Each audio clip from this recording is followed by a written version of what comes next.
Hey everyone, how's it going? Igor, Hello. Nandan, Hello, Hello, hello hello. everyone. guys doing all right?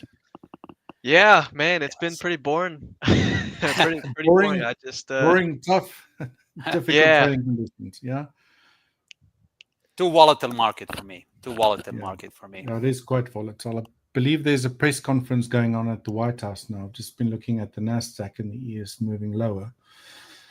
But we'll see how things go during the trading session. Do you guys want to kick off? I'm only normally look at the markets around 15 minutes time.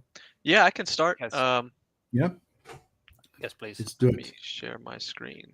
While you share your screen, welcome to our viewers as well from all the other platforms. You're joining us here today. Welcome to the morning session. Again, if you've got any questions, please post that in the chat box and we'll be more than happy to respond. Right, All right. Nandan, there you go. You should be on screen. Perfect. Okay. Yeah, guys. So I'm seeing a whole lot of choppiness and a bunch of no trends in the market currently. This chart, if you just look at the 4-hour column on the left-hand side here and the daily column, a bunch of no trends, more than it's almost every single pair is going sideways. So uh, yeah, in terms of strength and weakness on the charts, there really isn't one currency group dominating, which is what I like to see. So that's an indication for me to kind of just sit back. There is some pound strength in the markets, but it's so tiny that I'd say that it's not really significant enough for me to say anything about the currency as a whole. But some of the charts do look interesting. We do have some news coming out, I think, in about 1 hour. Yeah, the U.S. JOLTS opening, job Yep. openings. So will be interesting to see how the market reacts to that. But with this announcement that we have today, the rest of the week is a very packed week. We have some Aussie dollar CPI news coming out in the Asian session today. Mhm. We also got some ADP non-farm employment change coming out, some GDP news with the Canadian dollar, advanced GDP with the US dollar. That's all tomorrow. And then ultimately this Friday, we have non-farm payrolls. Yeah. So we'll see how that's ultimately, I think that's going to be the big driver of everything, but I could be wrong, and we can see some significant movements and trend formations happen with the news coming out tomorrow. So I think today is just a build up for what's upcoming in the markets. And it's not rare to see the markets go completely sideways and start to consolidate and become a little choppy when you have these major news announcements coming out. So with that being said, there's not much on this spreadsheet I can show you guys in terms of strength and weakness. So I'll go ahead and go over to the charts, and Mhm. we'll go into trading plan mode. So I've looked at the entire market and looked at some of the charts and seen what's available and potentially that's setting up. And the first pair I wanted to take a look at was the Aussie dollar. So the dollar pairs, obviously they're consolidating and going sideways. And what I want to see, what you have to be thinking in this time in the market is, because there's a bunch of no trends, the market doesn't know where it wants to go. You'll have a lot of whipsaws and a lot of false breakouts that will happen in this moment of time, and that can get really tricky to trade in. It's either the currencies are trading in very small ranges, after 30 or 40 pips. When you start to see some form of consistency, you'll get reversals happening right after that. So it's a very dangerous time to trade, and especially since there's no news involved. I'm personally sitting out of the markets. I don't care if there's a price breakout or whatever happens.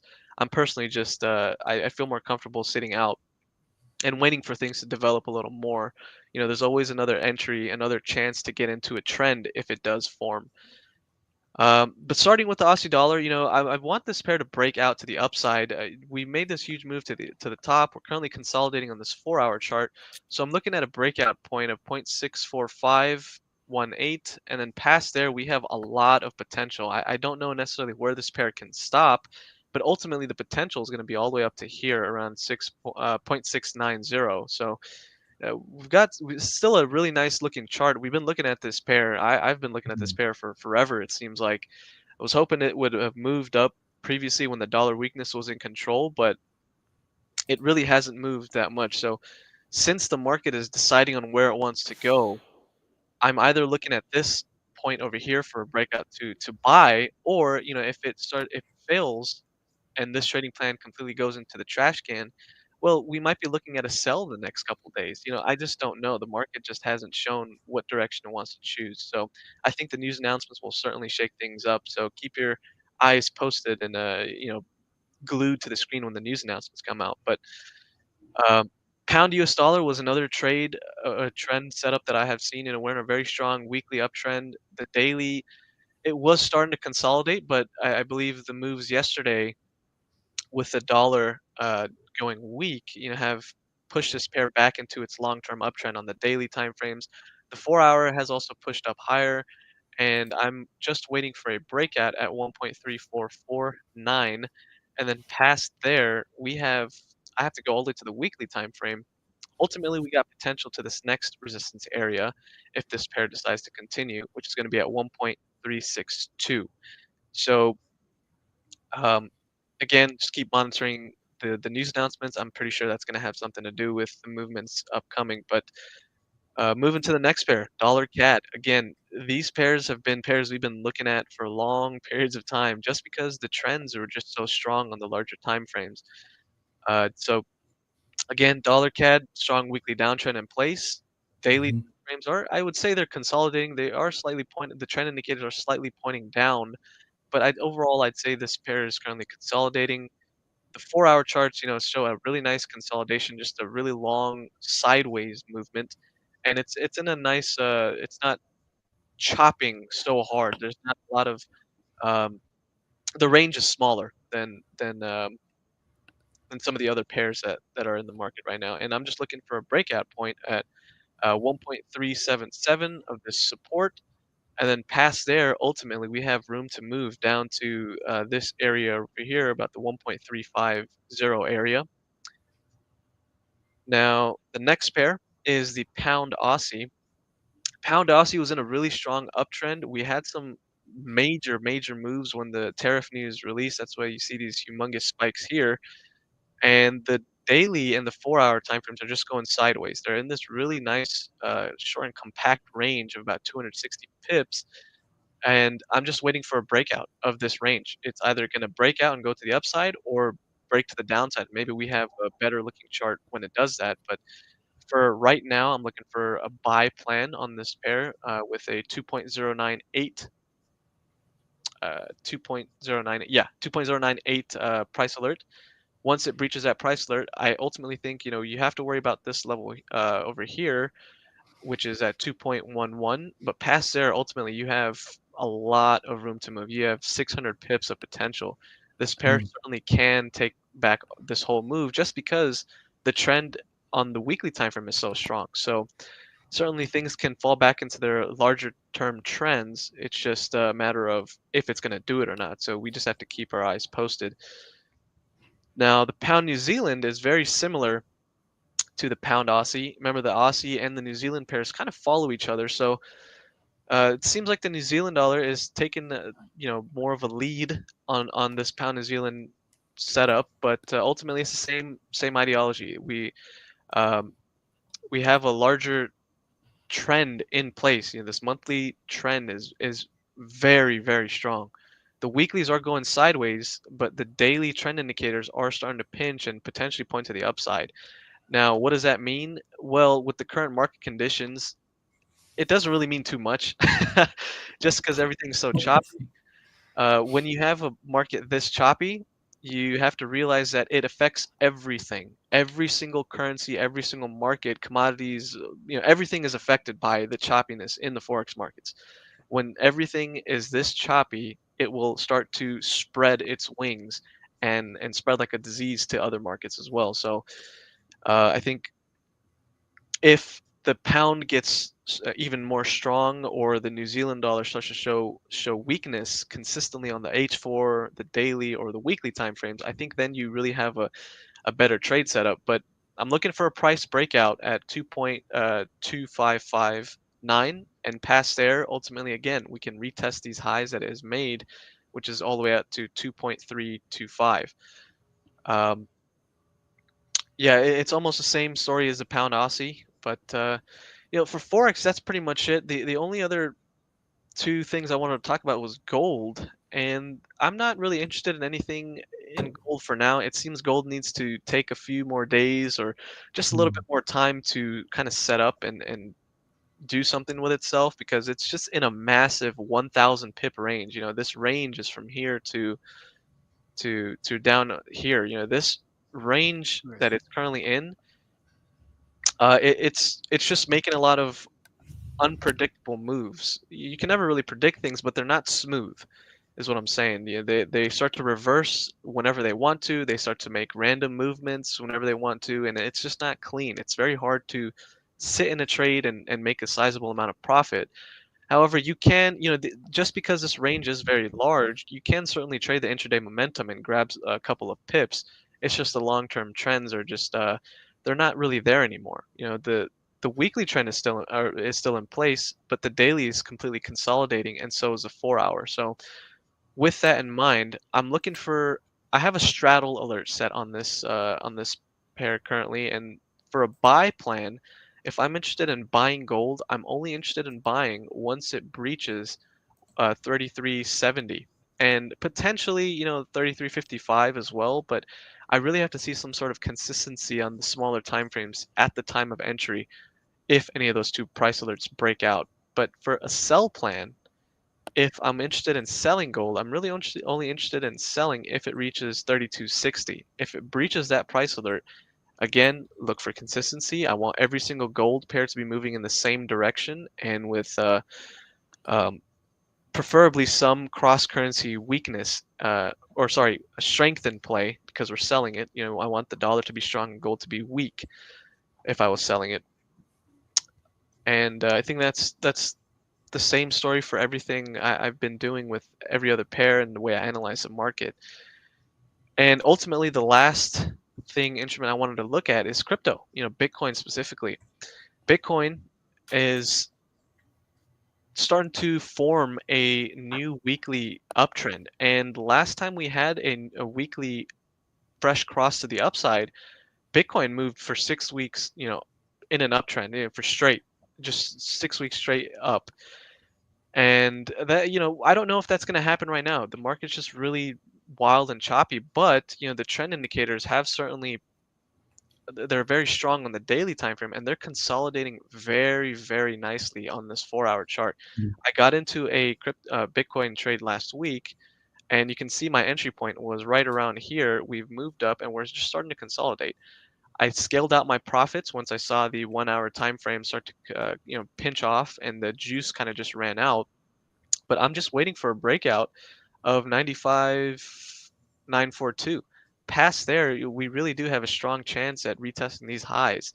And with that being said, if Bitcoin does move up, it's not. I think it's gonna move the other cryptos up as well. Ethereum, the weekly is starting to point sideways on the trend indicators, and we're starting to have a fresh cross to the upside on the daily time frame.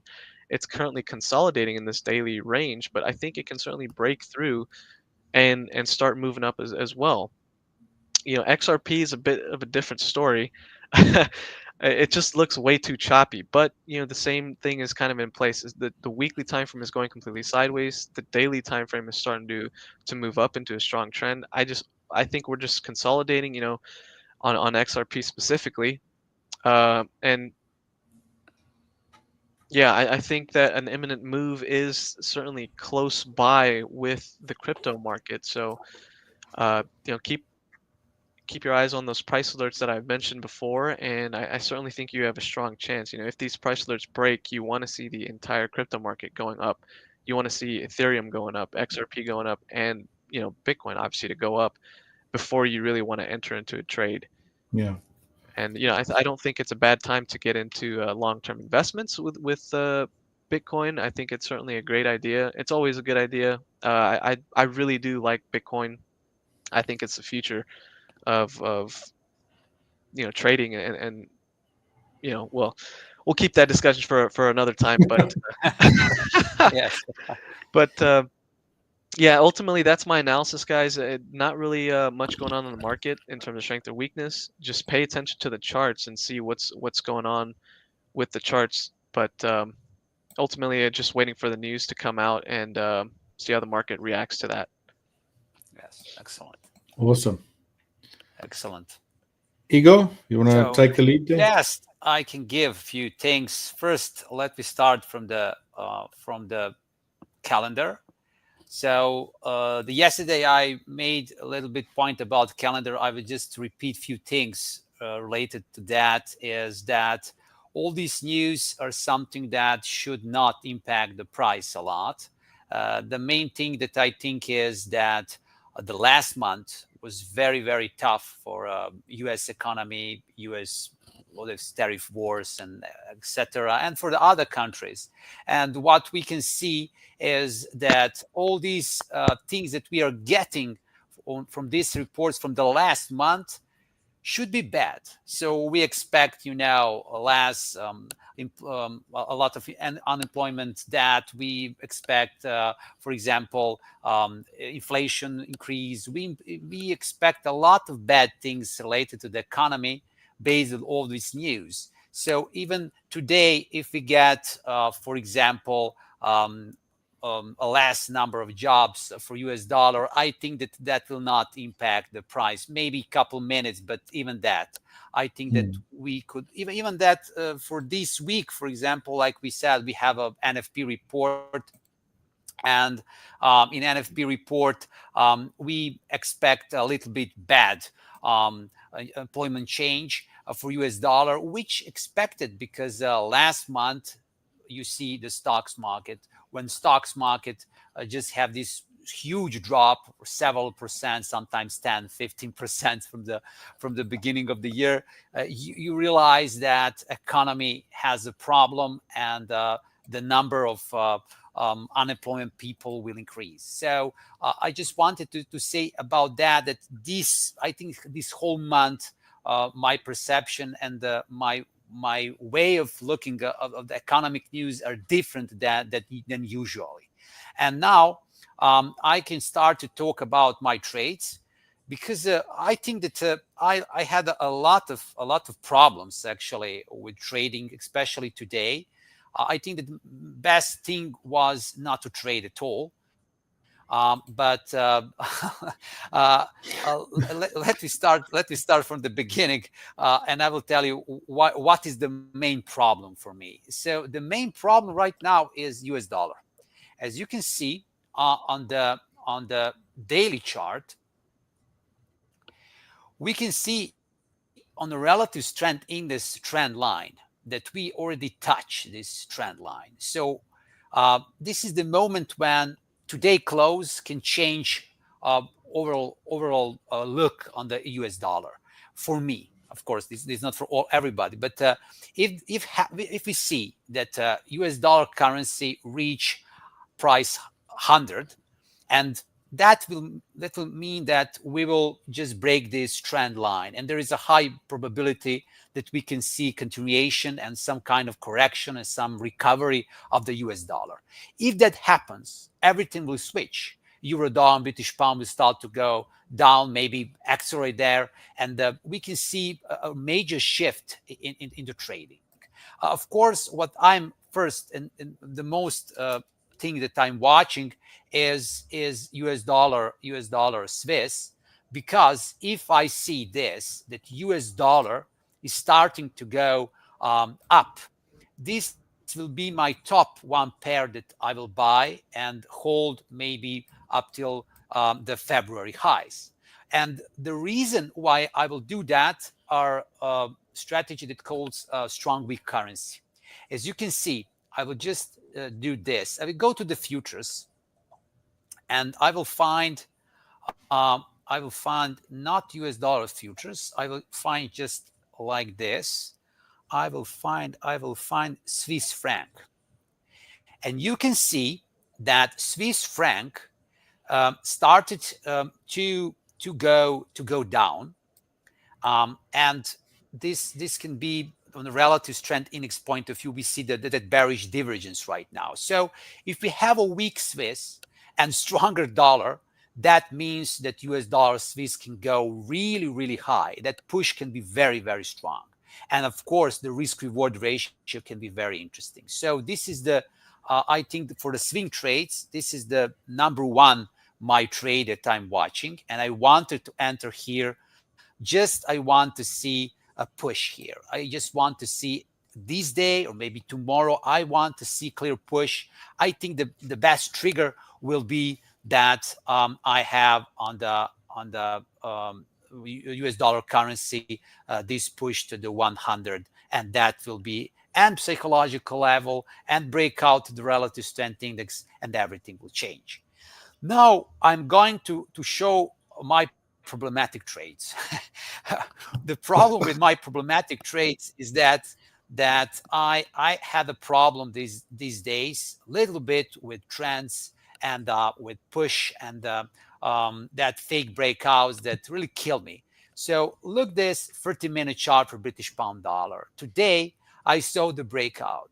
It was a so clear breakout here, and I was ready to enter one short trade. I made that short trade, and now I'm exit because I'm seeing that push higher, and I don't want to be to keep these losing positions too much. I want to sell because as you can see, I want to see the US dollar start to go up, and then vice versa. I want to see the British pound come down and the euro dollar come down and everything come down. And this is something that I really, really want to see. I want to see euro dollar and British pound dollar bearish, because in that case, all my levels, all my bias, everything will be clear.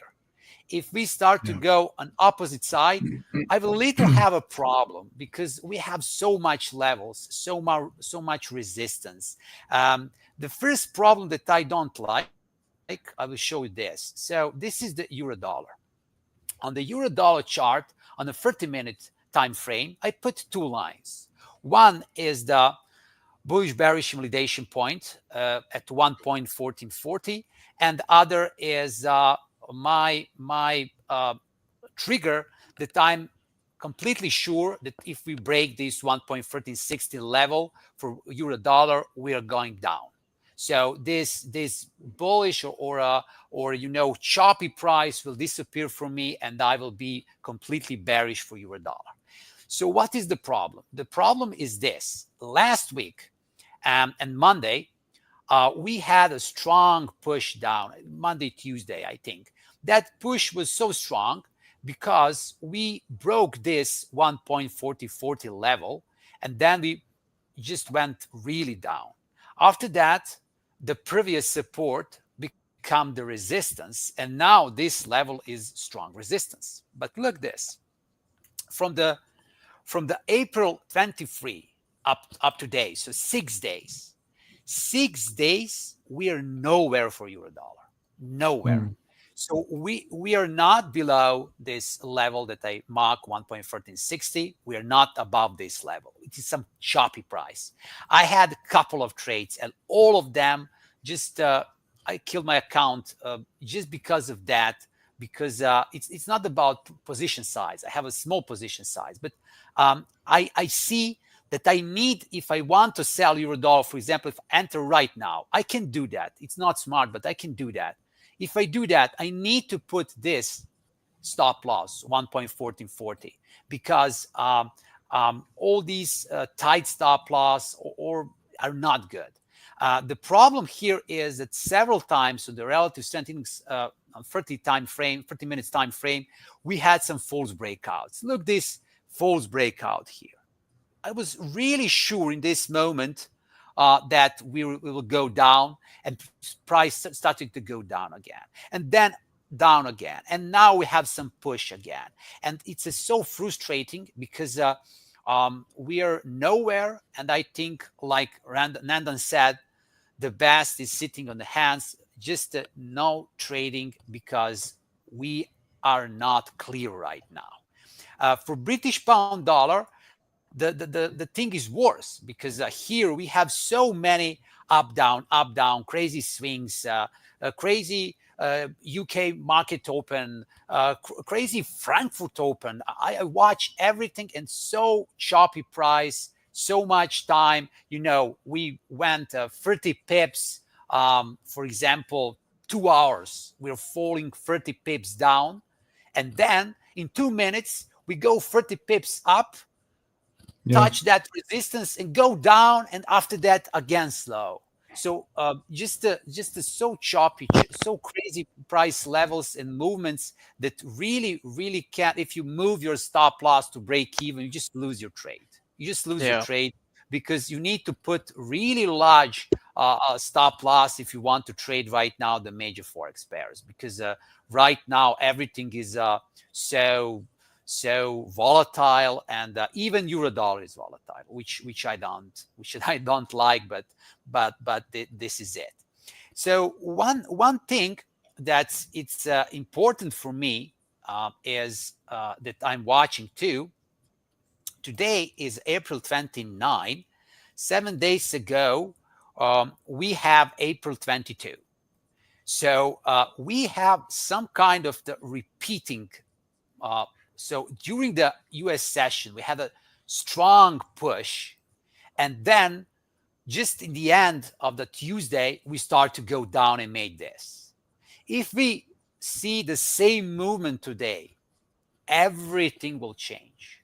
Everything, all perception will change, because now after this double top or triple top, or how to call it, we will have a real push downside, just because the US dollar and all other major pairs. So right now it looks, it will break up and it will be bullish, but I need to wait the end of this day for any kind of trade. I need to be really patient, because right now I feel a little bit frustrating. I see, for example, I just give example today, this level 1.3410. Do you believe that today I'm watching British pound dollar from the 6 a.m. on my time? So it's around 9 hours.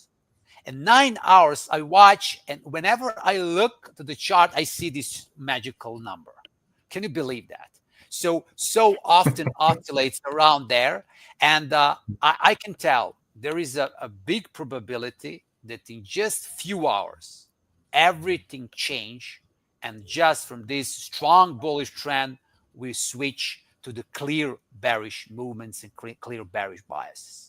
So it's a really tricky, and it's really crazy. So this is the something that I just wanted to point out, just to know how I see the market, and a little bit to show that psychological level that I feel right now for myself, that feelings that I have as a trader, because so many trades I catch myself, even when I wait, enter into trade, make 20 pips in profit, move to break even, and in few seconds lose my trade.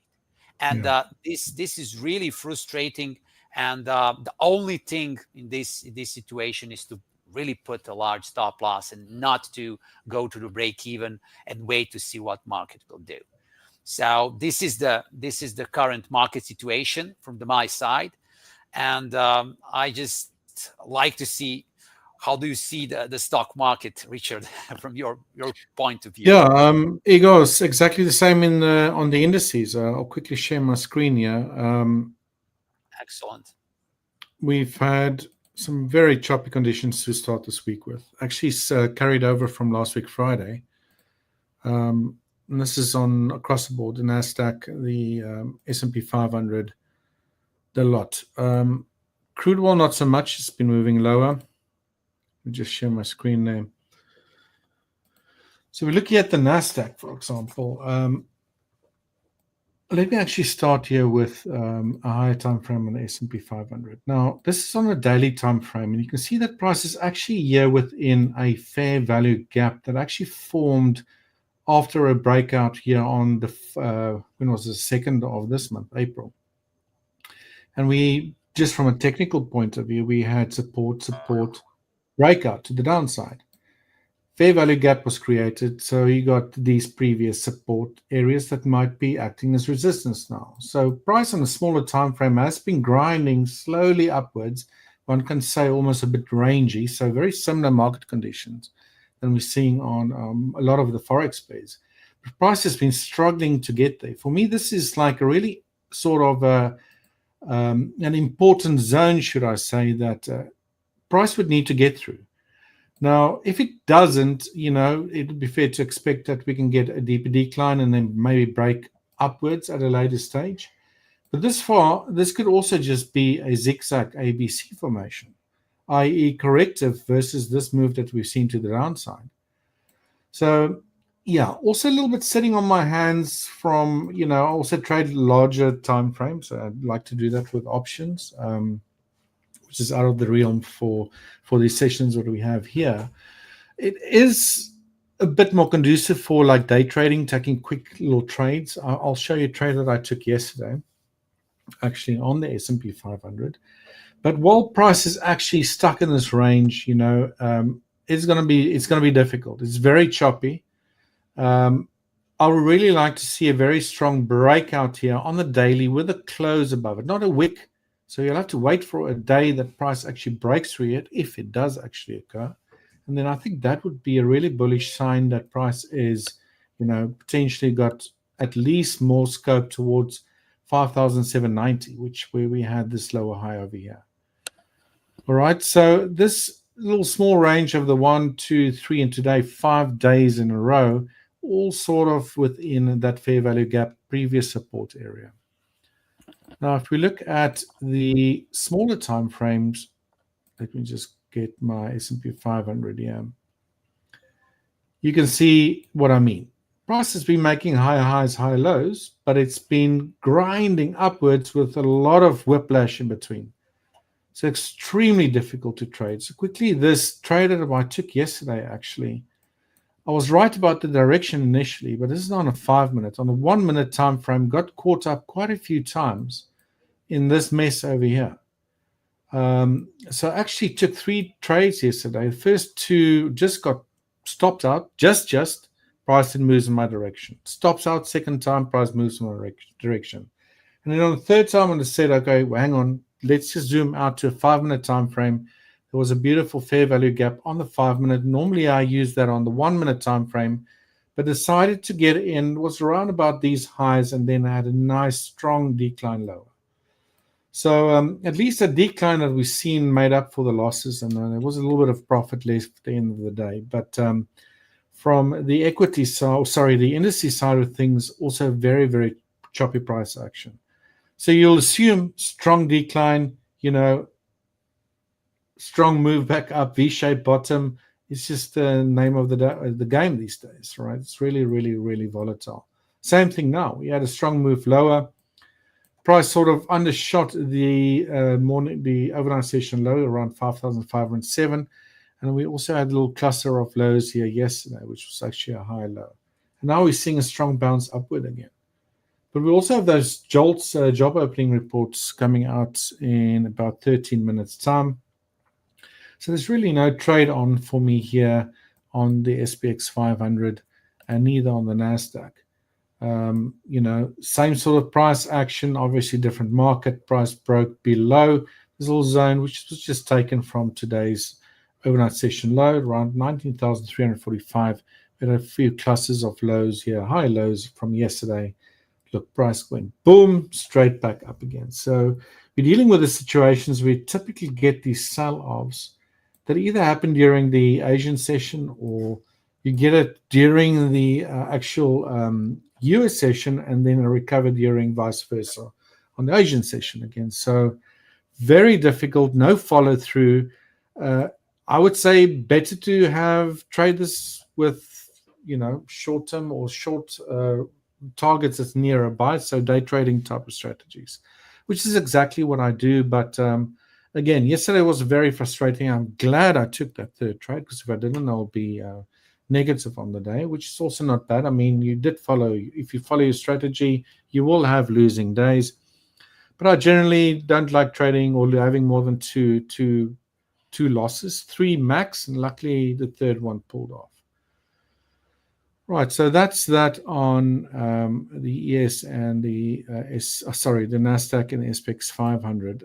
Now, if you look here at the crude oil market, very strong decline, right?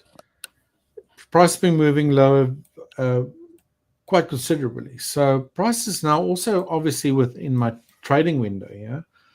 But what I'm seeing here is a potential ending diagonal. So ending diagonals run in 5 waves. Got to try and maybe think a little bit out of the boxes while I'm doing this, where price is sort of like declining in a narrow, sort of like declining ending diagonals, I call it. So price did take out the overnight session low, moved up, created a lower high again. So it's lower highs, lower highs, lower highs. If we can break this little previous lower low here at 60.45, then get a bounce up, then see on a 1 minute time frame maybe a break of structure, as I normally do, and a fair value gap, then potentially crude oil could be the trade I would like to take today. Again, we got those JOLTS job openings numbers coming out in 10 minutes time, so I'm not really that interested in taking any trades until after that news event on the S&P 500 or on the NASDAQ. So I'm really watching the S&P WTI crude very closely here. So we can take out, let me just get that level sorted out, 60.44. That might be the end of that ending diagonal. Maybe I'm seeing things again that's not really there, but that's perfectly fine. But if we can take out that low again, then see a reversal upwards with all the other conditions I will look for to fall in place, then I'll be willing to take a trade there. Right, so that's it from our side, really, guys. Got those JOLTS numbers coming out in 10 minutes. So like I mentioned, who knows where the markets are going? We might see another decline here. It's very whippy. So I share your sentiment on the Forex side of things as well. It is very frustrating. But these are periods that always will occur. It's like nothing new, and just got to sit through them. Yeah, 100%. Yeah, the best thing to do sometimes is just stay out of the markets. Yeah. Yeah. As hard as it is to do, I have that traditional mindset of the harder you work, the better the results are usually. But in trading, it's the exact opposite. Sometimes what you need to do is just do nothing. Well, that's a lot of the times actually. Trading is, I would say, majority of the time just sitting there and watching. Yeah, absolutely. Yeah, that's it's one thing I never really understood about trading is with people I've talked to who are obviously more successful than me at the time, and still are more successful. I mean, they mention that trading is very boring, and I never understood that. I always question, how can trading be boring? You're Boring, yes. making money. And it wasn't necessarily that they're saying making money is boring. No, everybody gets that dopamine rush when they make a lot of profit, but it's majority of the time you're just sitting there and doing nothing and waiting, and things, Yeah. especially if you're a trend trader, they fail a lot of the times. A lot of your trading plans will fail a lot of the times, but the times they hit, that makes it all worth it. So there's always another trading opportunity right around the corner. You should be excited of these potentially choppy moments, because the larger the consolidation, the larger the pop, and the larger the move is, and the more stable the moves are. So keep yourselves at baseline, keep yourselves in check, don't get into unnecessary drama. So, I've always struggled with that personally. I always get too ahead of myself and start to force feed fake information, and I pretty much trick myself into getting into a trade that I originally said it's not a good idea getting into. That's the real thing. Absolutely, and sure. you have to see where that stems from. And for me, it's always trading in desperation, and I realized, man, trading in desperation really sucks. So you can't do it. It's either you toughen up and your emotions get killed so many times that you just eventually give up on trying to do that, or you, I don't know, incorporate something else to fix that problem, fix that core issue. So that's a big part of trading as well. You can have a trading system that works, but if you deploy it improperly, you will pay the price again, just as much as you will if a trading system doesn't work. So yes, like they say, the markets tend to reward those that are patient, right? Absolutely, patience really is a virtue in trading, big time. Yeah, it really is. And keeping yourself at baseline. You know, when I say baseline, I mean you feel normal, you feel at peace. And these times it's very hard to do that, but find things that'll get you to stay calm and collected and thinking with a clear mind, whether that's spending time with family, going out and just taking a walk in the park, you know, do something. Do something Yeah. else. Just walk away from the Get computer. out. You don't need to be around it. Yeah. Yeah, because You're believe not a me, you can gamer. sit. That's what I always tell people. It's like, you know, Yeah. some gamers will be sitting there the whole day. At least there's action. You know, don't treat it the same. Trading is not the same, and you should definitely not be watching your charts all day long. That's why I like with my strategy. I focus for 2 hours and that's it. You know, get a setup. Why don't? And then walk away. You know. Yeah, absolutely. Yeah. I also have a life apart from trading, so Yeah, yeah, you know, it's as traders, you know, sometimes we're so I would say introverted, a lot of us. Of me yeah, personally, I'm a very big introvert. So just sitting inside, it's very easy to get cooped up and just get tunnel vision into trading. But yeah, eventually you get absolutely. killed so many But I times. must say, like these sessions are quite nice for me because I get to meet other traders. You know, Yes. but that being Yeah, said, yeah, I sit in the office on my own the whole day. But I yeah, actually prefer it that way from concentration point of view. But you know, these sessions that we do have here, and also to our viewers, ask questions, guys. It's like I didn't have this when I started trading at all. yeah, You know, Yes. I had to go seek mentors to try to, you know, better my craft, if you can say that. And it costs lots of money. So while yeah, you have the chance to do this, fire away, guys. There will be days that things are quiet. We can't force trades on our sides. And as you probably see from our coaches, we won't force trades either. You know, yesterday it just happened that I took 3 trades, but I had 3 setups, you know, so went for 3 times and so it happens. But there are days that, you know, none of us will trade. So use that opportunity to ask questions. You know, that's also why we're here, to help you guys out. yeah. Yes. Yes. But James, things News. have gone quiet here. I don't know. We got 4 minutes until those job Yes. reports come out. Yes. Do you guys have anything else to show us? Yes. Igor? I can show, for example, just the plan of this news. What can change here? Okay. So maybe because we have 2 minutes, maybe I can open a calendar just to watch together, to watch the news and maybe to see what Please will do. happen. So the good things, because right now I want to sell euro dollar and British pound dollar.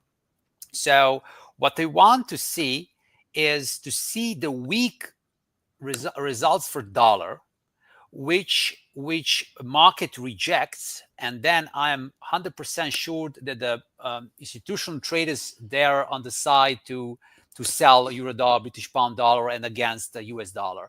So this be very very interesting if that happens. So I just want to see what will happen just right of the news, and we have 1 minute, I think. So I would like to see bad results for the US dollar, and then to see the push downside. So for the British pound dollar especially. So I will see it will be like that.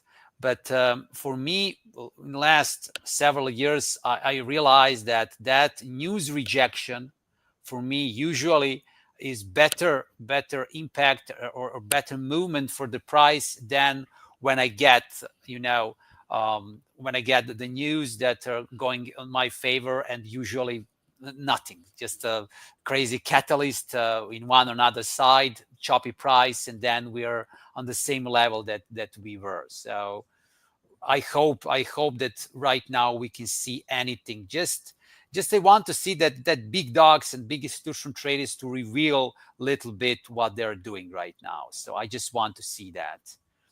Gotcha. Because I have feeling that this Tuesday can be similar to the last Tuesday, but we will see. We will see what will happen. Yeah, we've got So about a minute left till that comes out. Again, guys, you know, to our viewers, this might be a non-event, you know, but it's just, just be wary of that, right? So we are pending. We will see very, very soon results. So the bad news for the CB consumer confidence. And I would like to see bad results for jobs openings, just to see what happened here. Yes, it's exactly what I wanted to see.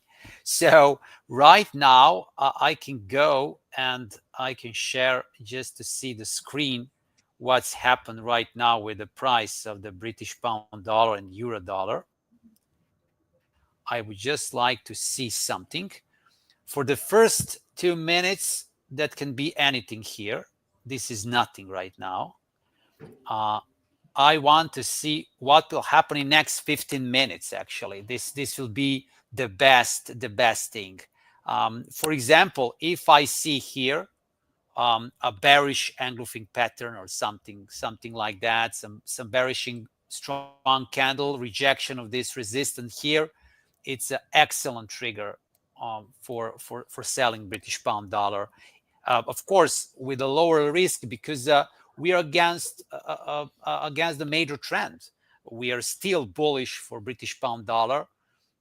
Even we are not below this magical level 1.336.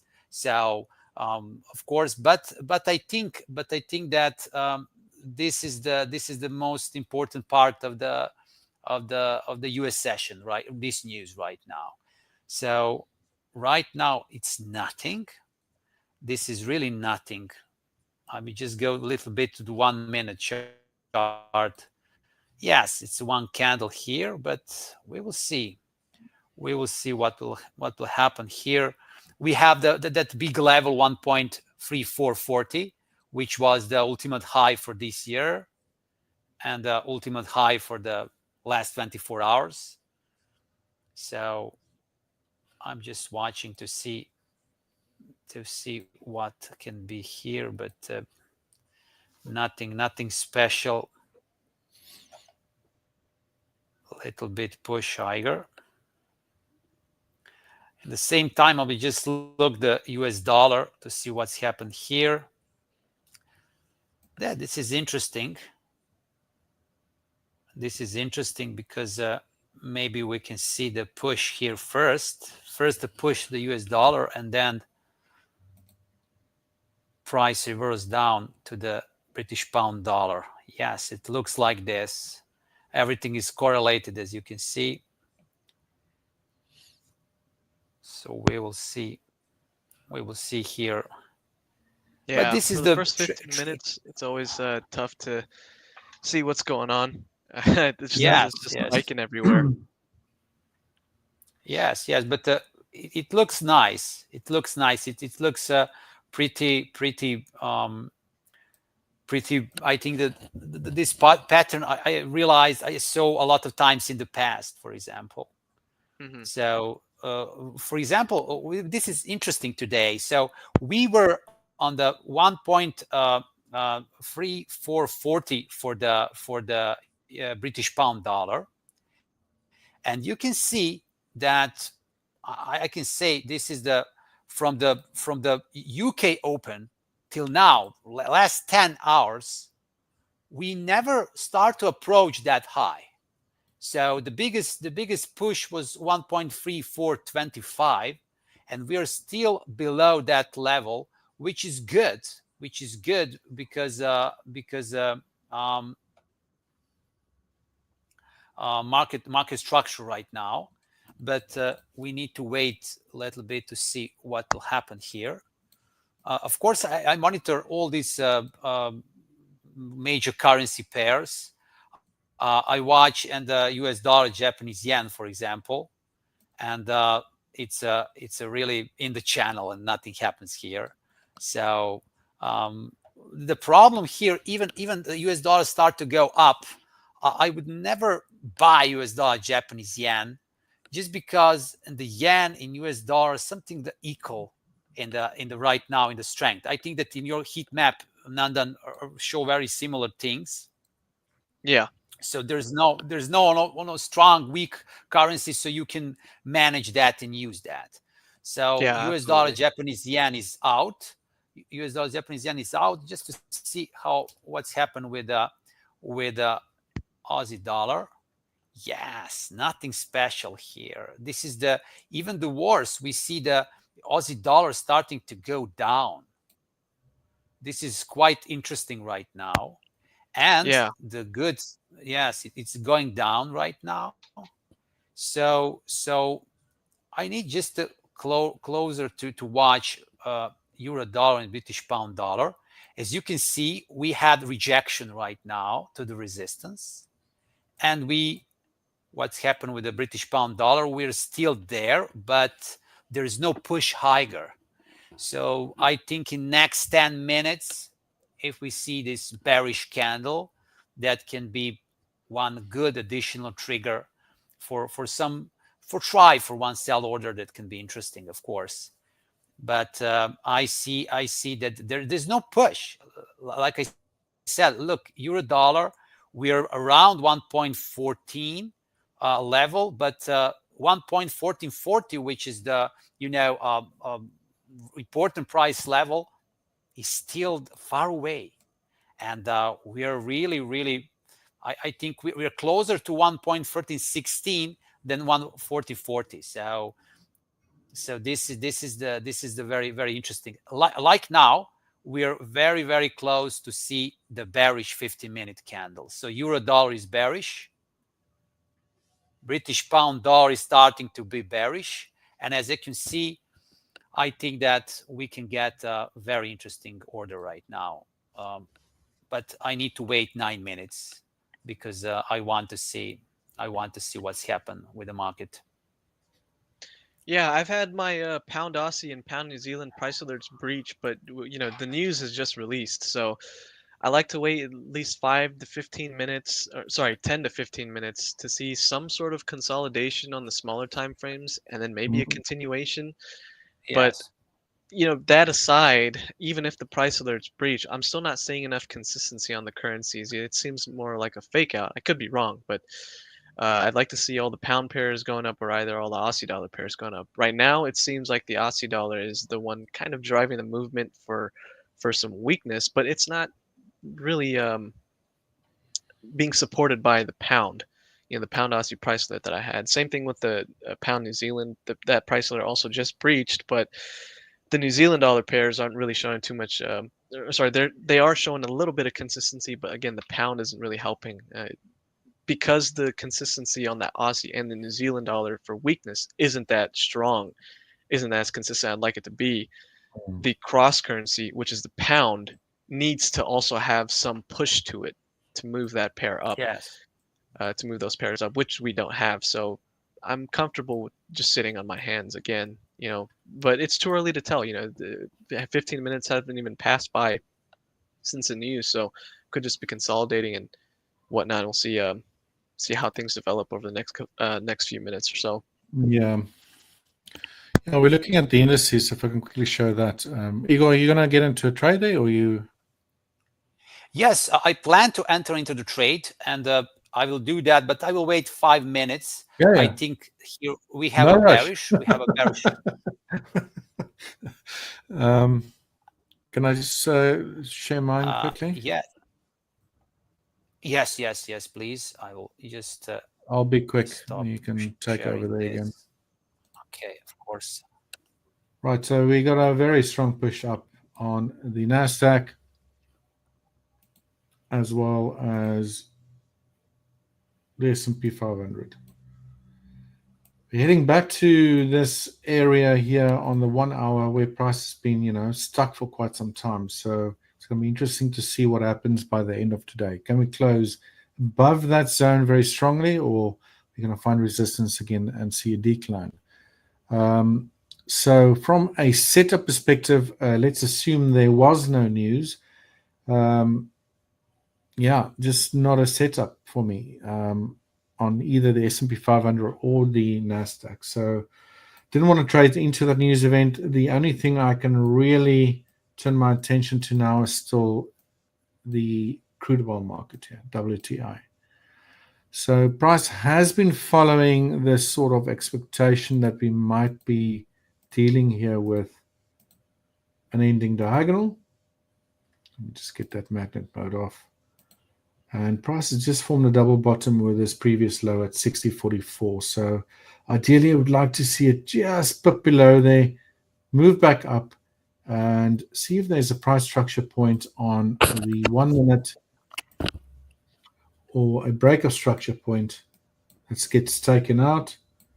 Fair value gap, all those goodies, and then see if I can get into a trade. So I might also get a trade opportunity pretty soon, but before I go on too long, I'll pass it back to you, Igor. Okay.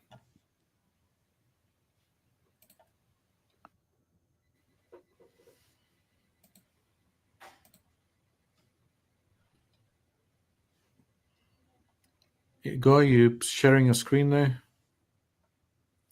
Okay, I will share the screen. This is the trade that I already made. So I was fast. What trade I made? So for the example, I put the sell order here right now, this price level. My stop loss is a 1.3440, and my target will be the first target will be this level. Believe or not, from today low, but I will take maybe a very low portion here, because I think that we have a lot of multiple targets here that can be achieved. Maybe this trade I will create as a swing trade. Why? Because as you can see here, we have the first very important target below 1.33.6. Then we have a 1.3240. So these are the targets that's very interesting here. Of course, right now I have open targets. I will not make any target right now. I will watch trades, and I hope that we will see push lower. Of course, I want to see an hourly candle, how this hour will close, for example. I think that we will be bearish, but right now I see the market structure that is going to be a little bit bearish, more than bullish. And I'm seeing that US dollar little bit strengthening right now. We are positive for today, 0.18% for US dollar currency. So right now we're on the good track. However, everything can switch in 1 hour, 2 hours. Everything can be different. Yeah. But I think that this is, of course, the attempt to have a very good risk-reward ratio. Sometimes the good trades are the very tough trades. For example, people usually like to find some clear, everything, all triggers to be on your side, and overall trend, and this and every single trigger and volume and everything. But first, that trades are very rare, and even if that happens, very often can be very bad trade. So there's no rules for that. However, I know that sometimes if you catch trend like this, you see here on the chart, I would just show 15 minutes. This is the bearish, like a bearish resistance right now, and you see how price are pushing lower. Even that we believe it can be higher because the overall trend is bullish. I see that there is no momentum right now. Even after this news, we don't have that kind of momentum, and this is something that that is strange for me. And I see more bearish bias than bullish bias, even everything is clear. Of course, like I said, if we break this 1.336, I'm 100% sure that we are going down more and more. But if I enter at 336, it's not about to miss opportunity. It's problem with the stop loss. Now my stop loss should be 80 pips far away. and to be very tricky. Right now, I can put a really clear stop loss because I have a clear price level here, and to wait to see what will happen. So right now, British pound dollar 15 minutes, we didn't break this resistance, but we are slightly bullish candle. On the euro dollar, however, we have a bearish candle, bearish engulfing candle. So it's quite interesting right now.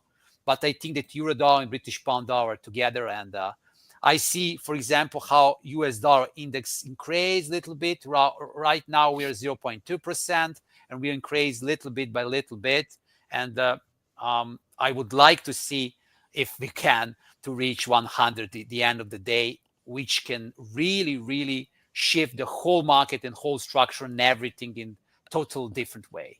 It can change everything different. Gotcha.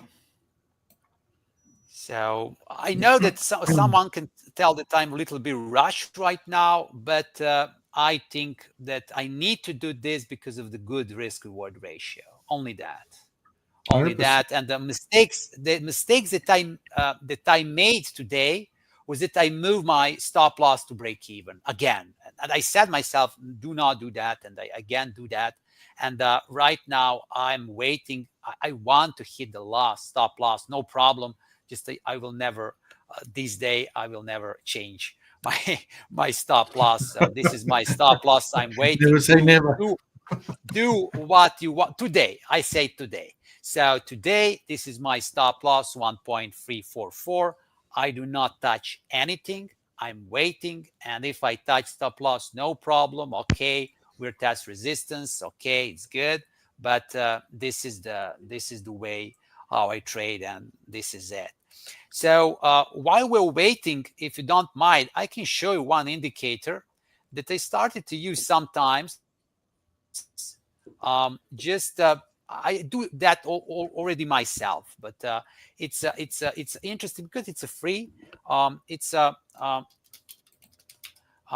smart money concept. Of course, I don't believe in ICT, SMC, and other all these the new strategies that just pumping in the market.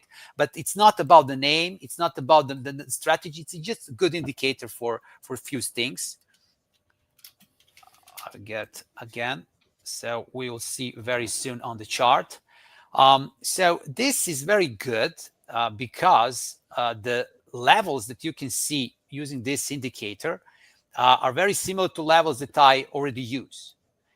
So the good thing here is, let me just show you, for example, this level here, just to find maybe 4 hour like this, it will be maybe better. So this indicator has two great things. The one is a change of market structure, which is very good because sometimes when you break some resistance, you can say, or support, you can say, okay, from now I'm bullish, from now I'm bearish. Very often, this indicator has the same levels that I have when I analyze the trades, and I like it. And another thing is BOC, which for me is meaning that it's usually continuation of the previous trend that we have, and now we just will continue in the same direction. So these two things are very good, especially for beginner traders, to analyze on the chart and to use in the regular trading. For example, here you can see this level here. It's a level 1.255. It was the level which I already was bullish for the British pound on the longer term, and it was the signal of the change of the market structure. So really, after these movements here, after these two candles, we really was above that resistance. We really were bullish, and below that bearish. Very good for that. It's really very, very good for that. And this trend continuation things and everything, it's very good sometimes to just give you a bias. Of course, this is not holy grail. This is just an indicator that sometimes can just do the job for you instead you to to draw some lines. It can draw some lines for you, and it's a free and it's a good. There are a lot of indicators here on the trading view that you can use just to find retest support, retest resistance, because sometimes we have so many assets, and British dollar, euro dollar, and Aussie dollar, Kiwi dollar, so many, and sometimes I miss retest zone, for example, or miss some important price level. And this indicator sometimes can show me, I usually know everything from here, from the chart, but just give me sometimes some kind of the bias, and you feel the market in a better way. So look this line here, the change of market structure. So what this means is, in the moment when we reach the ultimate low, we went 2 days more low, and after that we make a strong push, and from the end of the January till now we're in the bullish market structure for British pound dollar. But this resistance, this line, is so good because you can spot, you can see, oh look, we had identical level here on April 2022, and now we reach it here. And this is something that I miss, because sometimes resistance that I have right now on a daily chart, it was very strong resistance 2 years ago, or it was very strong support 2 years ago. And I don't see that because I watch daily 4 hours. I didn't check on weekly. Sometimes I miss some numbers, some line. And it's good when you can find some indicator just to see maybe additional line, just to put a note, oh, watch this level, it's interesting just for the future, or something like that. So I just wanted to share you, maybe if some beginner trader watch right now, to try to use. And just to tell, Igor, okay, right now we have a bearish candle. Yes. Really quickly, I just actually entered Yes, into a please. trade on the pound Aussie. If I can show that. Please share, my friend. Please share. All right. So with You this guys are trade, I'm busy sorry if today. I'm a little sorry if I'm a little focused, just because the trend indicators or the consistency in the market isn't fully there. So I'm going in with a more of a scaled back position, but I'm monitoring it kind of like a hawk right now. But let me see if I can share my screen really quickly. I might get out of this trade in a few minutes. It just depends. I'm hoping this trade just shoots up. But yes. Hopefully you can see my screen right now. Yeah. Wow. Okay. Yeah, so this is the pound Aussie. The price alert we had earlier was to break out of this little area at 2.096. We've broken out of it right now. I'm on the 15-minute chart. And, I got in on a continuation of these trend indicators. The 5-minute time frame is moving up, so I bought it. But one thing I don't want to happen is this pair to reverse. So I have a mental stop about 25 pips from, or about 15 pips from my entry. And what I want to happen here is for this pair to just keep moving up. I have another price alert set at 2.1029. And if it reaches that price alert, I move my stop loss to break even. And then I'm done for the day. I'm done with this trade. That's essentially the point I want to get to. Now it's just a matter of waiting. So another risk parameter I have set in place is I have a 30-minute rule, 30-minute to 1 hour rule, which is when I enter a trade, it must go into positive pips within 30 minutes to an hour. If it starts to hit my mental stop loss area within that 30-minute period, even if it's within the first 10 seconds, I'm out. But there's a difference between being in plus 10 pips for 30 minutes than being minus 15 pips in the first 10 seconds. You can stay in trade as long as you're in positive. Just make sure it's going up.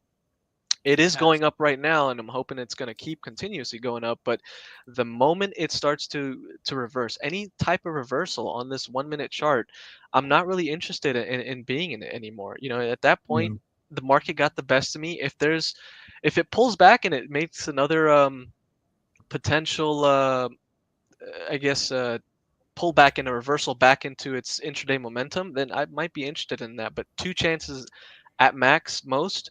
If nothing happens within those 2 chances, I take my losses for the day and move on. But right It's a now, very strong push.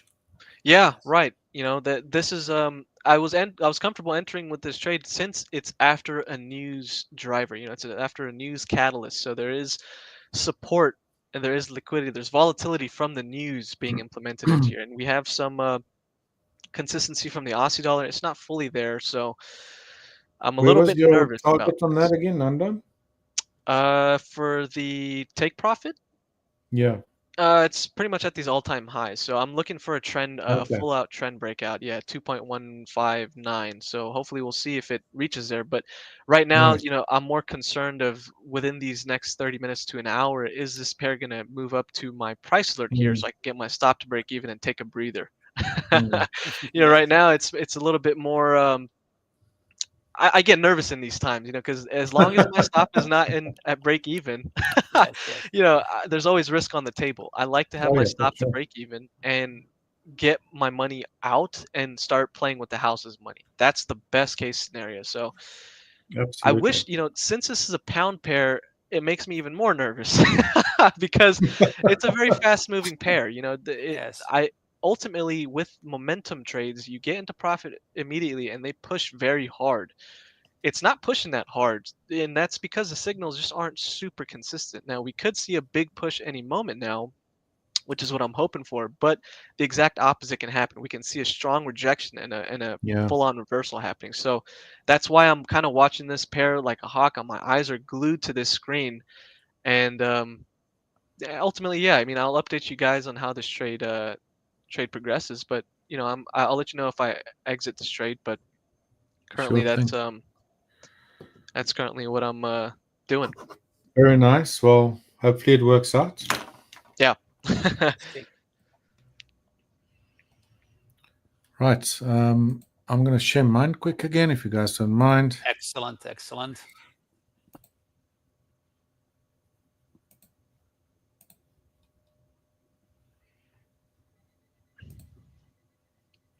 Was there now? There we go. All right. So clearly saw, well, had that strong push here on the NASDAQ. I find these days, like if you don't trade or have targets set without a massive expectation here on the NASDAQ, especially while price and the S&P 500, while stuck in this sort of like slowly upwards grinding range, then you really open yourself to these very sharp declines again. Well, push-ups or whatever direction you're trading in. So yeah, again, I didn't take that trade just because of the JOLTS opening report. But here on the WTI crude, finally we're getting a break of it low here. Again, I'm still, let's say, maybe hoping, rather than saying it is, that this is some sort of a ending diagonal. If it is, we'll need to start seeing buyers get in here very, very soon without price moving too far to the downside from here. Right. So this is on a 5-minute time frame. We've got about 3 minutes left on that candle. So we really need to see buyers getting into this. Otherwise, this is not an ending diagonal at all. It's just something else, and maybe a leading diagonal into the next very strong decline. So that's really the only trade I'm interested in at the moment, but it can also be invalidated very quickly. Yes. So if we don't see any strength coming here soon, then things off the table. Yeah. And yeah, it'll be in a whole 2 hours of just watching the markets. But that's how things operate sometimes. But you just look here, the 1 minute, bam, straight down. There's even some gaps to the downside. So very, very strong bearish action here. With this current 1 minute that just opened, we need to start immediately seeing bullish or buyers getting involved here. If not, then that's it for me for the day. I have to take things up again tomorrow. And what is your bias for the indices for the rest of the day? Just in your opinion. I would say until Friday, we're going to very likely be stuck in this large range. maybe Nice. even till tomorrow, you know. And we can see here, and was when was this? Friday. Yes, we went up, but it's only grinding up very, very slowly. Again, Yes. if we look at that fair value gap, price almost pushed through it now again, but it didn't. It just like found resistance again here on the SPX 500. So it's all about now really waiting to see what price wants to do, what market participants are going to want to do when the news comes out tomorrow. Are we going to close above there? We're going to start seeing a decline. You know, I'm pretty much thinking waiting till after Friday to see if we can see any direction. Okay, yeah. It might be a scratch week for me. Yes, I'll be taking trades on the smaller time frames. Generally, there's enough movement there, but not expecting massive moves until the markets find direction. We are at a very strong resistance level here on the SPX 500, so or the ES if you trade the futures. So it's really a matter of, can we break that zone, or are we going to start seeing a decline? So again, in my mind, this could all just still be a corrective phase. Yes. Unless we get a really strong breakout out here. We clear the 5,790-ish, 5,800-ish level, where we had this lower high. Once we clear that, I think, we're probably heading back to new all-time highs. But I was saying like a few weeks ago when I shared that little roadmap that guy used for his neo wave analysis, which is a form of Elliott wave analysis, that this is all just going to be very, very volatile, potentially until like the October timeframe, maybe even longer. So you might get a lot of people interested here. Things are going to go up, and then boom, goes down again. So a very volatile time frame, or it's not time frame, but times that we had. But who knows? I'm almost thinking the same thing on Bitcoin, although I don't show those charts during these sessions. But I'm also thinking that push up potentially to stall at some stage, get a bit of a sell-off going again, make everyone scared, and then finally get that move upwards. So I don't think it's 100% started yet, but who knows? I might be wrong. So just following pure, simple market technical analysis here, you can clearly see that the S&P 500 is here in a previous support area, a fair value gap, and it depends on how price is going to react to that zone. Right now, too early to tell. Yes. Yeah, and guys, I just got my stop to break even on that pound Aussie trade, and I've actually entered into I've actually entered into another position on the Euro Aussie because that's you're busy. Yeah. Let's share this screen. Okay, hopefully you guys can see my chart. Price reached my entry, or my price alert on the pound Aussie right here. This is my break-even point, so I've set my stop to break even on this pound Aussie trade. I'm pretty much playing on the house's money now. Euro Aussie, again, I'm playing with Aussie dollar weakness. That's the one that's driving this movement. So my entry point was right here, 1.788. It is reversing right now. If it hits my mental stop, I'm out and potentially going to take some profit to offset the losses that I took on the Euro Aussie. But I'm kind of comfortable holding this just for right now. Looking at the way these pairs are moving, don't like this 1 minute on this Euro Aussie, but we'll continue to monitor it.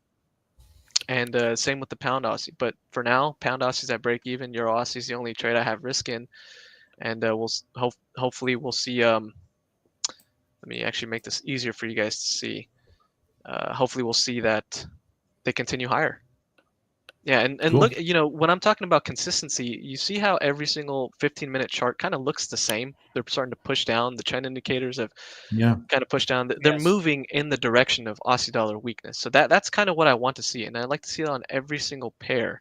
If I it's kind of hard to see it for you guys, but every single pair is kind of doing that. The only pair that's not doing that is the Aussie New Zealand. And why? Because the New Zealand dollar is also a little bit weak. So when you have weak against weak, you get a bit of a choppier movement and a more of a sideways movement. So Aussie dollar is the more dominant one in terms of weakness, and hopefully it continues to weaken. But we're starting to see some sort of pullback right now.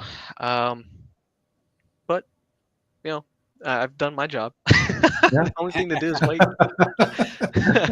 So that's pretty much it. Awesome. Excellent.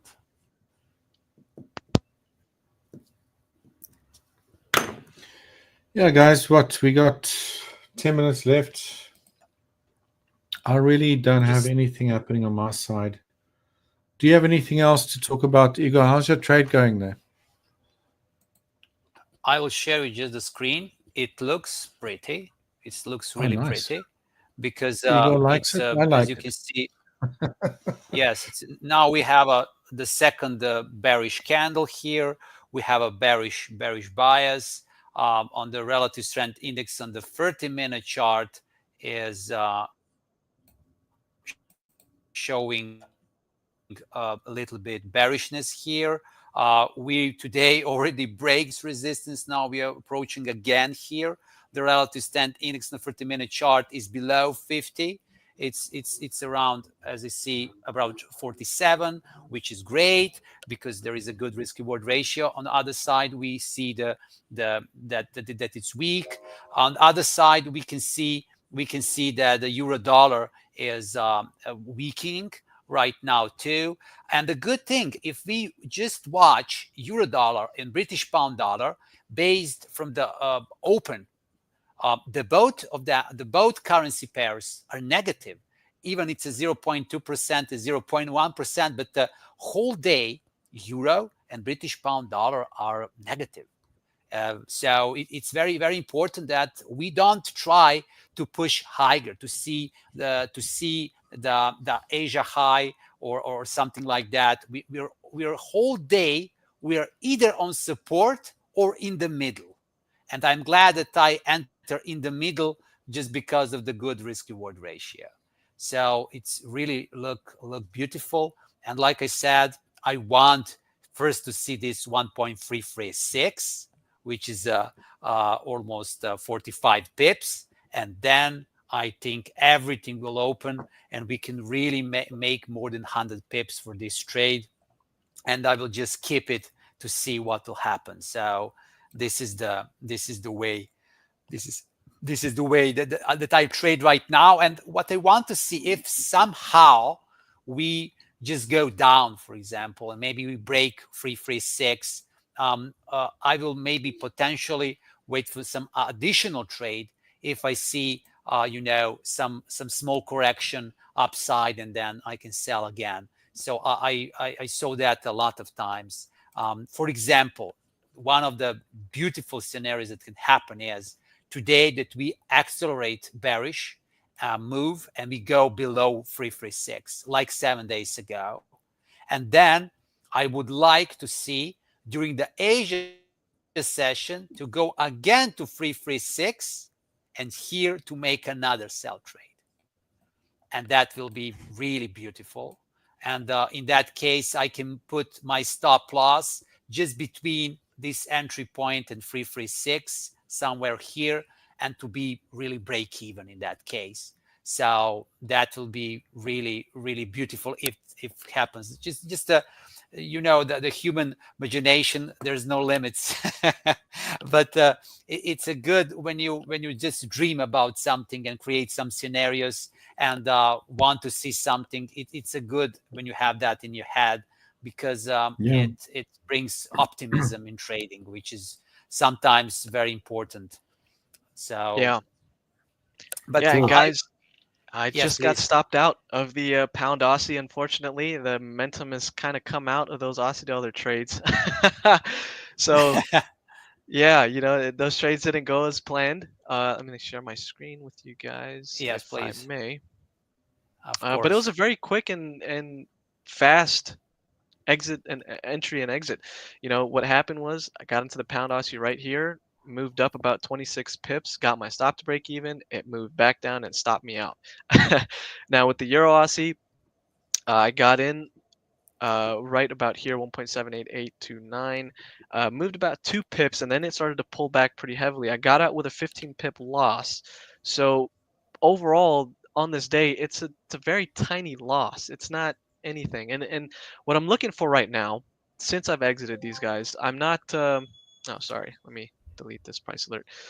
What I'm looking for right now is a reversal back up to the upside. You know, potential 5-minute.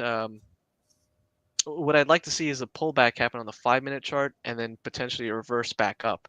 So the trend indicators pinch off and then they start to point back upwards. But you know, it's also nearing the end of the main session. It's 7:40 my time right now, so that's actually pretty much we're done with the main trading session. So I think it's better to save my money for today, judging by the time we're in. And I think, you know, if these pairs continue up, that's fine. I'll have another entry chance to enter into it again tomorrow. But you know, I missed it. The market got the best of me today. But It happens. we managed risk. Yeah, you know, we managed risk. That's the most important part. You have your trading system in place. You execute your trade entries based on your rules. Didn't go to plan. Okay, that's all right. You know, as long as we managed risk, which we did, very tiny loss. This is pretty much negligible at this point. I mean, one more trade. You know, we lost 15 pips today. When earlier last week we made 1,000 pips. You know what I mean? Like Exactly. it's pretty much negligible. So manage It's a your drop risk. in the pond. Right, exactly. And as consistently do this over the long period of time, you'll see the results come out. One of these trades will eventually hit positive and they'll just go up like a rocket ship, you know. As It they didn't do. happen today. Right, you know, it just Yes. it didn't happen today. It didn't happen today. It's just not my time. Yeah. So we'll take today with how it went. We'll journal it. We'll see you know, I'll write this in my trading journal, say this is what happened today. I did everything correct. I like the way I entered in. I like my thought process while exiting. And that's it. Take my L's and move forward for tomorrow. See what presents itself. Beautiful. Awesome. Beautiful. But yeah, it's very quick Beautiful. exit and entry, you. entry and exit. Yes, but it's important that you really protect your capital. So Yeah, this is the absolutely. most important thing, and I think that's 90% of the any trading is really protect the capital and money management. If you do that well, I think it's really Yeah. it's really the whole Yeah. job. Yes. And that too, like as you said, Nandan, you go note it down. I also find very importantly, if you have a journal, to, you know, describe your emotions, that you follow your plan. And if you did, then tap on the back. You know, did nothing Yeah, wrong. You followed absolutely. the strategy. There's going to be losses. I mean, everyone here that's watching us live should probably know by now that there's no such thing as a 100% win rate. Yeah. So if you've done everything right, you've done everything right. You've done your job. So, you know, that's it. Come back Yeah. the next day, try again, you know? Right. Save your money for tomorrow. Yeah. Who knows? Today you can have a bad day, you know, or just a whatever day, and tomorrow you can have one of the best days in your trading career ever. As long There's as you no way don't, to you know, take that really, you know, the bad way. Yeah. And it's Yeah. revenge trading, and you say, I want to make it back. And that's when everything just, the wheels come off. Yeah. You know, I haven't taken a trade this whole week, and part of the end of last week I hadn't really taken a trade, and I Yeah. really am angsty. I want to get into a trade. I want to make pips, but part of this is understanding that, okay, nothing worked out today. It's best to just walk away. I want to, as much as I want to revenge trade, get those 15 pips back. Just walk away, man. You know, understand it, where it's coming from, and it's okay. It's okay. It's all good. It's all about surviving for the next day, right? Yeah. Risk Yeah. management. Yes. This is a long game. It's not a short, quick, make money and there you go sort of thing. Yeah. Yeah. Yeah. Sorry, it was a little bit hectic. You know, I get a little No, all good. focused, All good. so I'm not That talking. was fun to watch. Yeah, I wish it did go into positive so I could show you guys what my next Yeah. plan and process was. But I think today was good. You know, it shows what Yeah. what happens when things don't go your way. Quite on my side. But anyway, then we also got Robert that just posted something there. That's what I have to keep on control. Still fighting it. Yes.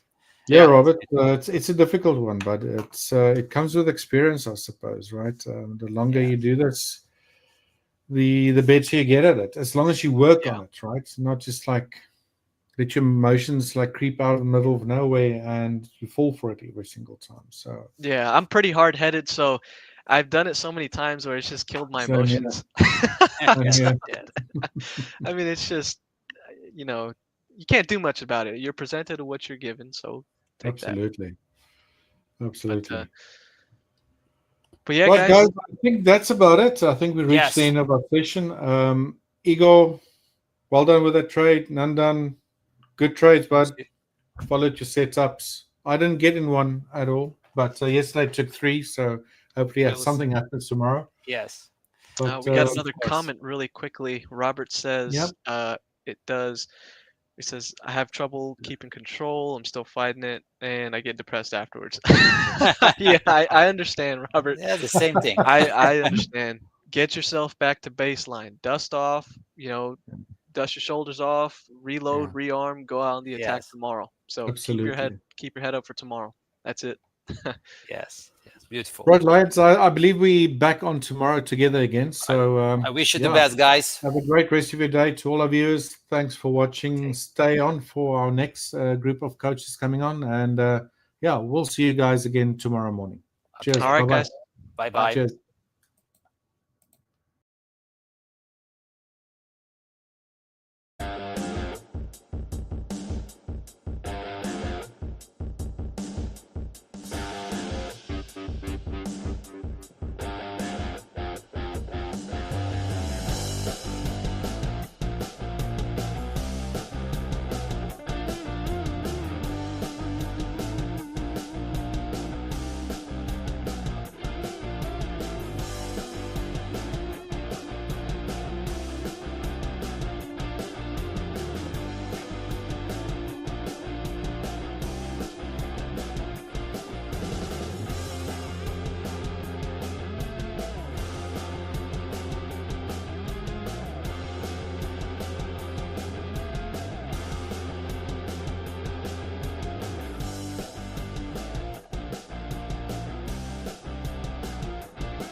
Gentlemen, Hi, Michael. Hi, Bruce. Good to see you.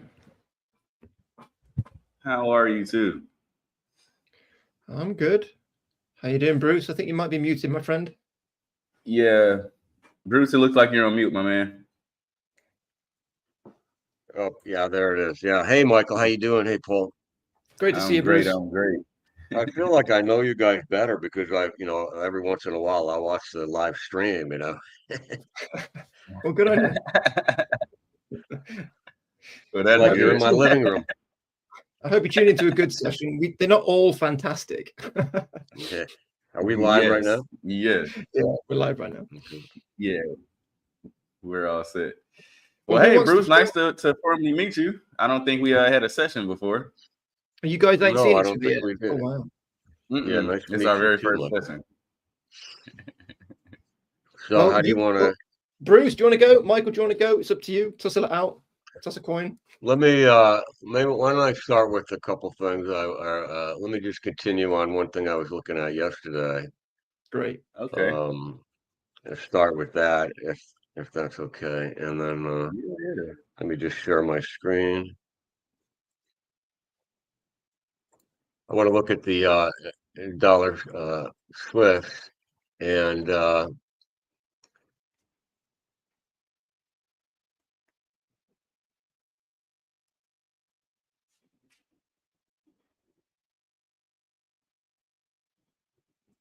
hold on, I want to get the right. I need to get the right window here. Always a bit difficult moderating whilst also coaching at the same The time. wrong window. All right, let me know when you see me. Got it. Yeah, Thank we you. can see. Okay, so I was looking at this falling parallel trend channel here, and then a potential pullback to test previous resistance as support. And going into the 4-hour, it turns out that there was a head and shoulders top at that potential resistance area. So now there's more reasons to potentially short it previously. Okay. And by the way, I did short it yesterday after that, the continuation right here. This continuation, this is an aggressive entry, but the breakdown just occurred. So this is an inside candle, and then we have a continuation. So this is pretty classic continuation pattern. And also sets up something similar to an ABCD pattern. This is just much quicker, the stall, the rest part, right? And then it went down, found support at the 200, and then bounced, guess where? Back up to previous support. Now becomes resistance. Now, why am I saying it this way? One of the reasons I'm saying it this way is because I'm trying to ascertain also how much weight I can give to the different price levels and the different patterns that I might see. Okay, so if I go back historically and I say, oh, this match, that tells me that, okay, probably going forward, some of these levels are also going to be helpful. Okay, so we have a classic, this is all classic behavior right here. We have a breakout of a falling channel, which is similar to what happens in a falling wedge. So we have a declining consolidation. And then but there's no real downward momentum. And eventually that downward momentum gives into the buyers, and the buyers take it up and break out. Then we have a completion 61.8% retracement, and we have a reversal pattern that shows up, and the reversal pattern triggers as perfect as you would want it, pretty much. Okay, the only thing anybody could argue is that the right shoulder is a little higher, but that's not much of an argument given what happened. Okay, right. So and then we found support at an obvious potential area. This happens to be the 1 hour, so it depends on what time frame I'm looking at, but I'll stay with the 1 hour for now. And then bounced into resistance of the 50. The orange is the 50. So we hit resistance of this previous low, and then we also hit the 50. And then we got a doji that shows us that this upper momentum may be stalling. And then we have a bearish reversal, one candle below that low, if you wanted to do it that way. Okay. And certainly it's a viable way to do it. Now, then the question becomes, let me go back to it. Let me go to a 4-hour now. Then the question becomes, okay, is it going to go lower again? You know, is it going to go to a new low?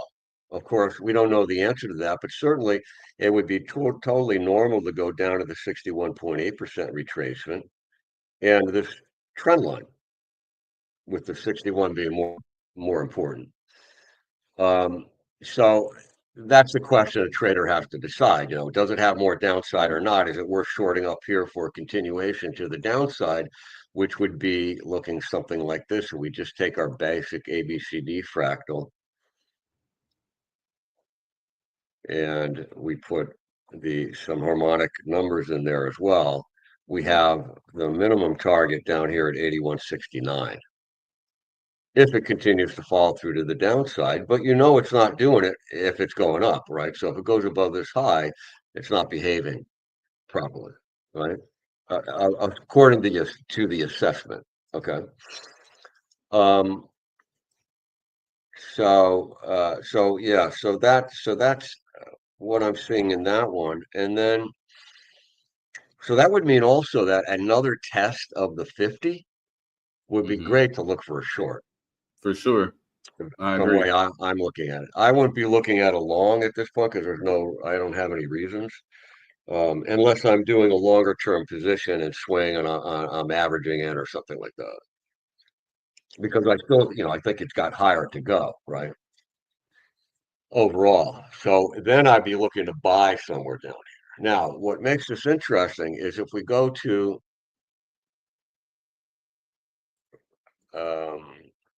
what was it? I think it was dollar CAD.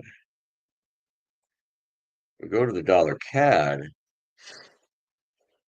Look what's happening in the dollar CAD.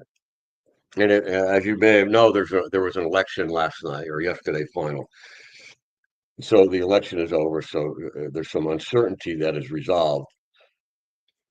And the pair has not reacted much so far. But what is it creating? It's creating a small declining channel. I'm not saying that as a trend. And well, on the time frame, it's a trend, but I mean, it's a potential reversal pattern. Okay. And it would be beautiful if it reversed right off the 78.6% retracement. Right now, I wouldn't take it. Okay. Right now, it's not long enough. It hasn't gone on long enough for my assessment. Okay. So I want it to come down a bit more. And it'd be great if it could test this zone down here. And then we get a breakout of this channel. And because it's very similar to the behavior that we saw here. Okay. And let's see if there's anything else on that. Yeah, so I'm watching this formation as well. Now, now the same thing happens on the upside, by the way. Okay. So if we extend this line a little bit, and we don't see the same thing on the upside right now in Bitcoin, but we see a mini version. If it's trying to go higher, and it can't do it, eventually it may not try to go higher anymore. Now, I'm not saying that yet about Bitcoin because we're not far enough in it yet. It needs more time. This needs to consolidate more. But if we break out to a new high and we don't get any momentum, then it's very possible that a pattern like this may be forming. The key level remains to me on the downside is this 92,839 because that's a interim swing low. Therefore, if that breaks, I would anticipate a drop down at least to the 200 down here at 89,519 roughly. Yeah. Which happens to correlate with the neckline of the double top. So the double top is 1, 2. The neckline of the double top is the midsection of that. And that is right here, as I have it on my chart anyway. Yeah, that'd be And ideal. guess what? That correlates with the 200 currently, and it correlates with this previous swing high right here. So now we have a number of things telling us that that is a zone to pay some attention to during weakness. Yeah.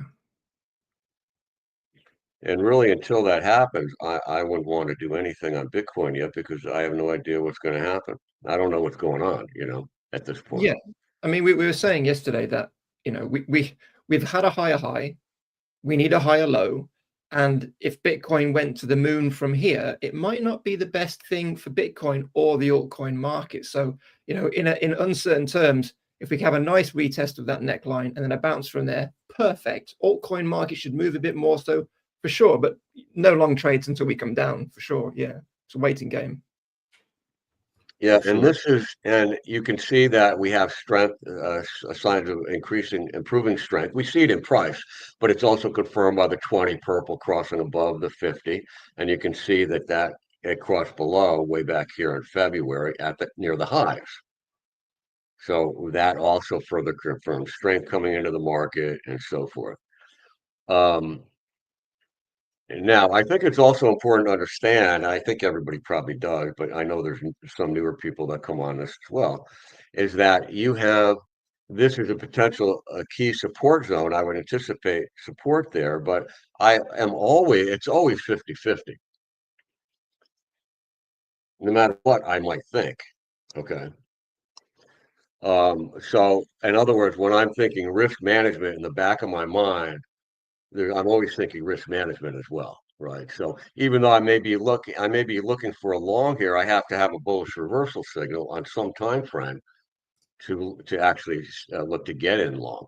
But the behavior of Bitcoin around these levels should tell us something about whether this pickup of momentum is being sustained or some consolidation has to occur first and so forth.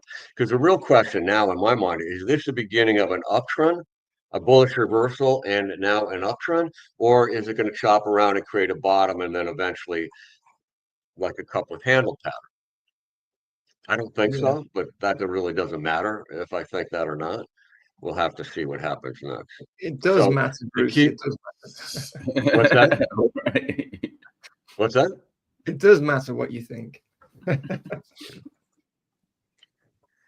But I think the recovery has been really good. If you look at it's gotten up into the midsection of this double top range. Let me just double check that a little bit. So if we take the range roughly, not quite the midsection. So the midsection is right up here, right? Right around here. And interesting, the midsection correlates with these highs, these highs, these highs. Almost. Let me just move that down. Now, why am I looking at this? This is similar to if we look at a channel is showing symmetry.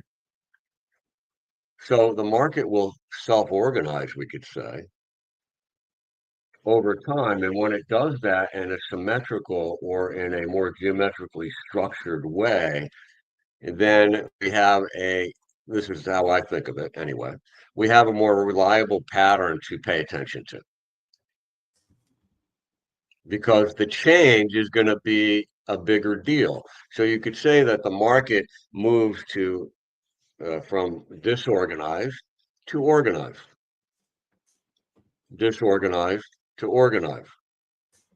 Yeah, exactly.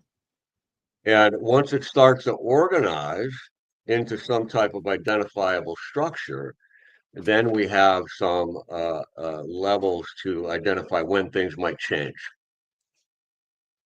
And so that happened right here, of course, in Bitcoin as it broke out of the symmetrical parallel trend channel.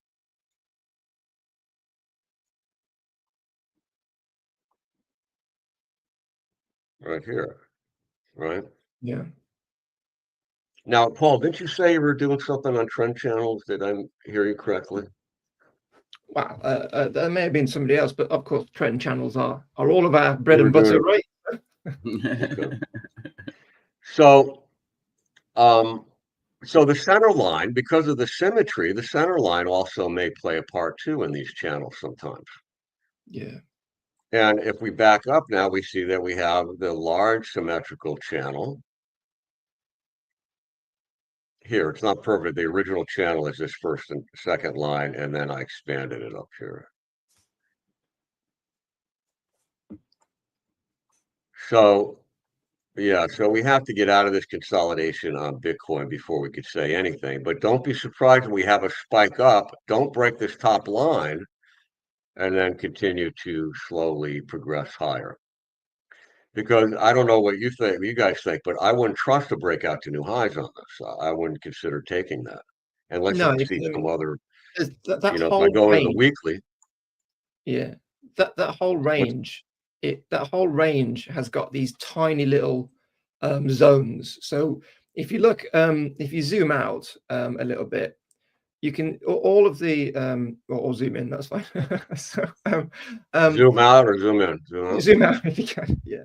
So there's because that that double top, it's got a bit of an ambiguous neckline, right? Mm-hmm. So and within the wicks which form the base, there's like 2 or 3 little subzones, and we've already we've got through one subzone, and now we're kind of in the second one. So you're right, we could see a wick, but I wouldn't trust it because of the ambiguity there, for sure.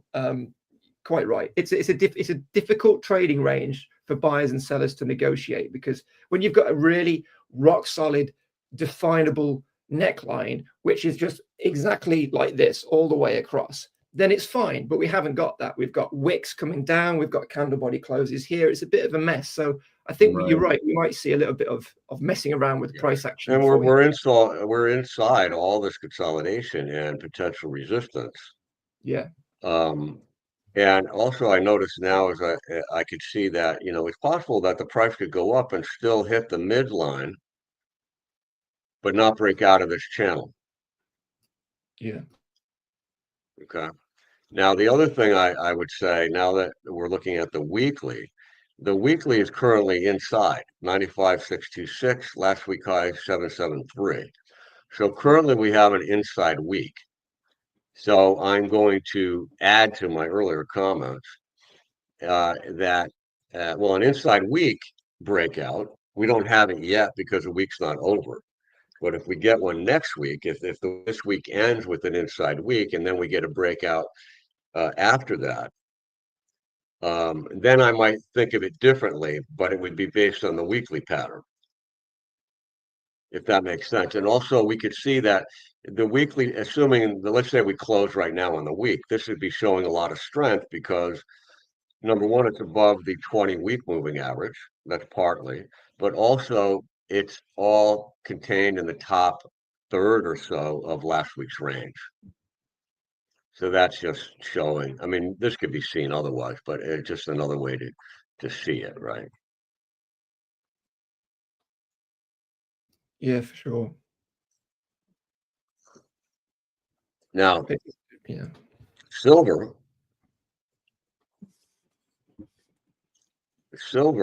has a tendency sometimes to come on the back of gold's move. And many times it will move, it'll have bigger moves, higher volatility, and so forth. Obviously, right now it's been lagging because it hasn't broken to a new trend high, and it's been consolidating for a year almost, right? But certainly we shook out a lot of holders on this sharp drop recently. And the recovery had kept going. Of significance is the breakout above. And I don't think I looked at this yesterday. I didn't look at silver yesterday, did I? We have, see, this ties into what I was talking about yesterday. We have the confluence of the purple 20, the orange 50, and the trend line at the same day that it breaks out. Okay, that to me is potentially significant. Then support held. Yeah, it's not beautiful, it's not perfect, but remember, it's happening after a sharp rally. Okay, so there's almost no pullback here. So it just shows sustained buying pressure. And then we have the breakout day, which again confirms wide range, closes at the high. Then we pull back previous resistance 50 orange now becomes support specifically. So this is the process of the trend progressing through resistance, back testing, support. Once that happens, it's ready to go forward if it's going to. If it's going to. You know what I mean? You know what I mean? Yeah, I know. Yeah. I mean, you guys know this, but I'm saying this for obviously our guests. But if we go, so this back test here is critical. However it happens, once we break through resistance, pull back, and we're going to test it here. We could test it here. We could test it here. We could test it here, and then go forward. All those are potential options. And how far back it goes tells us something. So what happened here? What happened here is we found support at the ideal location to tell us something. And you can see here the 20 was tested on a one-day touch. Here also the 50 was tested one day, and here and so forth. Okay. Now, certainly this is getting extended, but it's also staying strong. So could it set up a new setups over here? Well, it did yesterday, right? Depending on how aggressive you are in your buy setups. This is a hammer candlestick buy setup, and it triggered today, and we have a higher high, higher low. So this sets up the potential to break out above this high of 33,070. Does that mean it's going to go to new highs? That's the tough part. You know, it's kind of hard to, if it stays up here, yeah, maybe it is going to. Well, then it will keep going after that. That's a different issue. But certainly, you know, off of a reversal hammer that is holding up pretty good. In other words, you could see today's low is at the trend line. Resistance becomes support. Resistance becomes support. So this is the second test of the trend line. So this is all bullish behavior still. Okay. And so that's all I'll say about it. Because if we break below today's low, assuming today's low is done, 32.88, then that opens the potential of breaking below yesterday's low, 32.66. And that's really the key level short term in my mind. Because if that breaks down, then this bullishness starts to diminish. Yeah, that makes sense. Now, this is also important, not just for what's happening right now, but what might happen in 1, 2, 3 weeks after this resolves itself. It says that whatever the pullback is, silver looks like it wants to go to new highs. The way I look at it.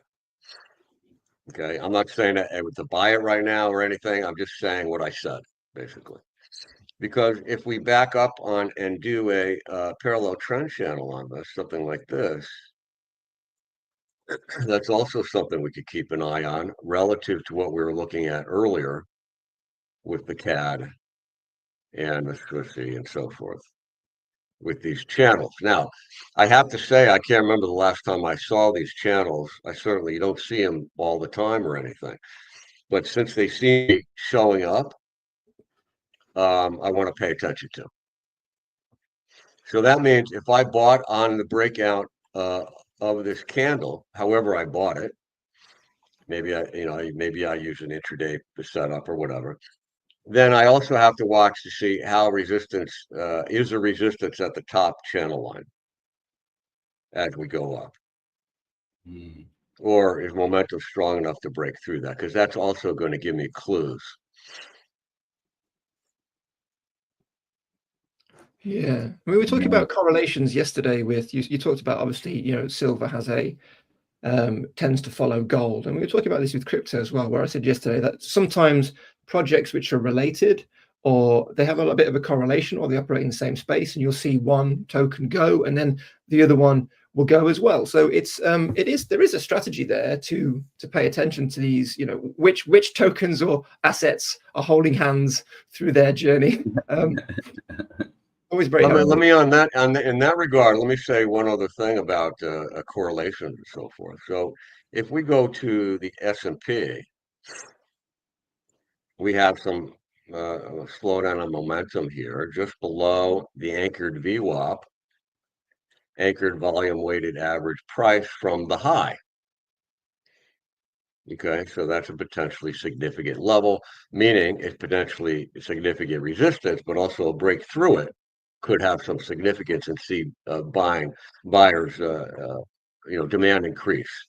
And then we have the 50 a little bit above that. And the retracement today has been almost a 78.6% of this smaller decline. And between the 50 and 61.8% on the full decline. So now let's go to some of the European indices. The FTSE already retraced 78.6% and is close to hitting the 50. German DAX is past the 50 and testing resistance at the 78.6. France, not as strong, testing the 200 and 61.8. So similar, not quite. If you notice, they're all showing relative strength to the U.S. indices. The Euro 50 broke the 61.8, heading towards the 50 and the 78.6. So what am I getting at here? What I'm getting at is, are the European indices potentially a leading indicator for what it might be coming in the S&P? Now, I'm not going to bet anything on that. That's just another that's just another clue of what's going on. For example, if they keep getting stronger and then U.S. breaks out higher, that would be supportive. That would be supporting evidence for a continuation in the U.S.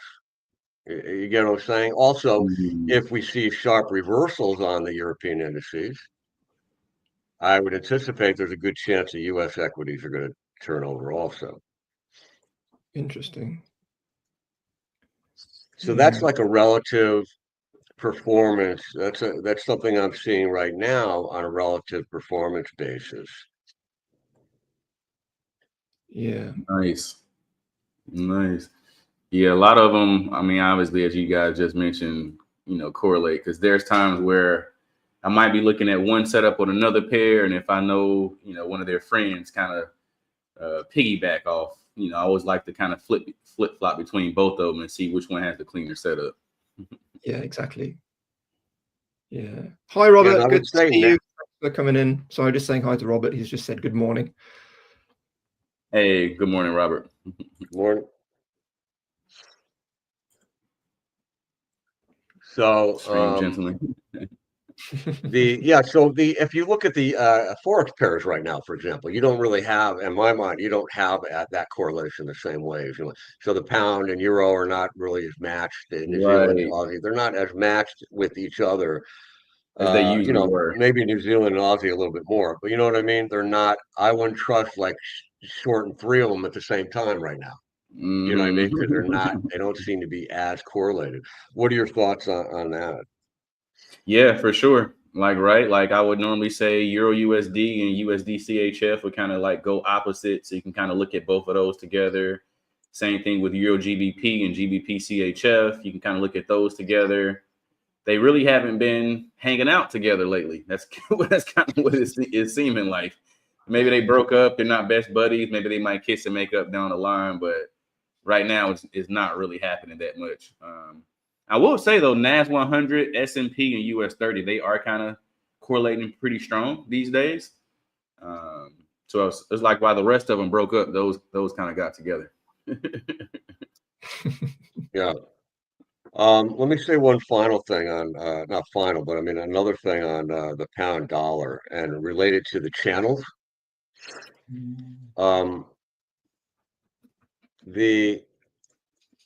The original channel is right. This top line here, the blue line, and then the bottom line here. I'm sorry. Wait a minute. Hold on. That's wrong. No, this right here to here. Okay, so this high, this low to this high, basically. Okay, and then this part here is added 25%, I believe it is. Look at how it's hit resistance here twice, right? So that's another level that I wouldn't necessarily see otherwise. You know what I mean? Right. Because if I move my line, we'll take this, let's just move this out for a second. Move this out for a second, right? So we could just look at it like this, and we got a potential false breakout, how I'm thinking of it. Right? And a potential breakout to new highs. And since we're seeing it, I'll also mention that, and we talked about this briefly yesterday, is where we have these undercuts of previous swings or overcuts, whatever we call it here, where it goes below the previous swing low before the drop is done. Didn't do this one, but did do this one. Taking out stops here and so forth before it's ready to go the other way. On the top side, it gets so close, it takes out the top before it's ready to go the other way. Now, I'm not saying it's going the other way. We don't know that yet. There's no evidence for that yet. But I'm also looking at that, especially when we had such a sharp advance prior to the breakout to new highs. So is momentum going to be strong enough to keep going? That's the question I have.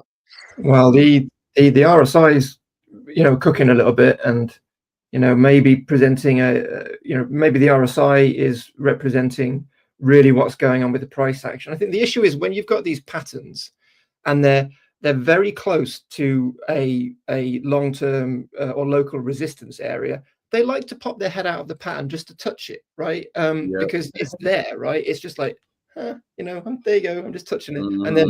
And the RSI is probably the most accurate indicator here, but the issue is, of course, when you do see price action break against probabilities out of a channel like that, there's a well, it's not risk, but obviously some buyers might front run it as a result, because when there's a move outside of probabilities, I mean, when in crypto, typically when an ascending channel breaks to the upside, it tends to go parabolic if the market supports it. So there's obviously an issue when it pokes its head out that buyers are going to jump in thinking it's like the best thing ever for the British pound. But I think probably hesitation for sure, as you said. Yeah, well, it depends on what you're trading, right?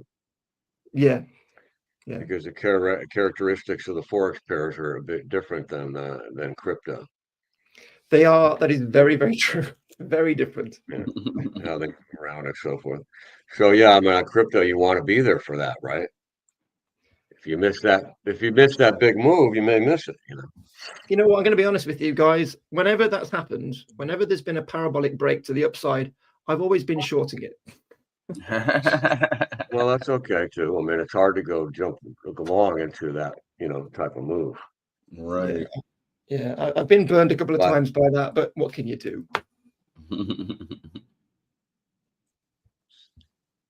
So, you got anything else, Bruce?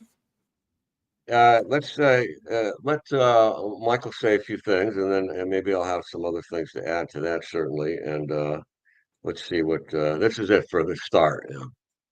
Great, that was fantastic. Sweet. Y'all go ahead and grab it. Interesting day for me, to say the least. I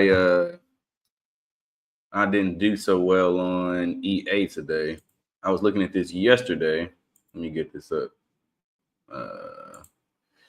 Yeah, I think I misread this today, or yesterday rather. And this thing got me. This is actually my first loss on this account. So I was like, I was on a streak here. Got to break it sometime, right? Yeah. There's no way that's going to continue forever. I mean, who has 100% success? Well, I shouldn't say that. I mean, it could continue forever, but right, it's not likely. What's wrong with you guys? Some type of pullback. 100% success rate is what I have. 100%.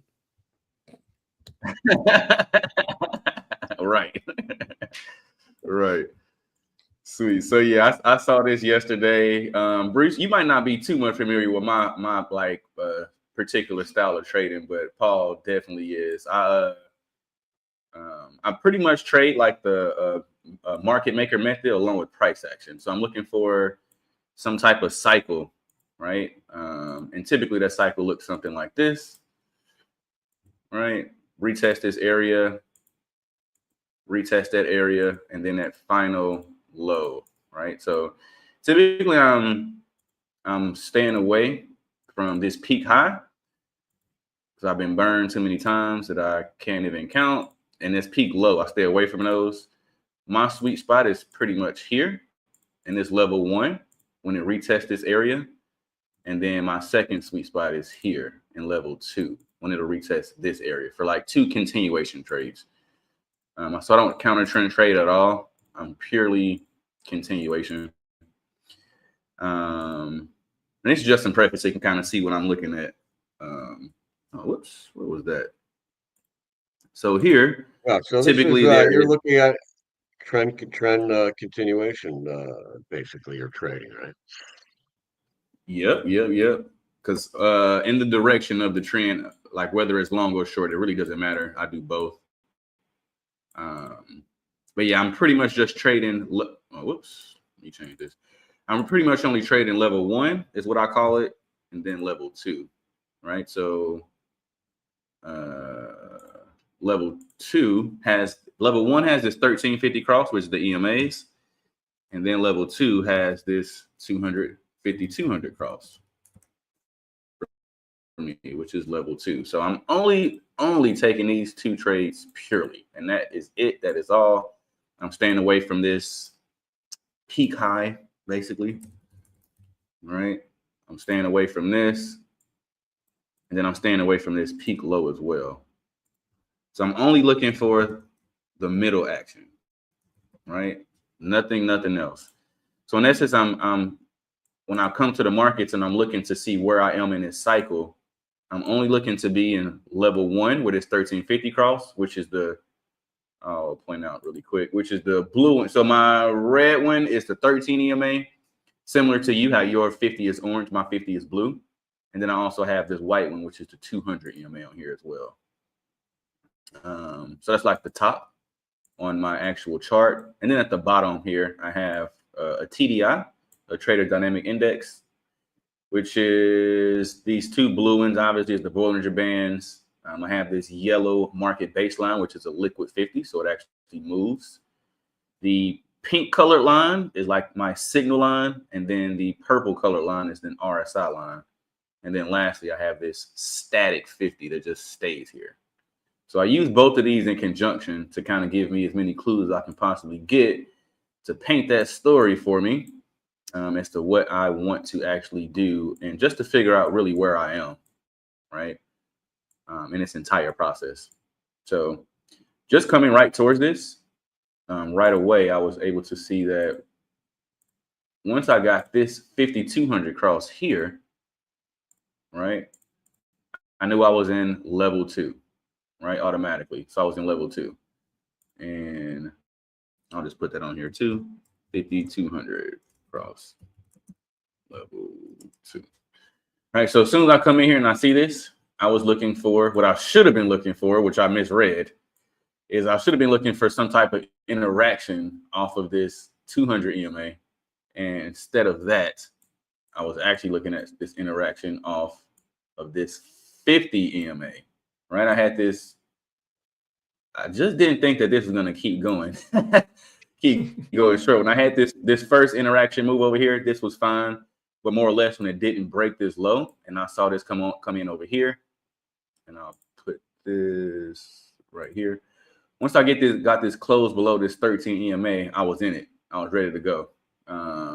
This was actually, I took this twice, guys. So I ended up putting a smaller position. Actually, this is a little early. Sorry. Yeah, I took this first position here because this didn't happen until 9. Yeah. I wasn't up at 4 in the morning trying to take trades. So this was my my first entry here. Once this actually closed below this entire area, and then once I got this next one, I grabbed it again. So I actually had a full position on this particular setup, right? So this pulls back. I didn't really care too much because I was expecting this to kind of turn back around, which it eventually started doing, right? So this kind of came up here and then it turned back around. And then this move happened over here. At this point, I was sure that this was going. And look at that. The very next candle turned back around. And it kind of played around here. Around here was when I started getting a little worried. I'm like, oh, okay, I think I'm wrong on this particular setup. And I was. And this thing turned all the way around. I actually got stopped out on this trade today, right? Because what I should have been, and let me take this off. What I should have been looking for, because my target obviously was going to be this 800 EMA here. And that did not work out the way anticipated. But what I should have been looking for is, instead of just letting, even though this didn't break this level here, and I'm like, oh, okay, this is still short, I still should have had this interaction off the 200 EMA, which, as you see, once this 5200 crossed, it never did until right now, where I'm getting stopped out at. Right? So I should have been looking, and I'm still, this move is still in play. If this doesn't turn all the way around, this will still be a good setup to take again, right? And I'll be just more or less looking for the actual interaction off this 200 EMA this time around instead of that 50. Put my stops above that entire piece there. And of course, my TP would be right here at this 800 EMA. Nice 2-for-1, right? And that move is this move right here, which is level 2. So again, once my 5200 crosses, I'm actually looking for M patterns off of this 200 EMA, right? And that's what happens on the charts, is what I'm looking at on the chart specifically. Now, on the TDI, right, similar setup or similar process, how this RSI line is now outside of the Bollinger Band. This, to me, hints that it's now creating that outside structure, right? So I want to see this outside the band here. And then once this kind of evens out, I want to see the second move go inside the band, right? And then simultaneously, I want to see this market baseline come above this static 50 for this nice reload here, right? And for me, when I say the reload, this is pretty much once they come above the 50, there's pending orders here that traders are basically long right above this 200 EMA. So I want them to come in, activate those pending long orders, you know, kind of play around with them, give them a second leg, right? And ping on the rest of them or stop out or whoever needs to be shaken out of the tree, so to speak. But once I get this confirmation short, right, below this level, which would typically be below the 50 EMA at this point, then I'll be interested in this move again, right? So I'm actually going to set up an alert here so I can be notified when this does happen. Say second chance, right? Oh.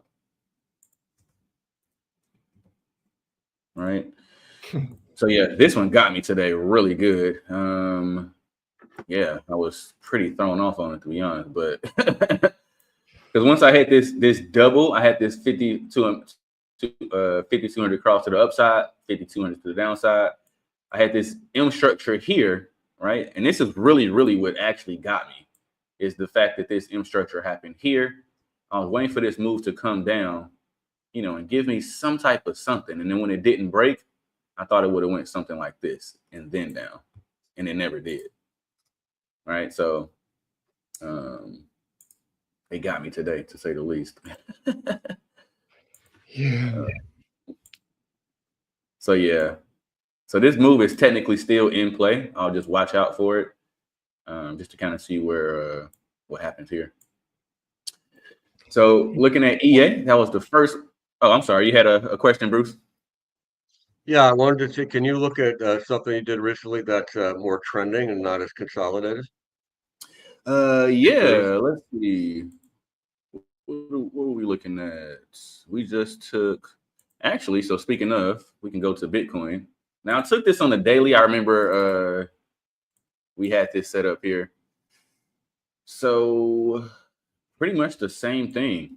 Now, I don't like to really swing trade. I like to close my positions the same day, pretty much. But we were waiting on this for so long. Paul, Yandy, and I were just shooting the breeze about what was going to happen with this for the longest. So I was looking at this for so long that I couldn't not take it. And I haven't had everything set up. So my bias was, as soon as this closed above this 50 EMA, which is right here, right? This is actually where I took my position. I ended up getting in here at 87. I think Jannie got in a little bit earlier at 82, somewhere around there, but I got in at 87. Yeah, now, right. once this came up, I grabbed this decent amount, you know, not too much. But once this kind of slowed down, because I know we were in this like area where it was kind of basically bounce off if it wanted to. And I didn't want to. Now, if I do swing, I'll hold it for a day or two. But one thing that I do not do at all is I'm not going to hold the trade over the weekend, especially with Bitcoin, because you'll wake up on, well, market will open up on Sunday. Next thing you know, this thing gapped against you so bad that you question, you know, your whole existence as a trader. Like, I don't know why I did that. So I closed this, which in my opinion was a good thing because it didn't even really go too much further. And I did have this, you know, initially at this point to move it to break even. But it ended up going, because I got in here at around, like I said, 87. So it went a decent amount for me. So I ended up just taking a piece of it off. And then right before Friday's close, I just closed the entire thing. A little over 1% on this particular setup. So not the cleanest, because it's like a cryptocurrency. But this is one of the more recent setups that I kind of took and actually didn't do too bad on. Another one was, where were we? Was this USD CAD?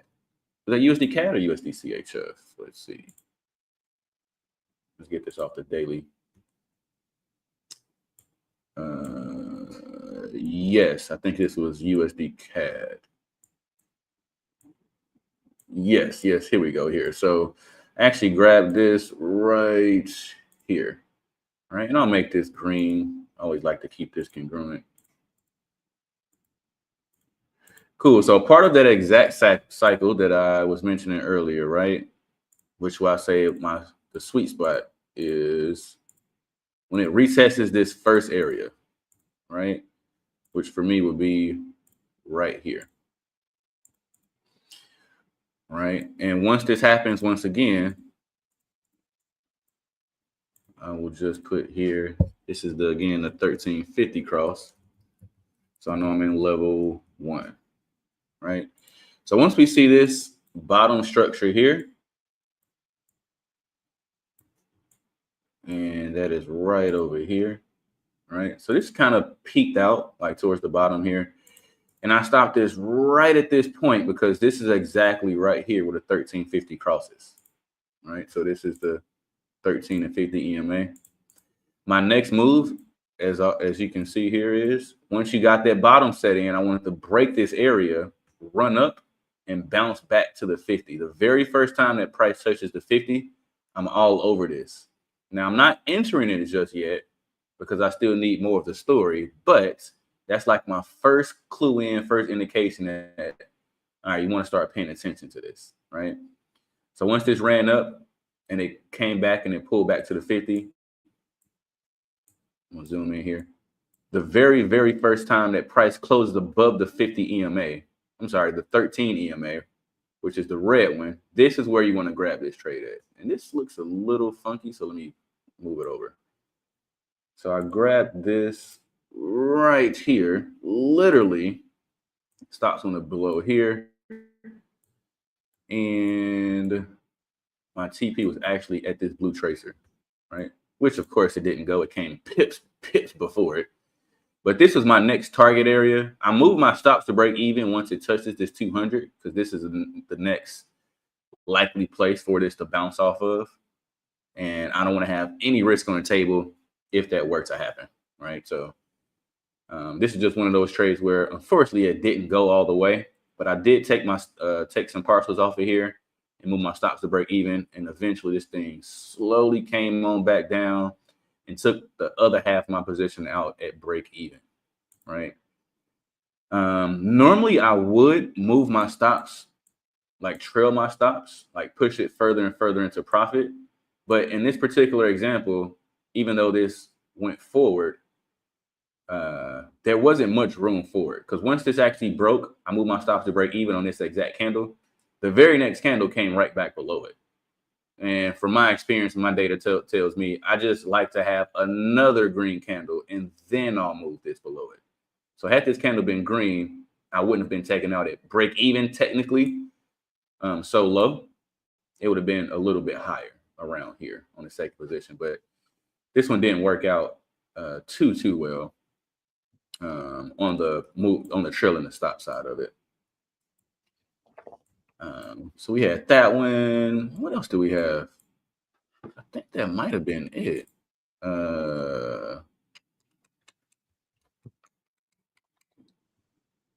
Yeah, I think that might have been it, like recently.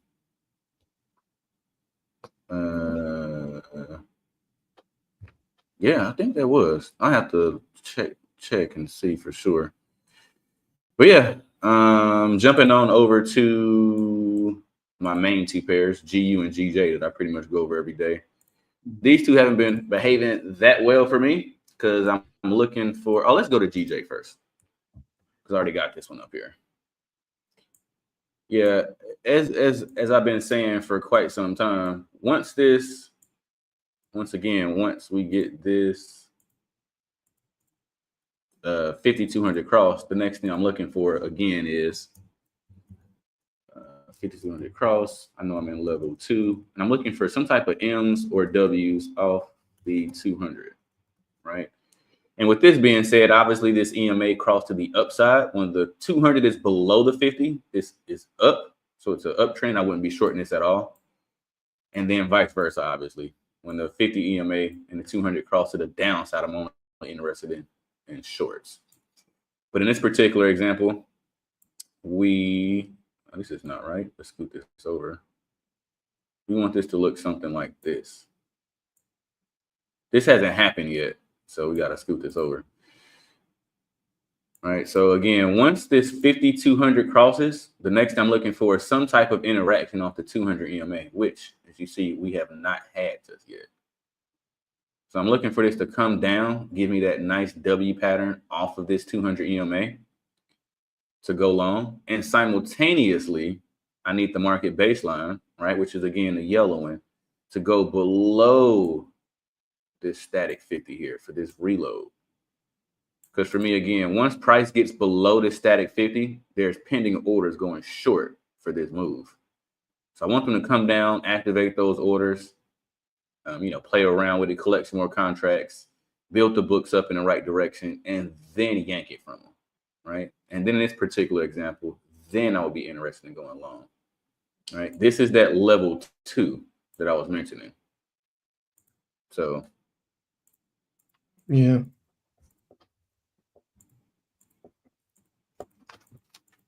Right. That would be the move right here, the second one. In level 2, I'm looking for M's and W's. And then in level 1, I'm looking for bounces. Right. Because once the 1350 cross and the 5200 hasn't crossed yet, I don't need a reload. I don't need a pattern or anything. I just want to get that initial first bounce off that 50 EMA going in the same direction and continuing this move going long. Right. Once that happens and I break this second piece here and it pulls back, now in this level 2, I want to see some type of W pattern off this 200 EMA. So the first one, I'm looking for bounces off the 50. Then the second one, I'm looking for bounces or patterns, which is typically a W or M off this 200 EMA. So not too much on GJ because, again, this hasn't really happened for me. I don't have a setup.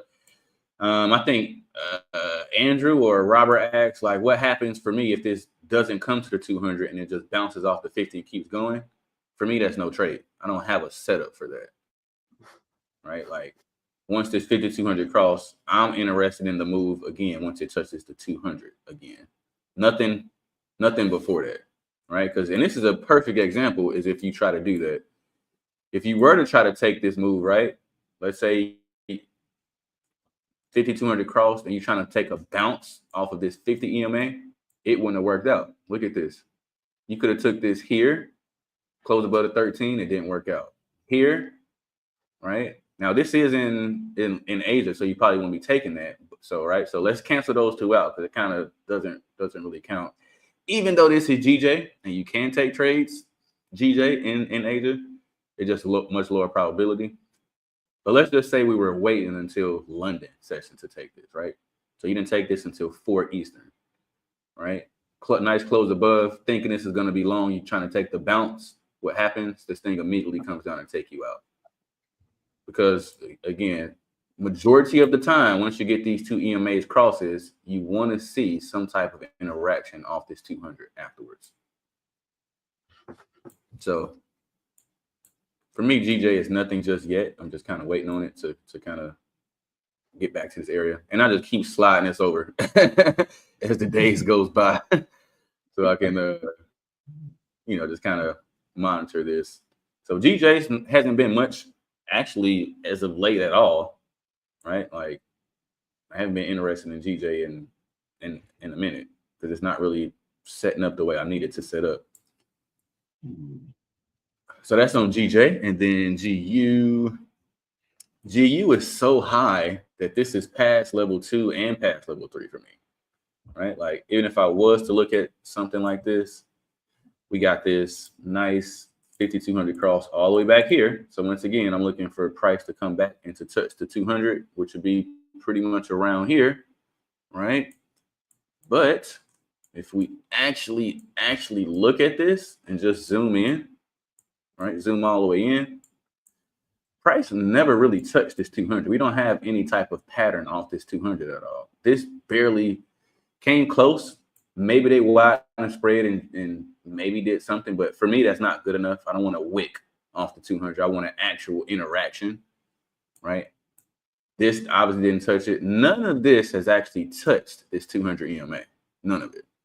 So GU for me is dead as well. I'm not interested in it at all either until once again this comes down and gives me some type of structure off of this, right? And simultaneously, again, the market baseline going below this static,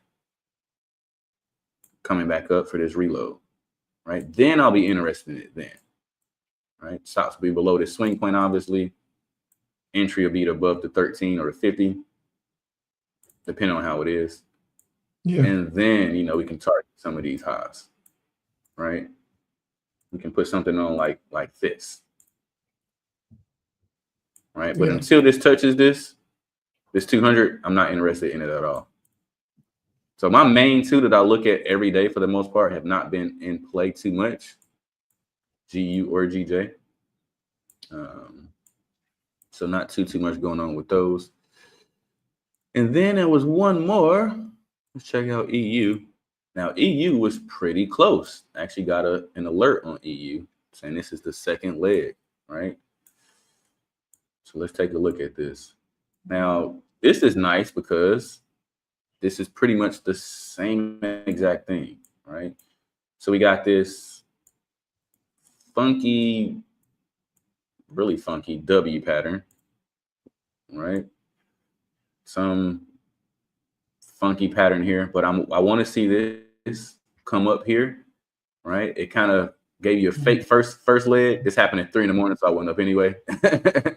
But now this second kind of going up in this direction, right? Once this closes above this, all of this little structure here, I really want it to close above this candle here, these two, right? This little railroad track pattern.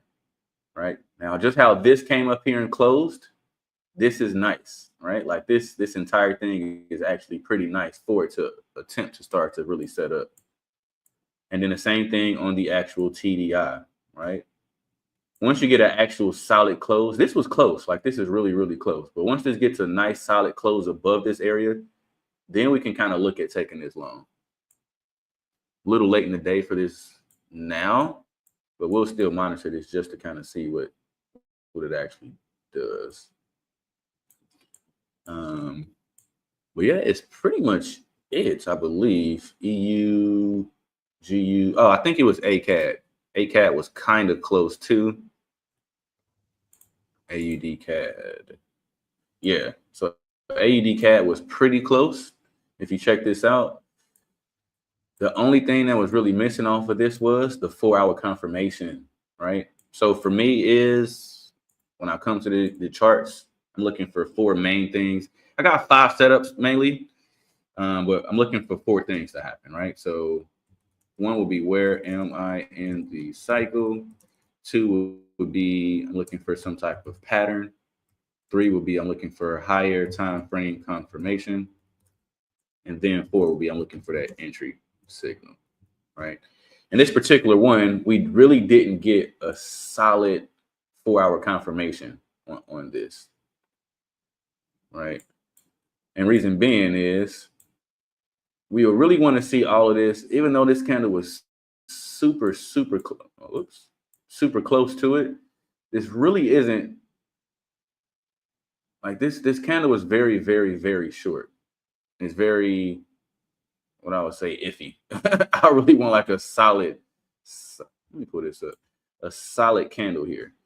And in addition to this as well, if you're looking at the actual market baseline, this is slowly slanting down, right? Which I really don't want to be trying to take.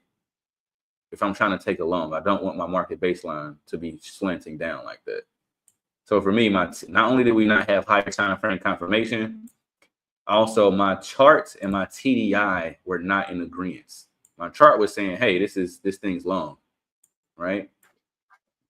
Or at least it's attempting to set up to go long. But my market base, my TDI saying, no, this is kind of stalling out. You might want to wait for this. So yeah, and I think that was pretty much it. I don't really have much else. That was great. Thank you. Yeah, Michael, question for you on. So you were saying that you had a series of a long series of profitable days or trades.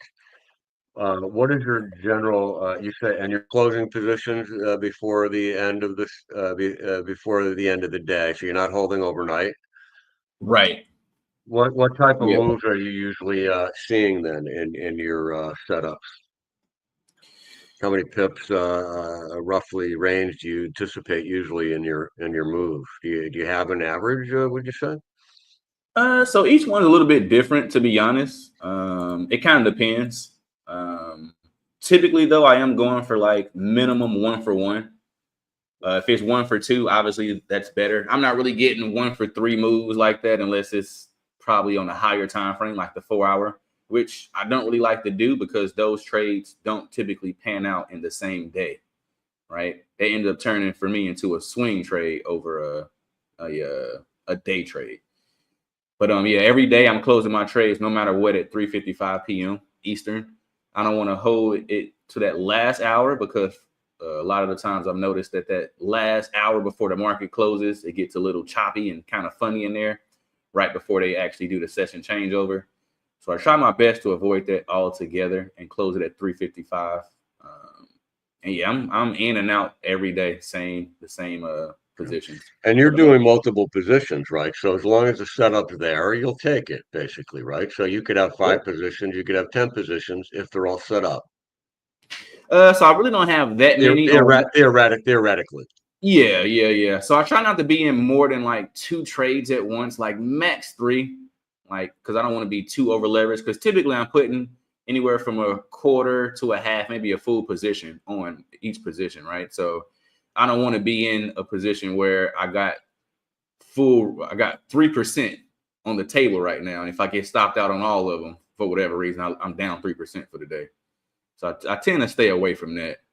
And yeah, seeing that I'm closing them out every day and I'm not really swinging, I don't really be in many trades like together. Again, it's most of the time it's only about two trades I might be in at a time. Okay. Now I don't mind if I'm at break even, right? If I'm at break even on a trade, I don't mind. It's like I'm flat for me because I don't have any risk on the table at that particular point. So if I got 2 trades on already and they're both at break even, I don't mind opening up another 2 trades. I just don't want to have the risk on the table. Yeah.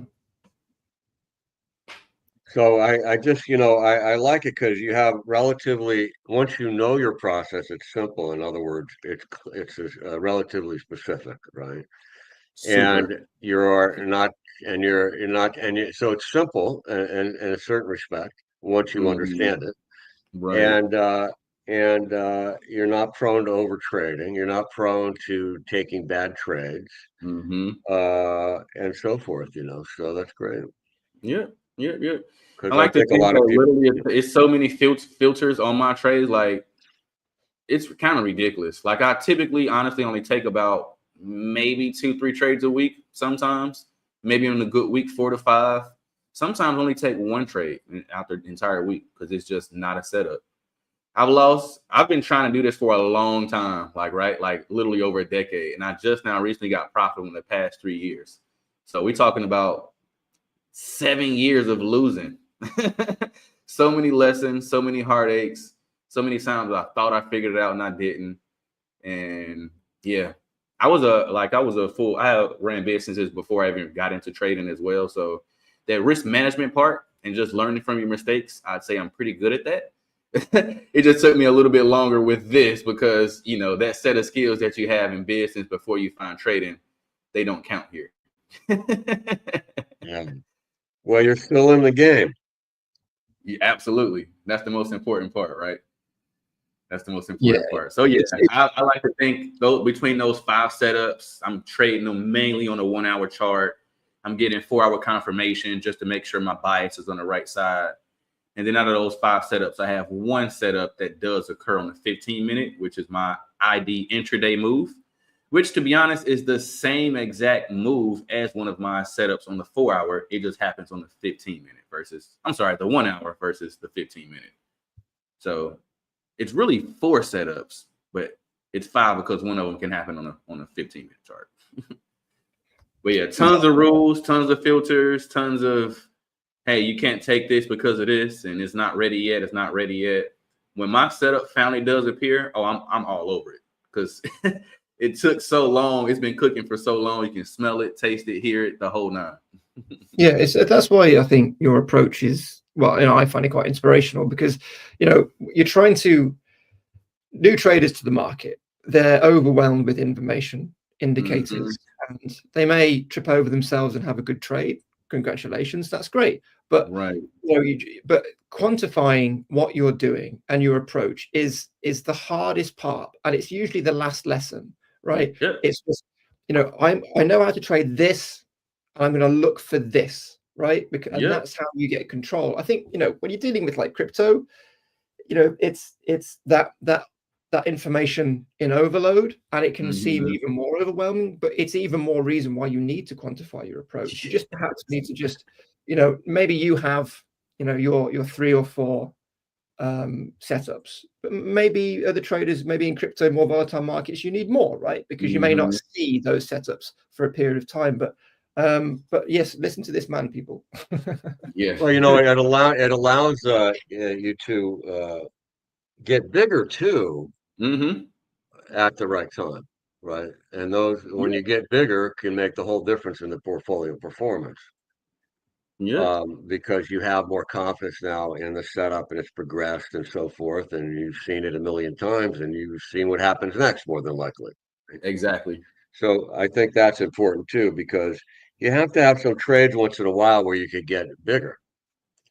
In order to help compensate for all the losing trades. But also that's give my the A+ setup. performance a boost. Yeah, A+ setup. Yeah. Yeah. Because that one, my A+ setup is one I'll put my full risk on. Like, I like to say, it's illegal. If I see my A1 setup occur and I don't put my full position on it, I've deviated from my trading plan. Like, I have to put on my full position if I see that. That's the only one that's like that, though. Well, that's another important concept of scaling in, right? I just do something similar. I'll take a third, and then maybe I'll take another third. Ideally, I'm getting in a full position, but that's not happening all the time, of course. And I'm scaling out in that way as well. So depending on the move and if it's going to go, if it's just for 2 hours, I'm not necessarily doing it. But if it's a 1, 2, 3 day trade or something like that, right. I did have something on pound dollar I wanted to mention. Yeah, let's have a look. Let me just pull that up here. I've been talking about altcoins all day. I am so burnt out. So go for it.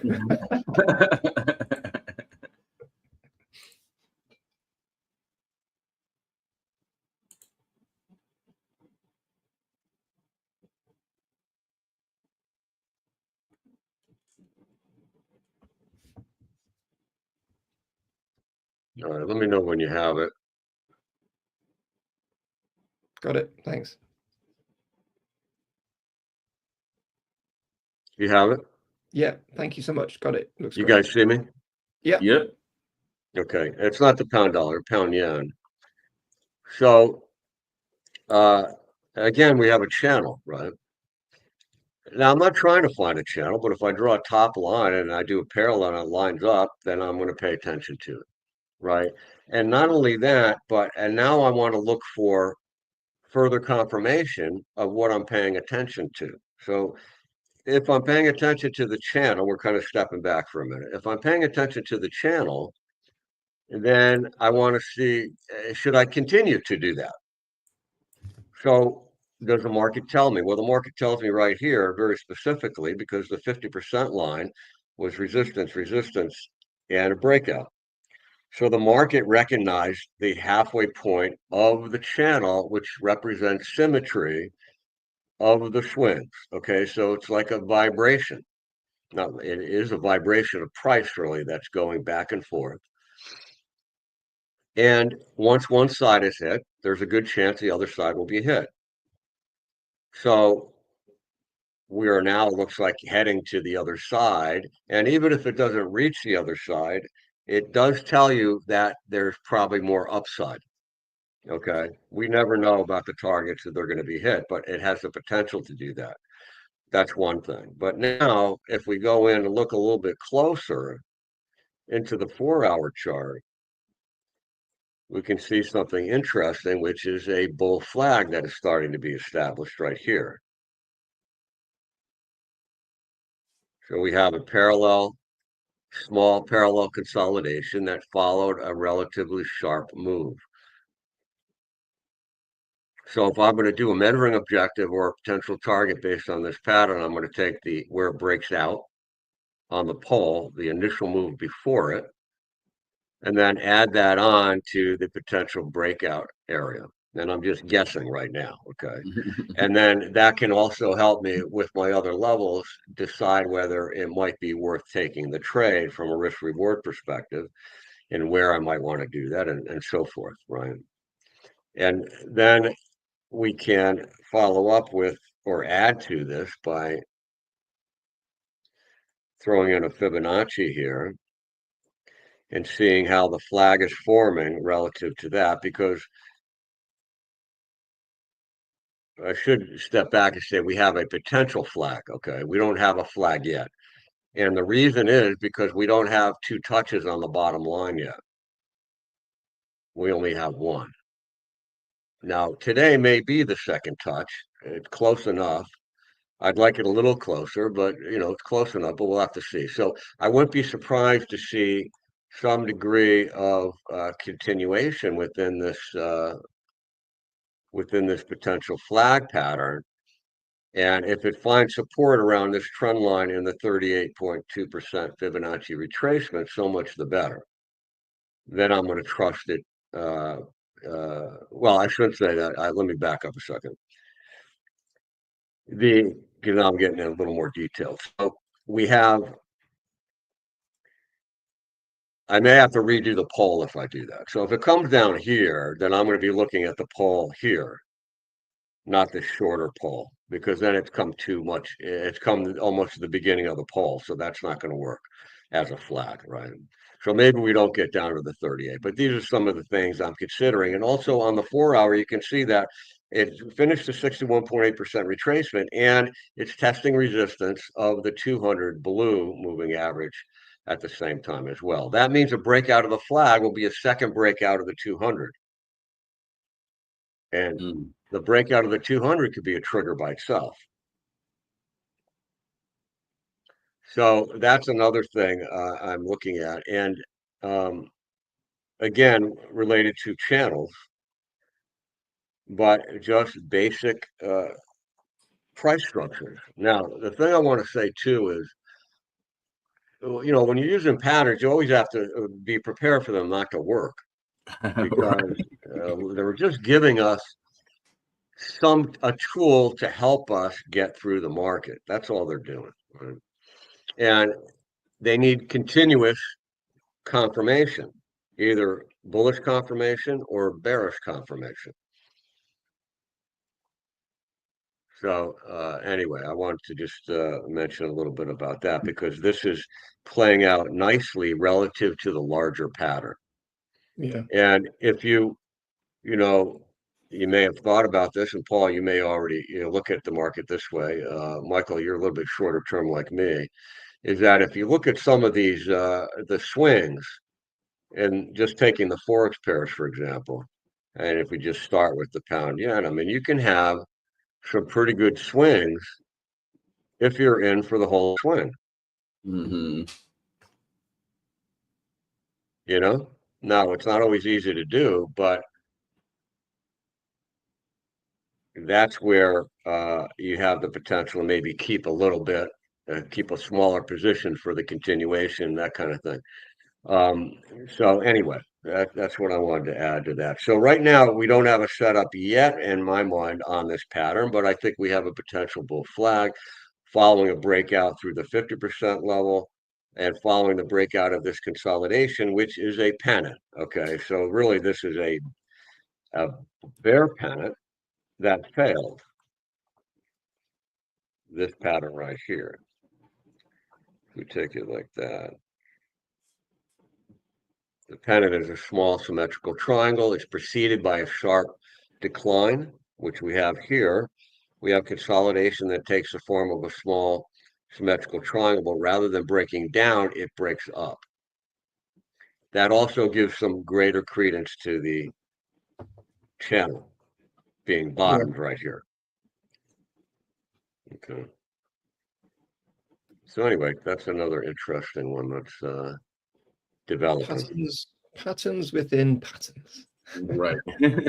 Everything for the whole family. The name of the game. All right. Well, let me finish off with some altcoin setups.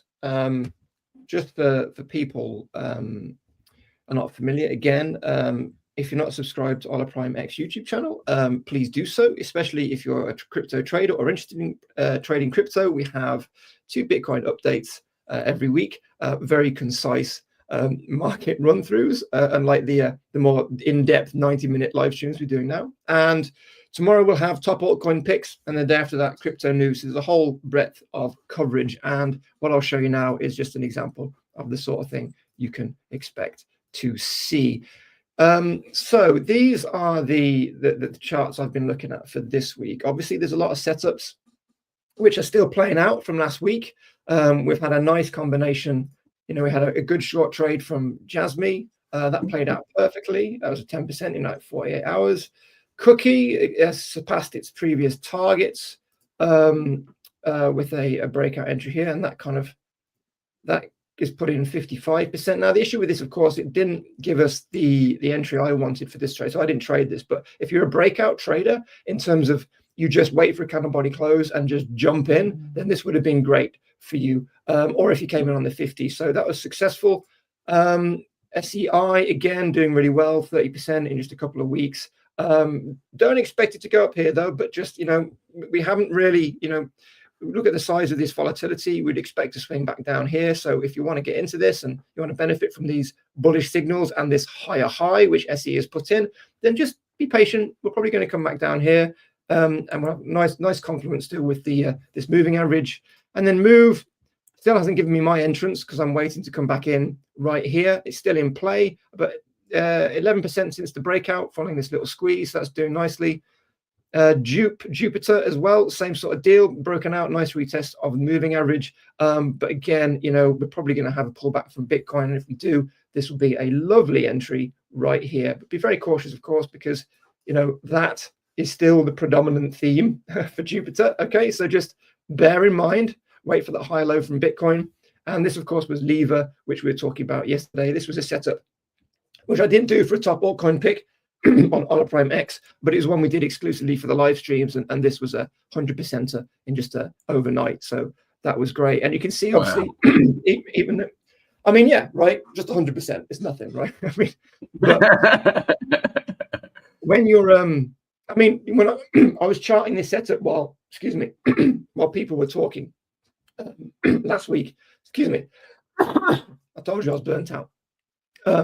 So this did really well, but you know, this is a low cap, of course. And then when Bitcoin puts in a bullish move, it just goes. But it's a great setup because you had a confirmed floor for the price action. You had a confirmed change in the trend with a higher high, which not a lot of the tokens we've just been looking at have given us. We had two consistent higher lows. We're in a tradable pattern with a moving average underneath, and the 50 underneath as well. And that is what gave buyers the confidence to enter this, because it was just a really good setup with confirmation on every level in terms of the change of the trend. And this is why it obviously went to the moon, but it's a low cap, of course, so it can move. But these are some fresh setups to get your teeth into, presuming Bitcoin continues to remain bullish. And just bear in mind, of course, that when Bitcoin is sitting pretty with a bullish posture, which is exactly what it's doing now, right? Even though we feel we got a pullback, it's still a bullish move. You know, the market will move while Bitcoin's making its decision, and that's usually a good sign. But you can still see this is, you know, this is a total 3. You know, we've got a bit of downside, so I don't think we're going to see much more longs play out over the next couple of days. We need to see what Bitcoin does next. But this is Pepe, and we have two options here for a long trade. Bearing in mind, of course, that you know the market is very hesitant, and this is a meme token as well, which means we have some extreme volatility in either direction. We've got a moving average beneath us. There's a breakout trade if we can get a little bit more of a push. That's just my dog. I'm sorry. Just a bit of she's having a bad day. So we could get a bit of push higher here. You could come back down and then buy the retest. But this would be a safer entrance, given the hesitation in the market. And we could also see some confluence with the RSI. So a couple of breakout trade here, or just wait for support would be a good entry. But again, that's a meme coin. Know what you're trading. This is ZK.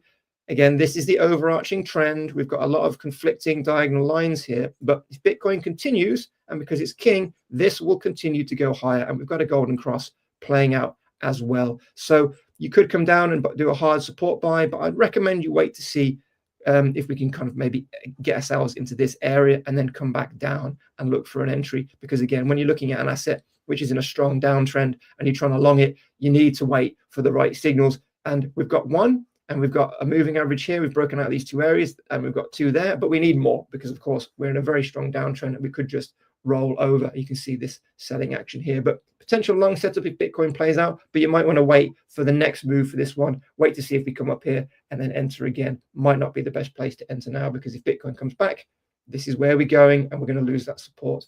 XRP, couple of setups. Just want to give you the big picture. This is what we've been talking about. Head and shoulders pattern, ambiguous kind of support range, neckline range, which is making it a little bit difficult to trade. You could consider this a bear trap at this point, but this is the potential short setup for the next few days if Bitcoin pulls back, and this is the zoomed in version.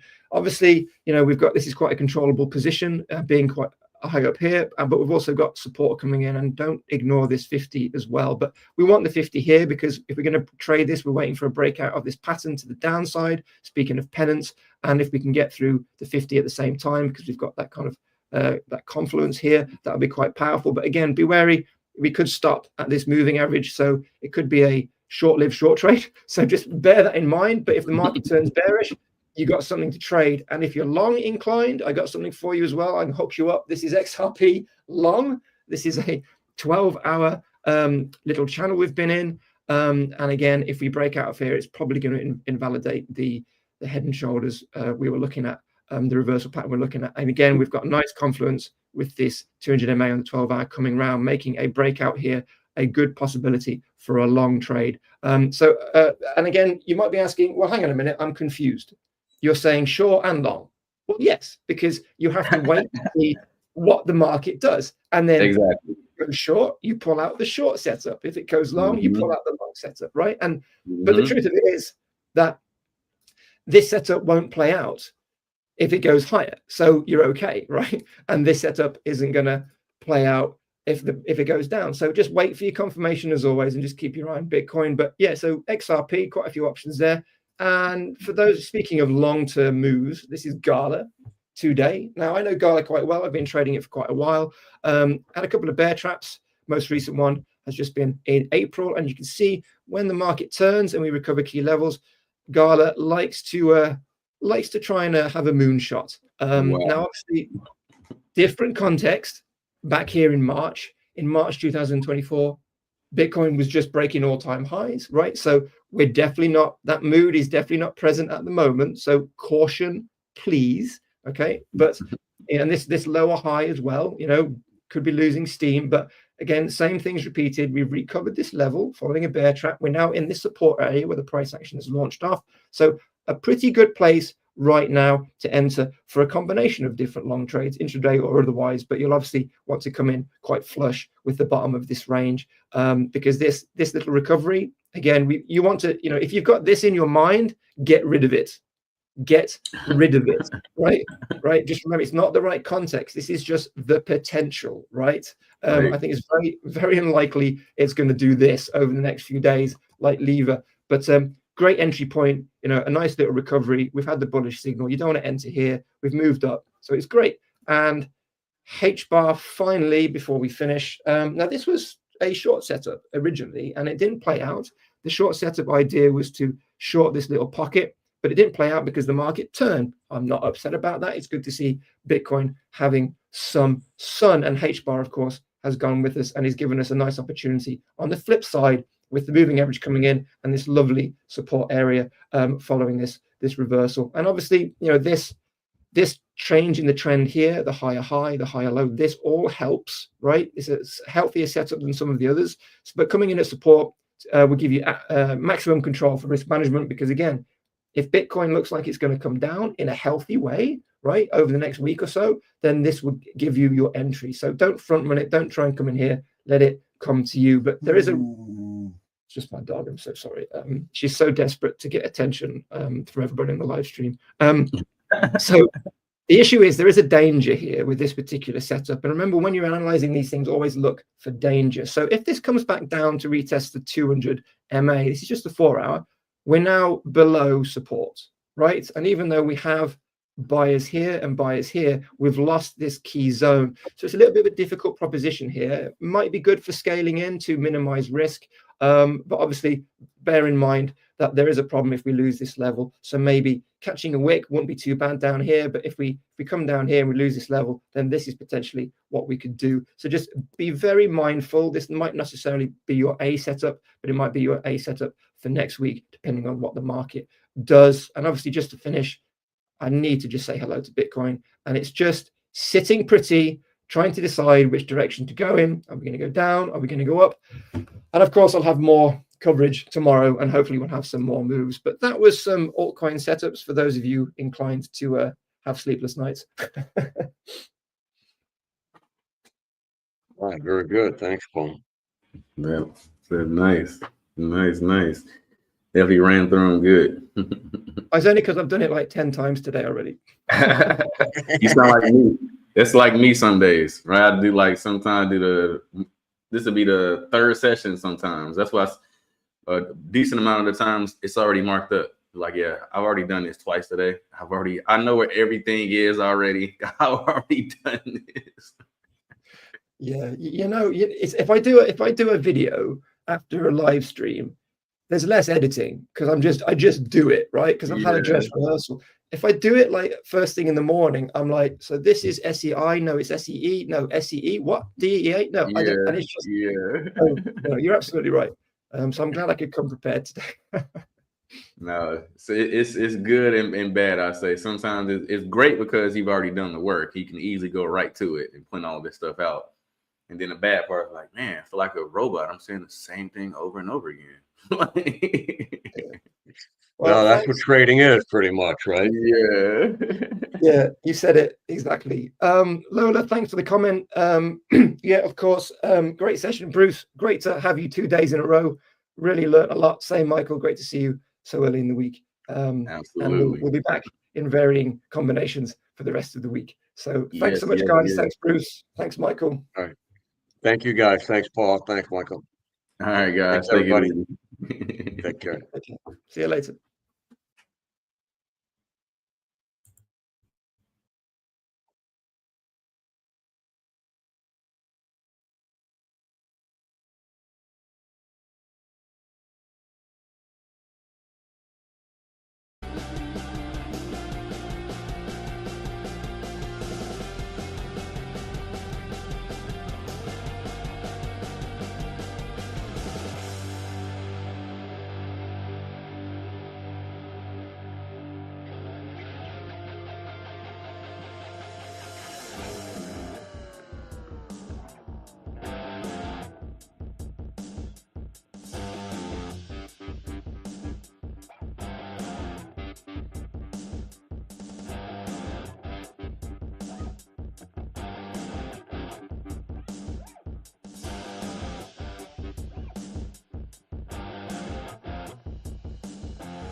Hey, Howard, how's it going, man?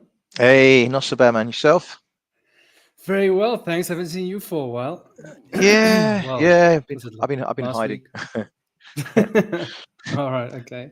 Hey, man. Hey, Hello, hello. how you It'll doing? be interesting to, especially on the pound US dollar, because I know we're trading differently. So maybe I can just share my screen. I'll just start with, if you don't mind. We'll start with the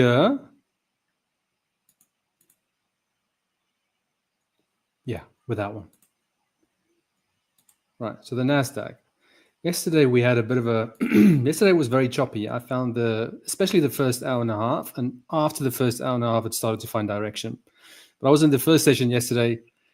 It was just really, really choppy. And today we're getting very similar kind of price action, but it started to find direction only just in the last 15 minutes. But before that, as you can see, it's been a lot of chop. So, yeah, I didn't trade the NASDAQ today. I didn't even watch it. So, but I can just see in hindsight, there's been a bit of a mess. Did you trade the NASDAQ today, Aymane? Like today, I hit my max loss today, which was really choppy. I took a couple of trades, and to be honest, I was more bearish, and let's say I anticipate a little bit. You are right, like it was a little bit. Yeah, if you look at yesterday as well. Yesterday we had the first 15-minute candle just pushing lower, and then it made that beautiful bullish candle, obviously outside of that resistance area. And the same was on the half an hour and the 1 hour. It looked really, really good. And then I took a trade and it didn't work. And then the whole candle got wiped out. I just knew we were in for a range. But then later, as I said, like this is like 2 hours, 2.5 hours after the open, something like that, it started to break lower. So it's been a bit tricky this week, especially at the open, the first hour and a half or first 2 hours of the NASDAQ's been very difficult. Who's sending us messages? Yo, Robert. You had a semi? Oh, a semi-good one. Semi-good one today. Oh, nice one, mate. Nice one. All right.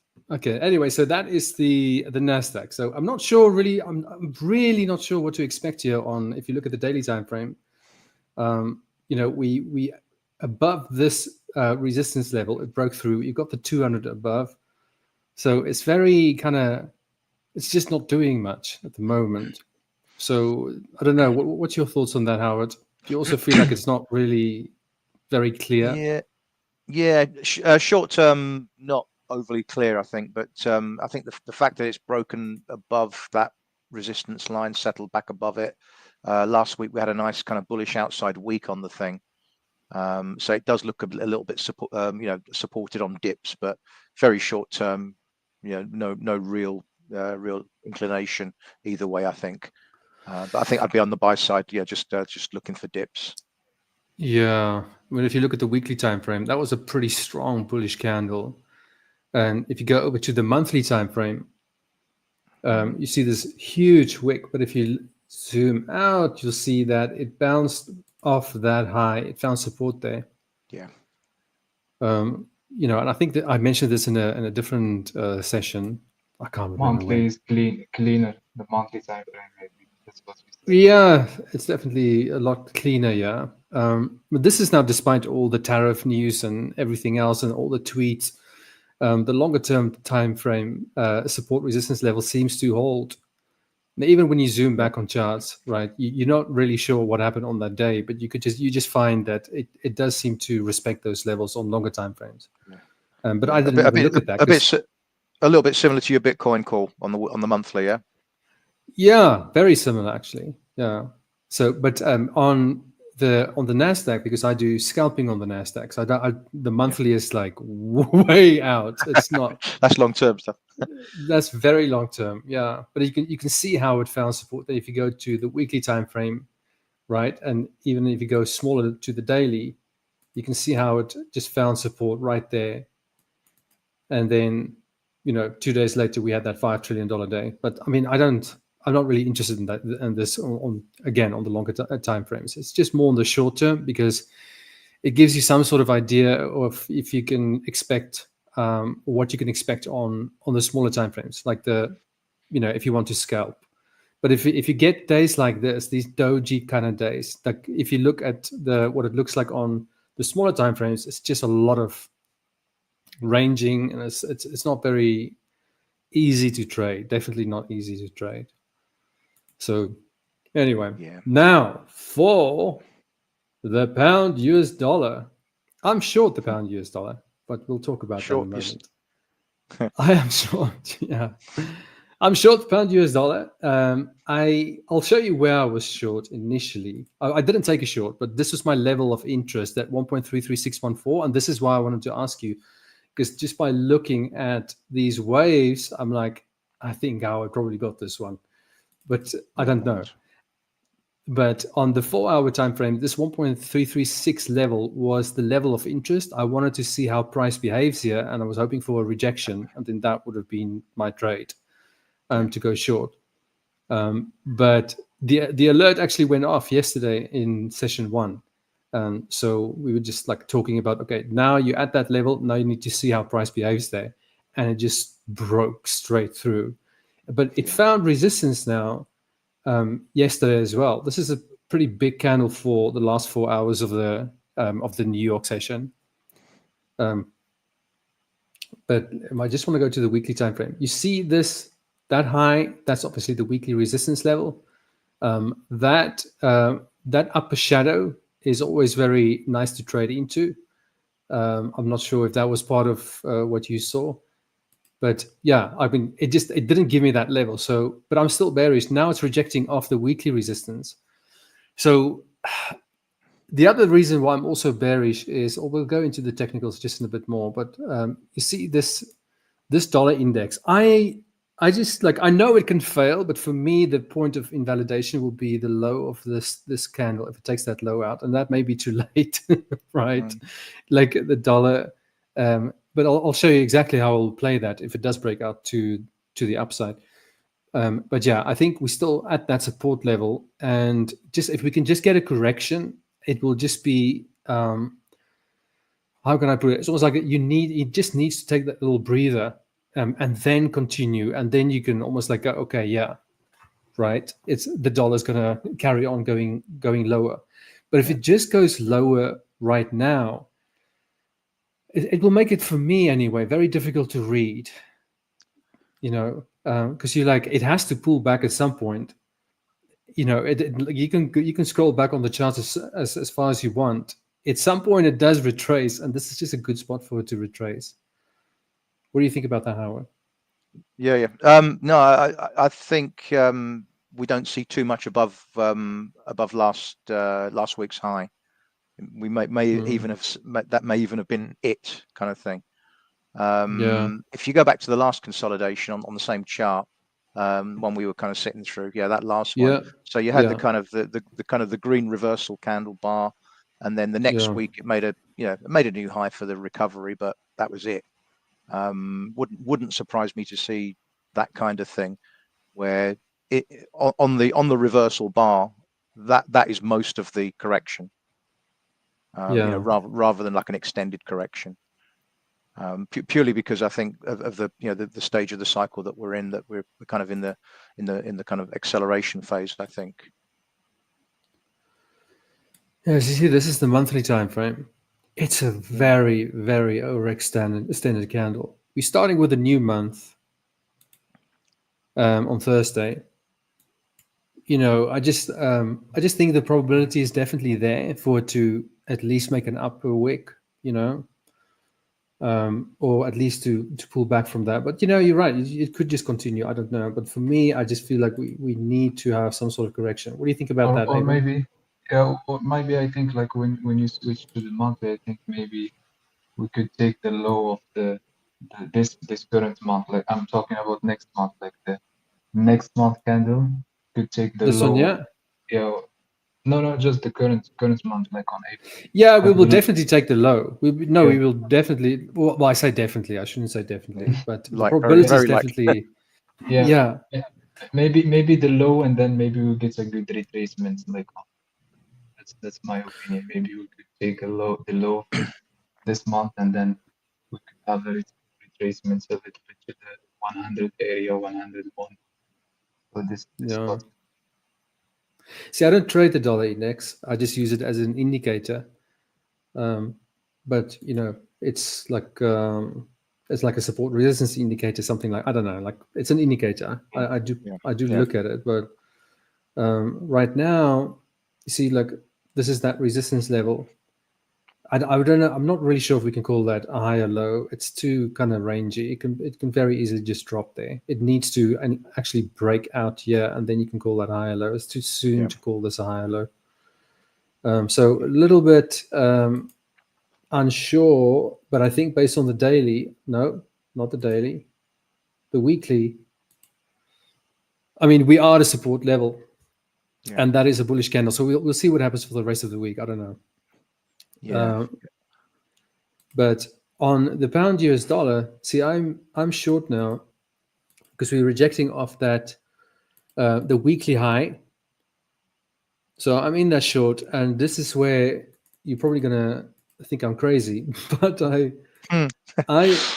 would like, and I'll be probably, well, I would like for price to go down to 1.30125.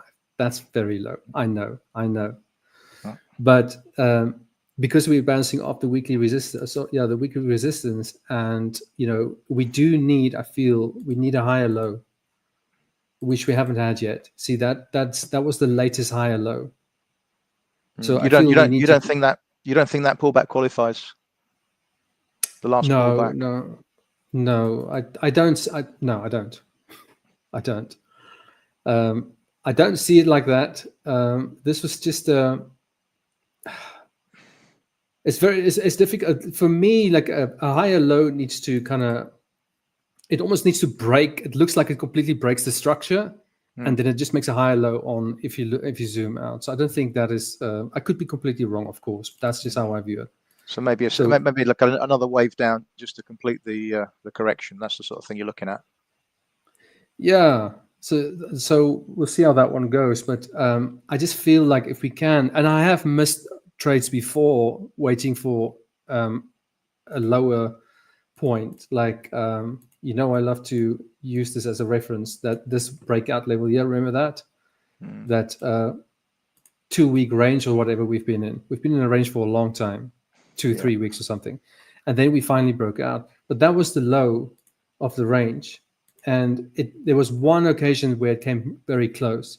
I was waiting for a lower point, and I never got it, and just broke out. So just went up. That could happen right now as well. Okay, so but you get the kind of second, like, you know, I guess you could call it a C wave in Elliott terms, where you get a second part of the correction to complete it.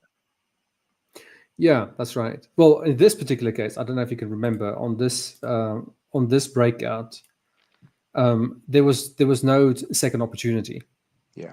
Because the breakout, this was the tariff announcement. It kind of happened during the tariff announcement. Let me just status bar. Yeah, you see, that's the midnight to 4 o'clock in the morning, 4 to 8, and I guess there was an opportunity in the London session to catch that, but after that there was nothing. You know, if you looked for a pullback on the fib levels, it just crashed through the 50, and the 61.8 was like right back into the range. So there was just, you know, that was it. But then it found support on this high of this range, the range below the one that we've been in for so long. You see that? And that is where it started to turn, really big move. So now on the daily, if we can get that again, so I know so there's two scenarios for me. It's gonna break out of the weekly resistance, and then obviously that will change my view and how am I going to approach it. But it first needs to break out, and then I'll probably wait for a retest and then play it. But for now, because we are rejecting off the weekly resistance level, and also my view on the dollar index, and again I could be wrong on both of them, I just feel that if we can get price to go lower, it will make for, it will be the trade of the year. It will be the trade of the year if it can go back, if it can like really look like it's completely failing. Those are the best opportunities. Looks like it's completely going wrong, and then it just finds support on a longer time frame that people don't kind of identify, which is it's very easy. I mean, it's highs and lows on longer time frames. But if we can get that level, if you see, well, then that would be fantastic. But if you look at just be above that, at 1.30612, that's the 50% Fibonacci retracement level. So it could stall there. If it does go and if it does go lower, then that could be potentially an area where it's going to start to turn around. But if we can get these levels, I think from that level it's going to make new highs, and that will be a beautiful, strong leg up. But right now, if it just breaks out, then, well, no Christmas for me. I'm just going to have to wait. Just going to have to wait for the, for a retracement of that breakout level back to the weekly high, and then maybe trade it from there. But for now, I'm definitely short. I was short, as I said, I was short around this level, not in a trade short. I was just waiting for this level, never got it, just broke straight through. So yeah, that's how I view it. So that kind of ties in with, again, the dollar index. If the dollar index does retrace, then that will fit in quite nicely with, what I'm seeing right now with the resistance on the weekly and so on. But of course, I'm fully aware of the fact that it can just break out. I'm fully aware of that. It can just break out. But if it doesn't, this will be like if it does pull back to, my target is not here. I mean, my target will be around here, and that will be like a 1 to 16. So that's pretty decent, right? If I don't get it, then it's just, the one I lose. So yeah, we'll obviously get your views on this as well, Howard. Or you can just like fill in now if you want. Like, what do you think of that? I think going into this week, based on last week's, and the same with the euro dollar as well, and gold, looking for a deeper correction. Maybe I'll whack my chart up there just to, and we'll come back to that in a minute. So, okay. Do you want to show your chart or later? Yeah, just one sec. I'll just to show you what I was looking at for going into this week. Basically daily. So we had that kind of rejection a few days back, and then some narrow ranges. And for me, I was looking for the thing to do like a little ABC type thing towards 132 ish. But obviously yesterday we got the break higher on some of these markets. So that for me kind of negated the correction. So I'm seeing today's pullback as just a little correction of yesterday, quite a narrow range compared to what happened yesterday. So I think just a minor correction, and then maybe from tomorrow we start to sort of push higher again.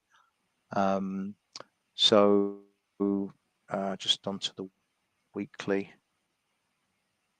So yeah, we are at the key level. Last week we had that kind of rejection on the weekly candle, but we since broken through the top of the shadow, which I think is never a great thing if you're looking for a reversal. I don't think, unless it turns out to be some kind of tweezer top, which maybe it will.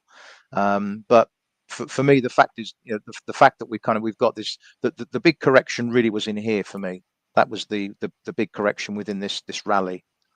So the big upper shadow, then the big lower shadow, and then away we continue. That balanced the whole thing out. And now we've just seen kind of basically upside and small rejection against it. So yeah, I'm looking for this thing to break on through here and to start to accelerate higher. It might take payroll. It might take non-farm payrolls to do it. I don't know. I think we're kind of the ranges are a little bit narrow this week. People are thinking, don't want to take on too much risk going into payrolls, perhaps. But it's interesting how it did the rejection last week, and this week so far. I know it's early in the week, but we haven't broken through last week's low. Quite the opposite. We've kind of taken out the high. So that for me is a bit. I think it's a bit of a telltale sign, but obviously time will tell. Well, Howard, I hope you're wrong, but at the same time, I hope you don't lose any money while you're wrong. Yeah, well, No, that's the thing. no, Or just keep keep the risk small. Yeah, look, I think it's just it's typical at those resistance levels. You know, it really is just kind of 50-50. But I just feel like well, everything I've mentioned, we could get a pullback, but you know, obviously you could be right. Maybe we just break out and I'll miss out on that move, but you kind of have to stick to how you trade, you know. Yeah. So, well, as you say, there'll be, if it does do that, then there'll be an opportunity at some point for it to pull back. You know, there will be. Yeah. Yeah. Well, but, we'll see how my trade goes. Yeah. No. What's your take on? Yeah, I'm gonna need it. Thank you, Howard. Thank you. Didn't say that.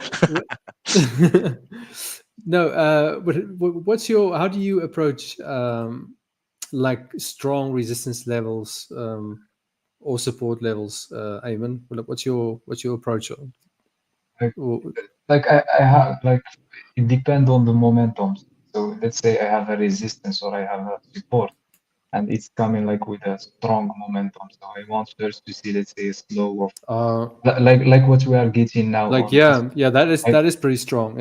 Yeah, that's what I will be looking for to sell, let's say, or like for a reversal or retracement. Like I will be looking for sort of this price action, like momentum was bullish, was strong, and then let's say the volume died. So really like small dojis, and then most of the time, like in my opinion, like we get a reversal. So I think also like we could get a retracement to the 1.30 it's open, and also like the monthly candle is like we have 2 days, I think, for the monthly candle to close, and most of the time before the close we get always a small retracement at least. So it depends also on this today's candle, daily candle, how it will close.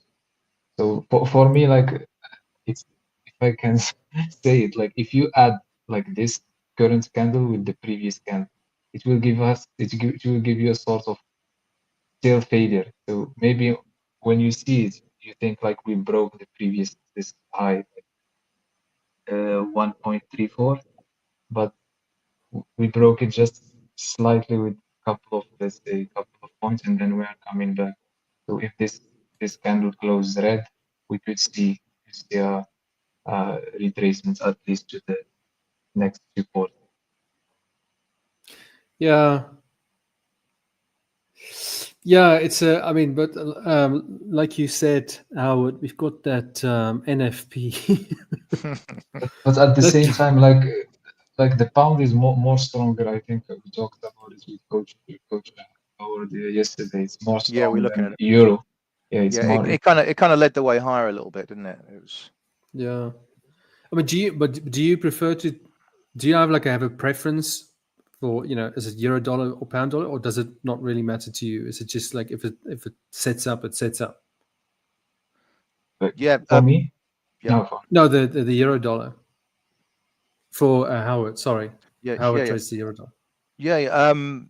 I tend to do more euro than pound, but obviously if there's a kind of clear bias, then if one of them's leading, then sort of weight it a little bit towards the one which is leading.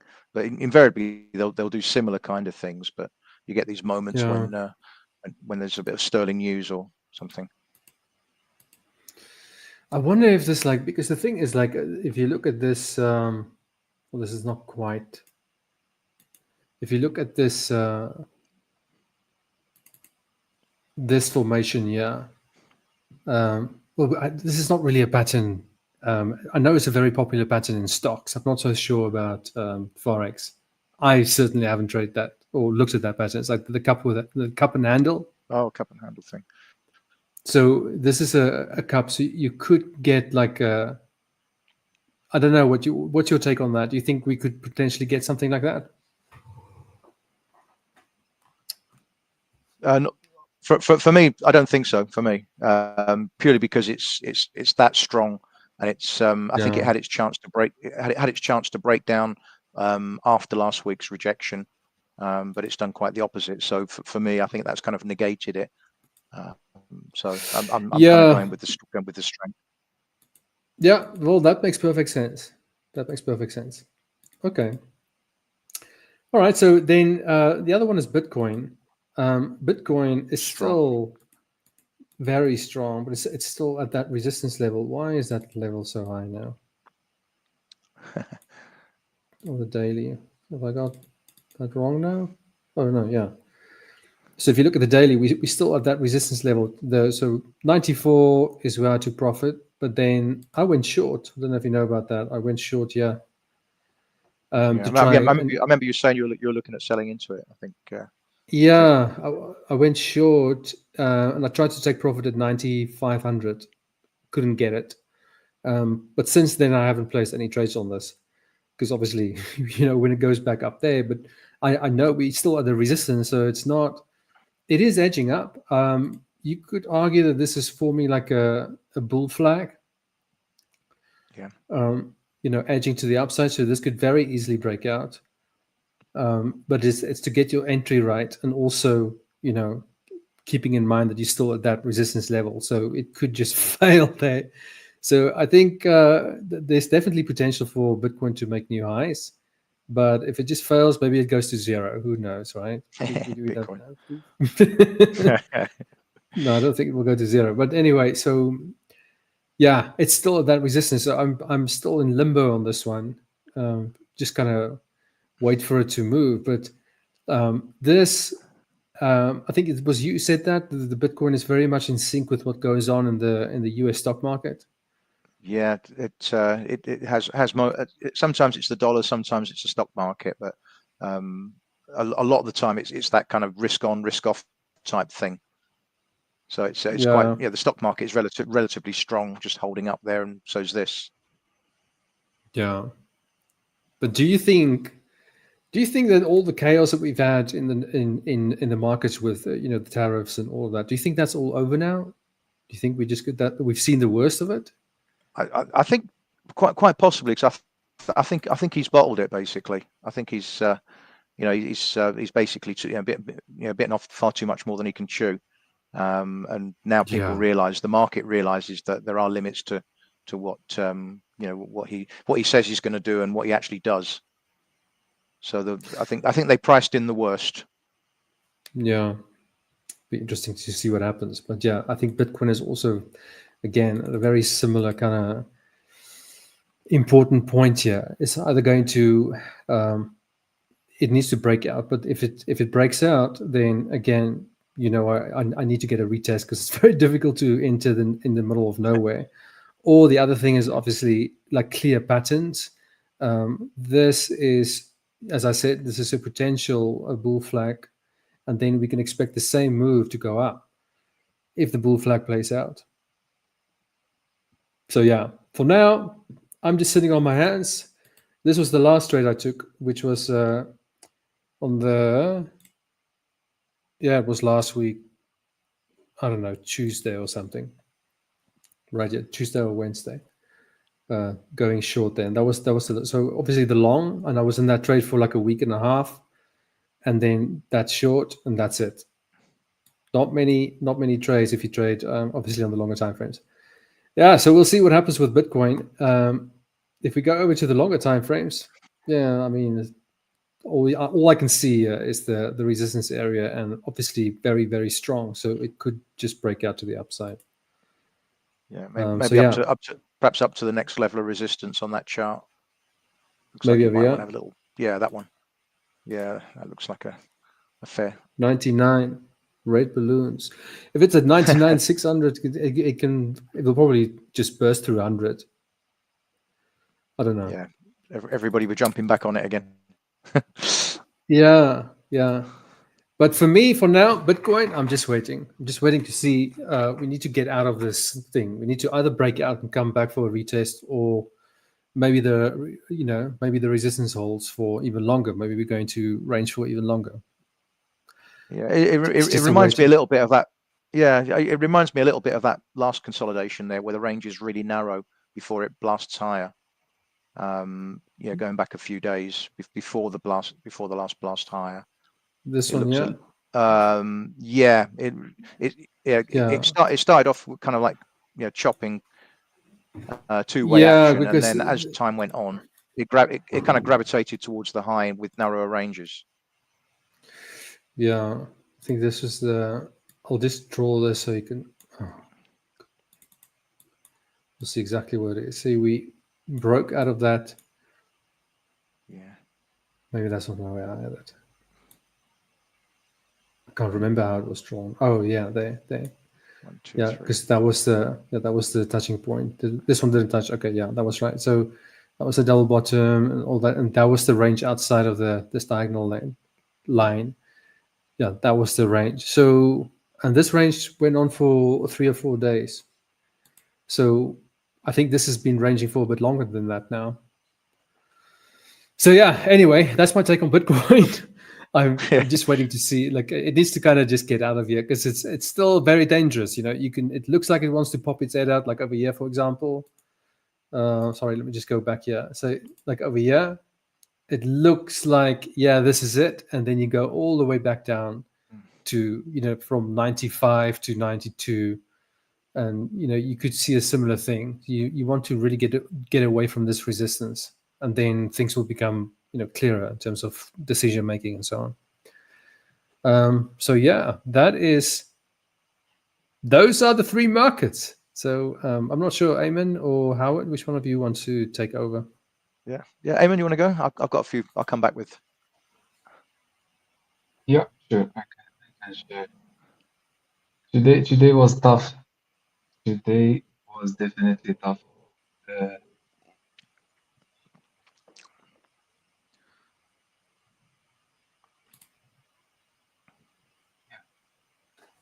So there we go. NASDAQ, that's what I trade, like always. So for me, we were sitting in a weekly area, weekly supply.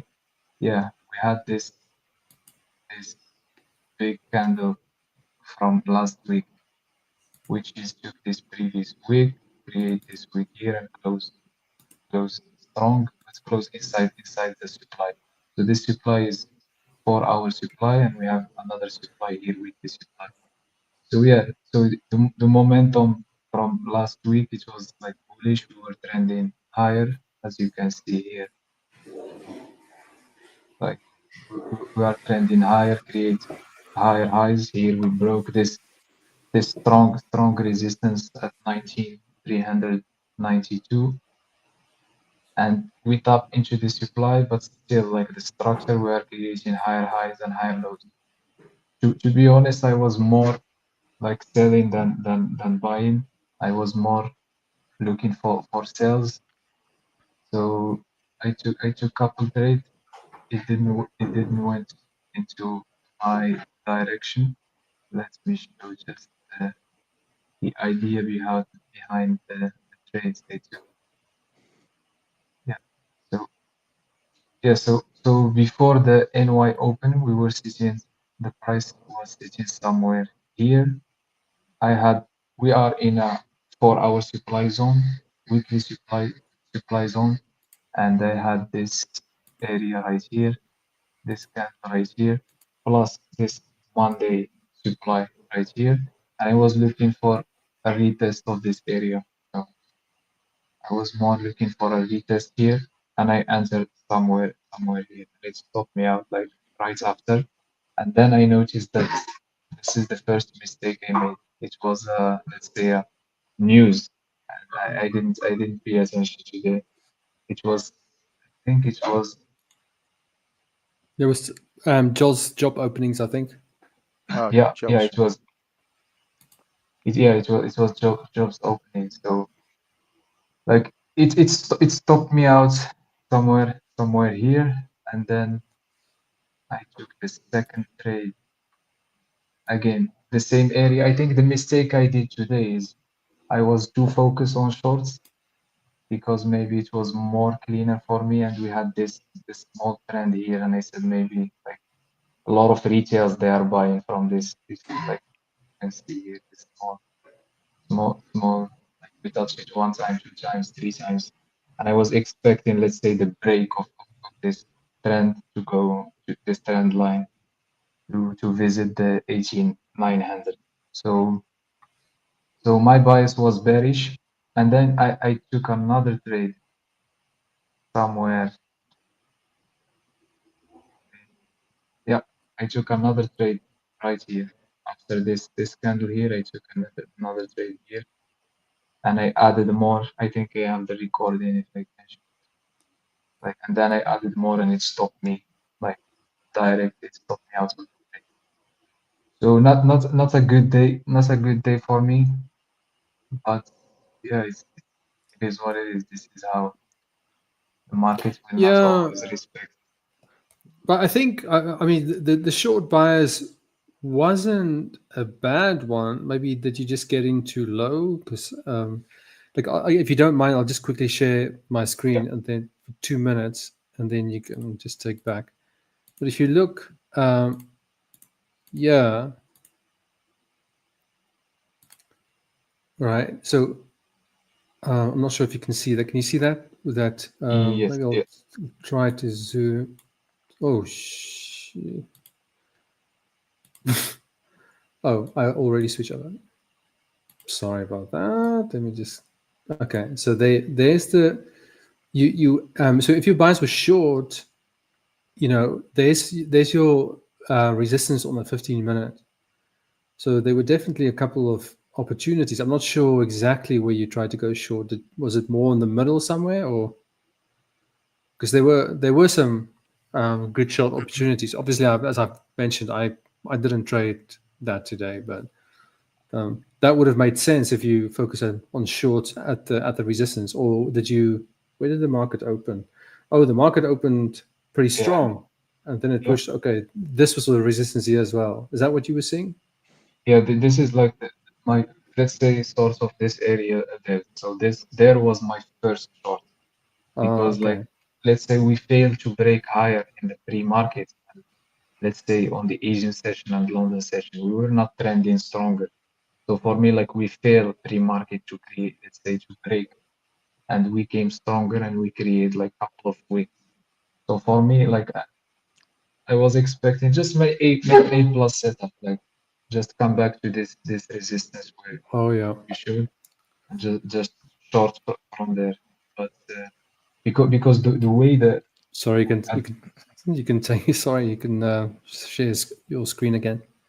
Yeah, so because the way the market's open today.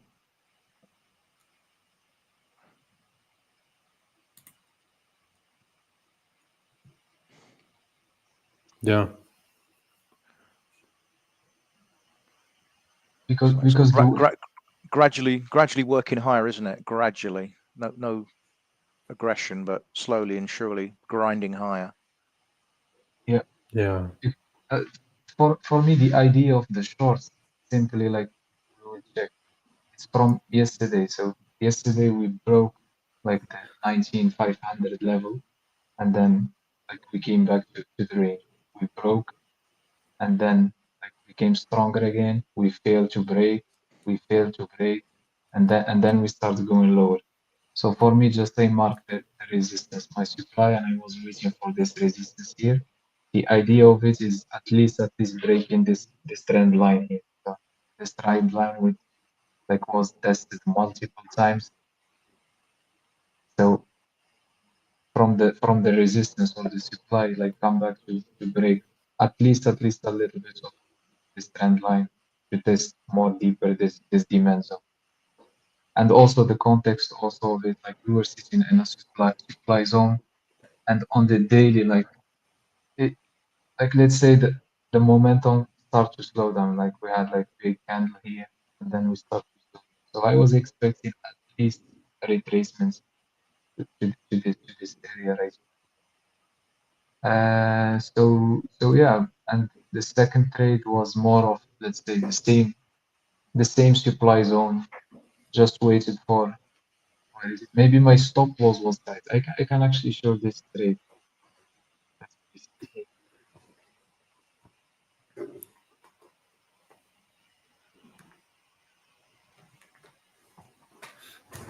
Now, just out of curiosity, when the markets are like this, I assume the footprint charts don't, because that would also be very confusing, I suppose. It looks like the buyers are coming in, then it looks like the sellers are coming in, and then it's like constantly like that, or how do you find reading the footprint charts when it's like a choppy day like today?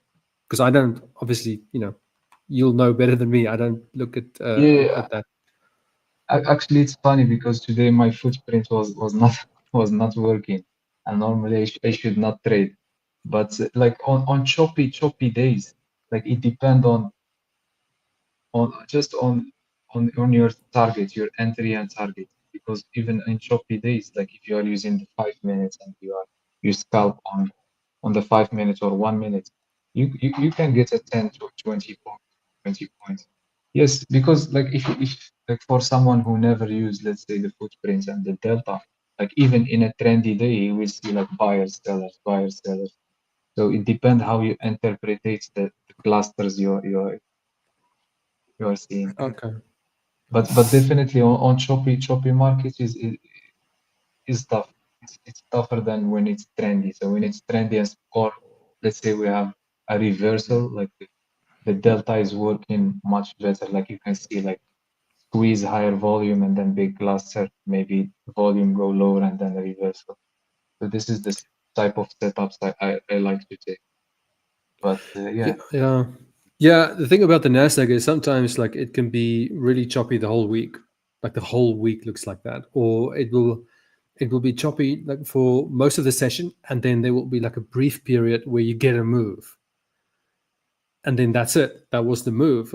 But it's almost like it's very difficult to know when exactly that's going to happen. So that's sorry. Yeah, sorry to interrupt you. That's the thing. Like for me, I'm trading NASDAQ like a couple of years now. So I don't target like my take profits. It's not always, let's say, 60 points, 100 points.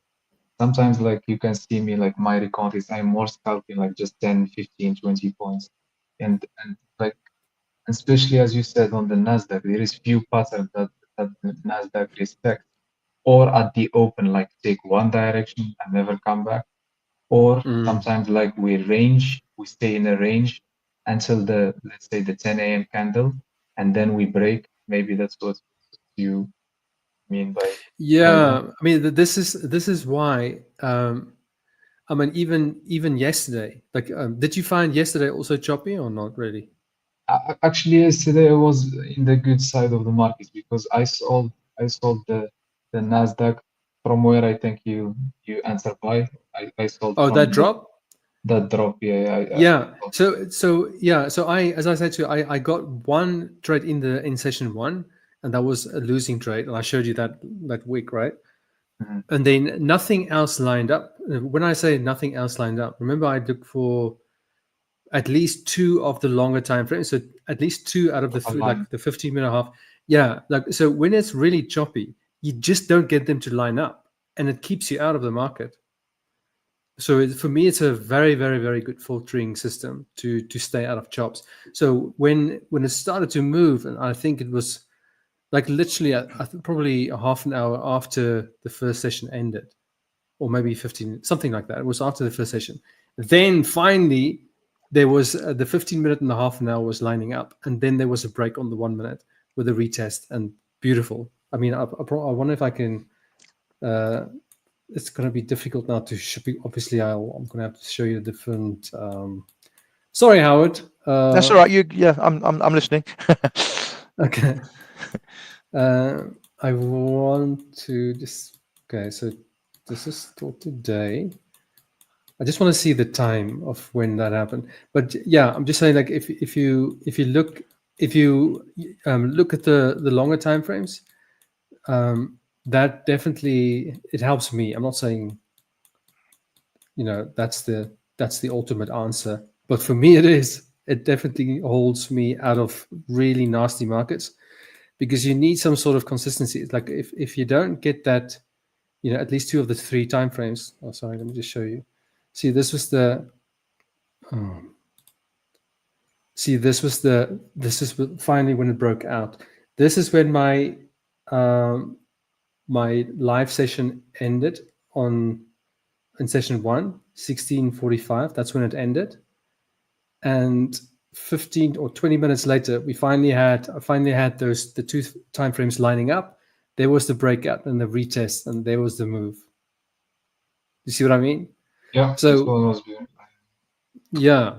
So that is Well, obviously I remember that one because it's like it came out of the session. But the first one I took was in the session was hold on, I'm gonna have to. What am I on the? Yeah. So this was the first 15 minutes. And so it pulled back. See, it's a bit messy with the VWAP. The VWAP is so busy with all the lines there. But here was the breakout, okay? And then we had this very strong bullish candle on the 15-minute, and the half an hour was also bullish, or the 1 hour, I can't remember. But anyway, it was lining up. So that was the breakout, and then here was the retest. You see. And it was just a big candle, and it was just a spike. And when it spiked back up, or when it was pulling back up, I got into the trade. But then it just failed on me. But that was the only one. And then from that moment, nothing lined up. And then finally, everything lined up again. So it just, it works for me anyway. Like when you look at the other time frames, when you have at least 2 of the 3 confirming, for a bias, you can still look at your footprint charts or whatever it is, but it really will keep you out of choppy markets. You just won't. You can't overtrade because they just don't line up. You constantly get like a mismatch. So anyway, sorry, Aymane, back to you. I nearly removed you instead of the screen.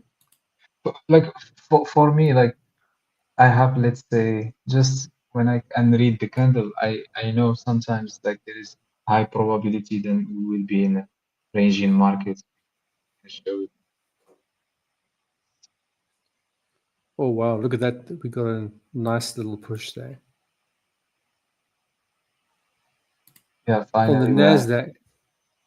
The NASDAQ just broke out of yesterday's high. There we go, yeah.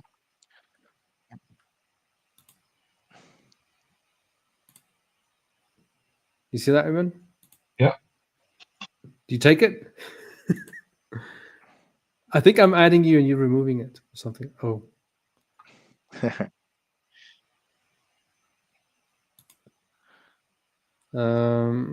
So anyway, okay. Is that where's Aymane gone? All right, Howard. I suppose you could. He's gonna buy some NASDAQ. Well, at the off license. Yeah. Okay. Yeah. So we're breaking through. We're breaking through this thing now. But even I think I just need to make something clear, because I just said like nothing's lining up on the longer time frames. Let me just make sure. Obviously, there will be 2 out of the 3 always. But like then, in terms of getting a breakout and a retest, you just don't get anything. Howard, sorry, mate. You can take over now if you want.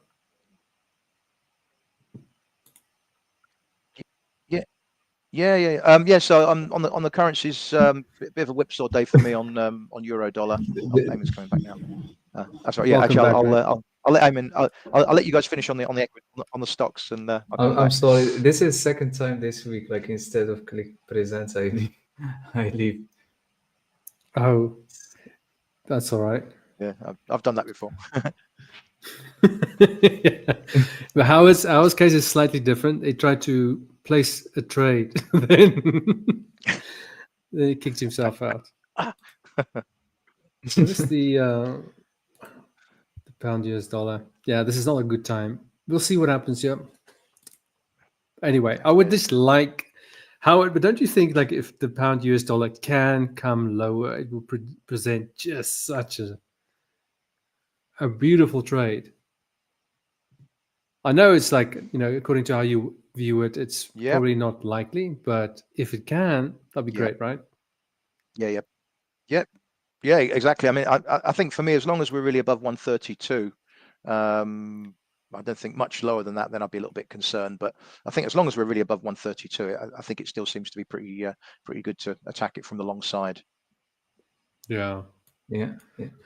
I noticed just like I jumped to the GBPUSD. But today, I think like I think we have like from futures to CFDs Forex, like there is a difference in the candles. I think like when Coach Howard showed the weekly, here it's sort of doji, I think, or but here my charts look different than Howard's charts. It's weird. It is weird. We make different decisions based on candle formations. Oh man. I think it depends some arbitrage going on the close of the day.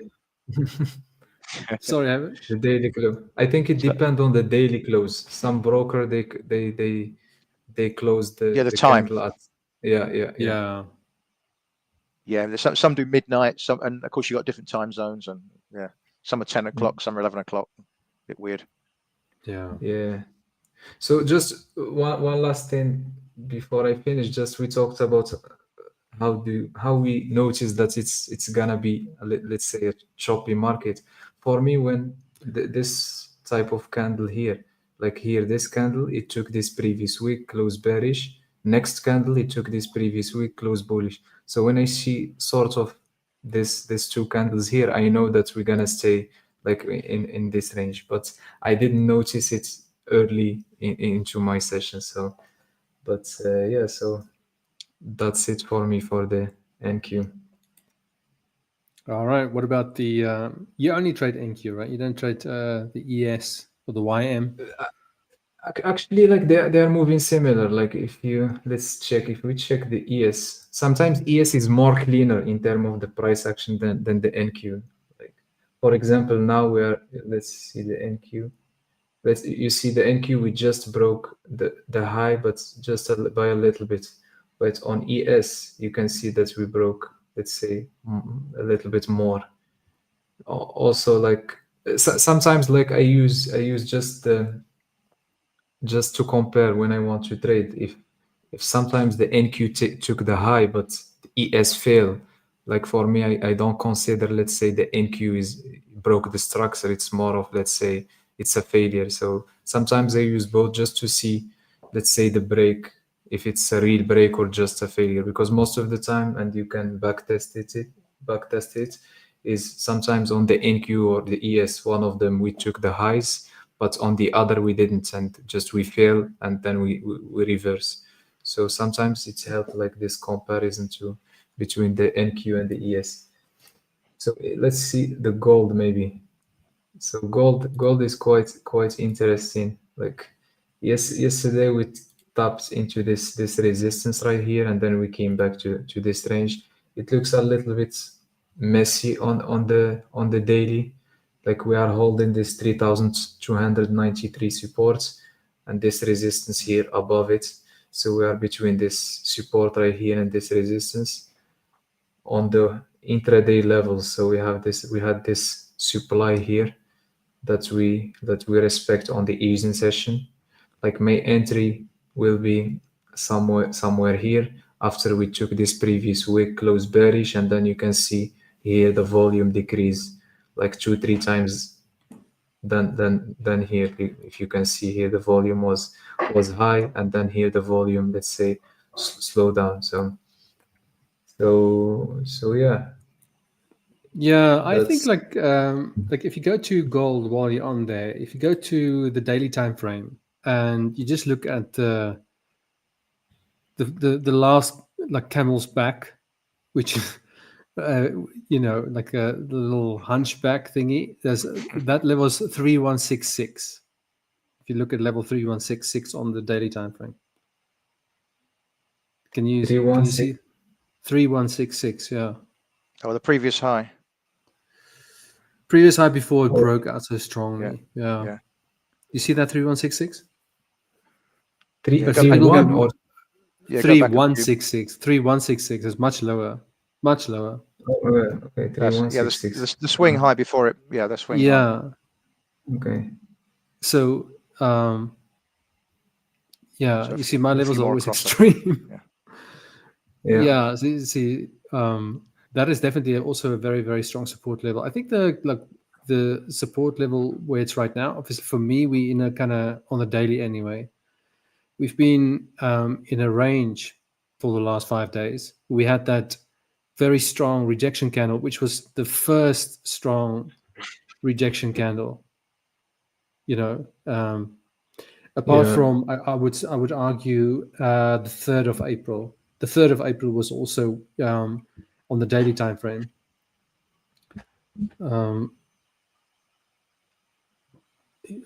I don't know if you can see the 3rd of April. Why does you guys have your charts are looking weird? Mine looks very, very different. The actual formation of the candle, but maybe I'll show you in a bit.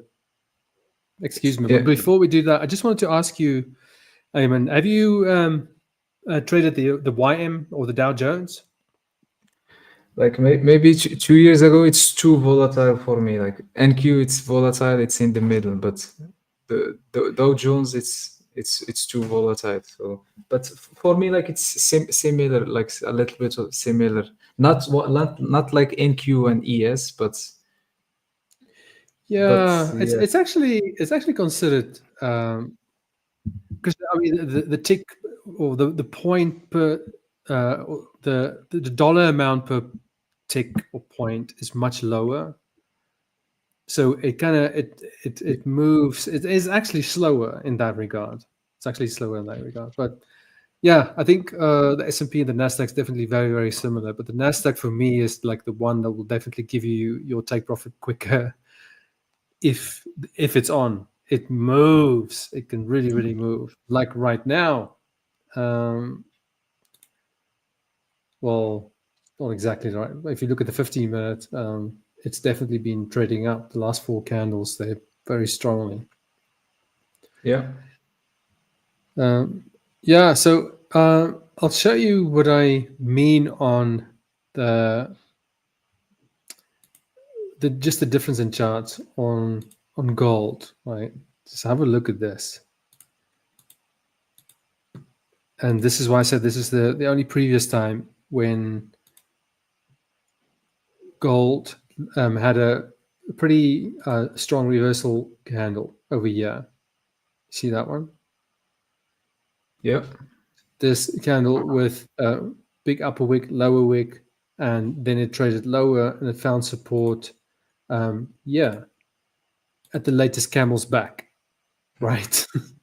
So I need to come up with a different name. Let's just say support level. All right, support level, and that's a pretty significant drop. And it found support right there, and then it just shot back up. So the next level that looks very similar to that, to the one I just showed you, is the 3166 level. I'm not saying we're going to get it. I'm just saying that is a very strong support level. And very similar to the pound US dollar. Very controversial. But I think if we can come down to this level here, this is going to be, you can stop trading for the rest of the year if that happens. But, usually when you wait for these like really great scenarios, you don't always get them. But anyway, yeah. All right. Sorry, Howard. You can take the stage now. Yeah, no worries.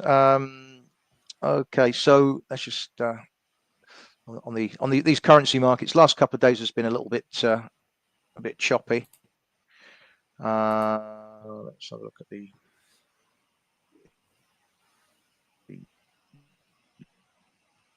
euro. Let's just go for the daily. Yeah, so we had the kind of big move down and then some sideways candles, and yesterday kind of broke the back of that that developing downtrend on the shorter term stuff. So I think what we're doing today is just a correction of yesterday, on same as the other stuff, really. Yesterday wasn't a bad day, and today we're just seeing some some choppy counter trend action. So I think maybe we close not a million miles away from where we are now, and perhaps tomorrow we start to resume this push higher. I was looking for a deeper setback on this thing, same with cable, sterling dollar, to 132, but I think on this one, because we didn't do the breakdown, I think we're settling above these highs. It looks to me like we're sort of starting to gravitate back towards the high again. So still kind of a long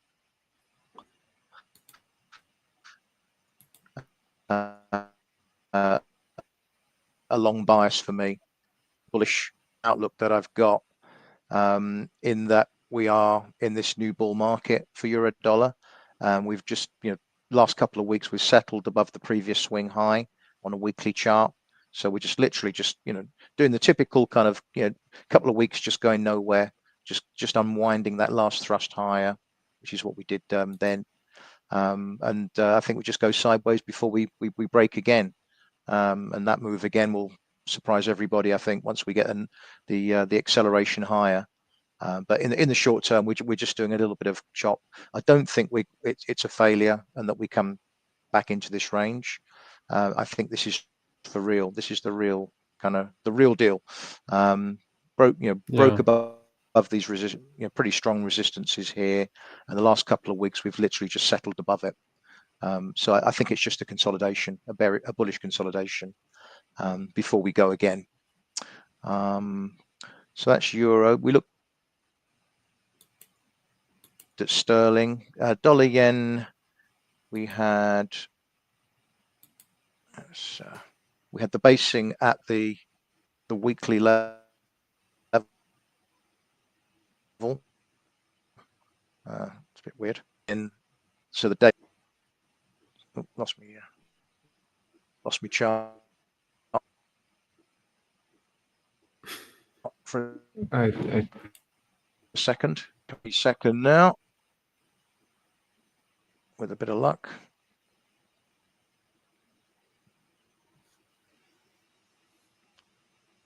Okay, if not, we can switch to a different platform. Here we go.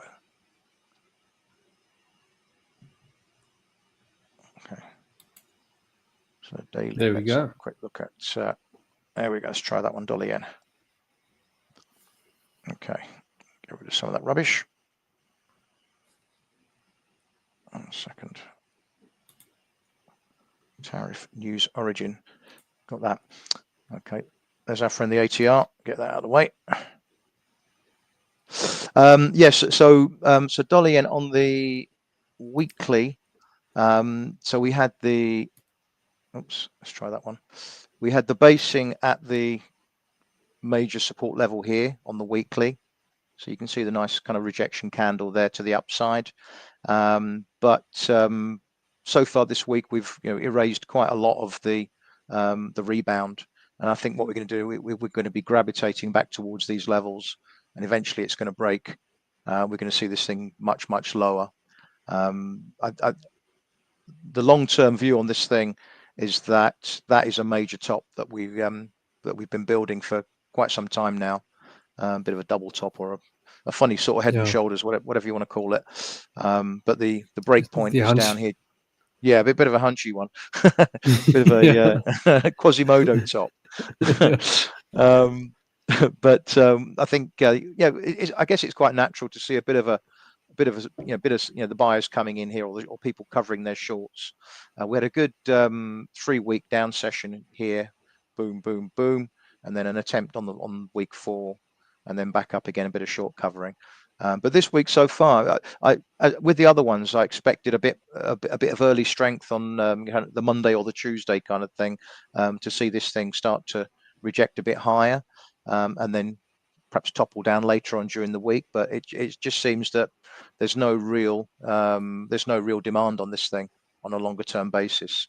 Yeah, I think last week we had the attempt, and this week so far we're just kind of just drifting lower. So I think ultimately this breaks, and we see this much lower, in line with that dollar index going down over a multi-month view. So it looks extremely negative on dollar yen.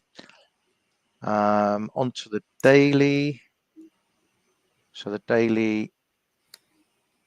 So here there's that rejection last week, then push higher, and yesterday literally took out the last green candle, closed below it, and today we're seeing a weak dollar rebound, same as cable, same as euro dollar. So we come in tomorrow and we see the two candles in combination, and it just looks like a kind of a swing, a correction, and then we break down again for me. So maybe tomorrow we see the action, we see the break of today's low tomorrow, and a retest of the lows. Obviously, news permitting, but technically, I think that's what we've done. Yeah, we've had a rebound. We're topping out below broken support. It's just typical bear market action, in my opinion. And yesterday was kind of like the first day of the next leg down that should take us to new lows for me. So yeah, would you swing trade that, or would you just intraday trade that with that bias? Yeah, for me, it's literally getting in. I've gone short today and looking for the move down tomorrow. So hopefully as tomorrow it breaks down and we find ourselves testing the low, that's when I'll be scaling out, just basically covering the short as we approach the lows. Yeah, so rather than kind of just grab a few 20-30 pips here and there, I do that on euro dollar, and quite badly today, sadly. But on things like the yen crosses, I'll look to hold it beyond the day for sure. It really doesn't. I want to use the word pay. Yeah, let's go with pay. It doesn't pay to go for these 20 pip moves, 30 pip moves. It's just, especially on the smaller time frames, because I don't know, the success rate is not as high as when you focus on the longer time frames, and you don't. But there are some drawbacks of things like swaps and so on. Yeah. And the overnight kind of spreads and so on. But if you swing trade it, then the nice thing is you can add to the position. If you swing trade and you're wrong, you just lose that first entry. Whereas when it goes in your favor, you can add to your position. So you can definitely. It's definitely. Sorry. Yeah, you got a lot more flexibility, haven't you, when you're doing that? Yeah, and it's like it always feels like you're doing something. You're in a trade, and like you don't feel like you need to look for anything else. Like you feel like I'm part of it. But shorter term, I mean, if it's really if it's a very strong uptrend, like on the pound US dollar. Remember that consolidation? We had the breakout and then it failed completely, and then we were training. We made back that entire move plus some.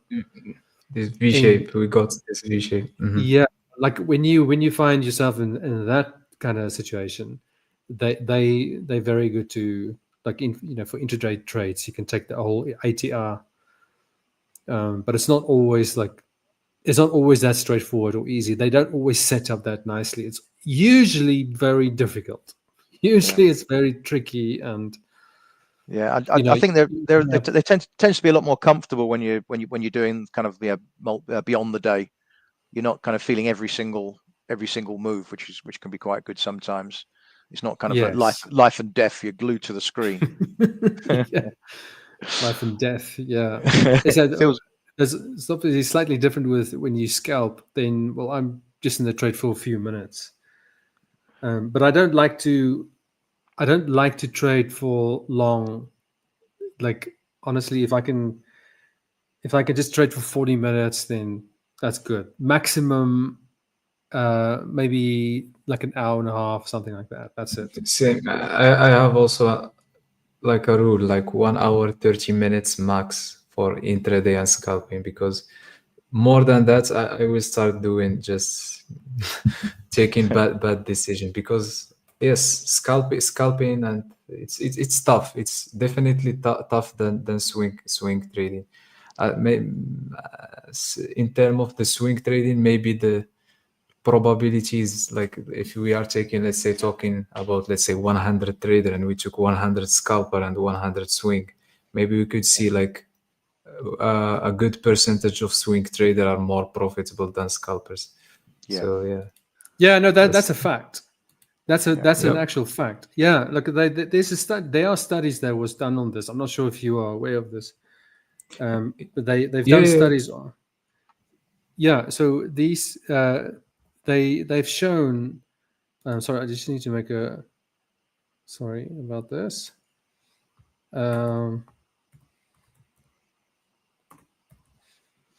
I'm back. All right. Now they've done it. So I think that one of them was done in Brazil. This is now a number of years ago, but they looked at like broker. You know, they got the data from brokers, a number of different brokers, and they say like the like very short term trading, the success rate was less than 1%. Less than 1%, right? 1%. So no, it was less than 1%. they kind of like less. It was not even 1%. It's less than 1%. Yeah. And then when you go to traders who keep trades over for a longer period of time, it significantly changes. Yeah. So yeah, so there's a strong clue there somewhere. But you know, but when you do short-term trading like the scalping, you just like you said, Aymane, you have to limit the time. You can't sit there the whole day. You will blow up every day. You'll blow up every single day. You'll blow up a new account. So you really have to go in there really fully mentally prepared and say, okay, this is what I'm waiting for. And yeah, you've got your max loss and whatever, but also the time element is very, very crucial because it's so draining. It drains your mind. It's very, very difficult. So there's a good reason why most people don't make. But I think the intraday trading, the unsuccessful rate, that's also true in Forex or anything else.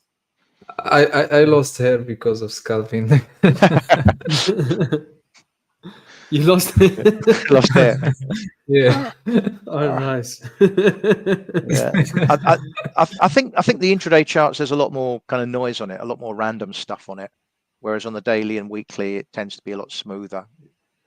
But yes, that's definitely one of it. And the other thing is the levels are more respected on longer time frames. Like if you draw a support and resistance level on the 15-minute time frame, and you take that level that you've identified on the 15-minute and you zoom out on a longer time frame, like on the daily, you'll find like that's a level in the middle of nowhere. You know, it's not a significant level at all. So even if you do intraday, what happened now? My rhythmic feed. No, rhythmic does it sometimes. It's like sometimes it disconnects and connects and disconnects and connects, and yeah, rhythmic have this issue a lot. Yeah, it does that sometimes. There's just a quick update about this rally of the NASDAQ. Like the U.S. Commerce Secretary, I have a trade deal pending approval. One trade deal is reached with the country. I will not name the country. I'm waiting for approval from the other country before announcing. So there you go. And by the way, I'm long loads of stocks. You're not really, are you, Howard? I wish I were. Yeah, I mean, yeah, I'm confused, to be honest with you. I expected the NASDAQ to correct far deeper. This is another one you see. I always expect things to correct far deeper than it never does. Well, actually, it does sometimes. Like Bitcoin, I just expect that deep drawdown So, but they don't come around very often. But when they do, that's just such a beautiful Nice trade. opportunity. Yeah. Yeah, Exactly. But we need some unexpected things, and I think with this Trump administration, they will be in they the will in the provide. They will Lots of provide. Yeah. lots of unknown unknowns. Unknown. Yeah, we don't even know. See, there goes Rumsfeld. my rhythmic again. How's your? Are you also connected to Rhythmic, Aymane? No, I don't trade in CQG? Rhythmic. No, I trade in my personal with Radu weights, and I use a couple of other platforms. Rhythmic, I face some lagging issue and some what they call it like slippage, a lot of slippage. I don't know if you experience slippage in Rhythmic. Yeah, it just not very often. No, I don't experience slippage, but I do like it's doing now. It does this not very often, so it's not like terrible. But Tradeovate, if it's through they have a CQG feed. CQG is much better. CQG. Oh, there goes Howard. Yeah. Tradeovate definitely. Like I really just also the platform is simple and there is no lagging. Like I never, maybe one time I experienced like lagging, but otherwise for me it's much better than Rhythmic.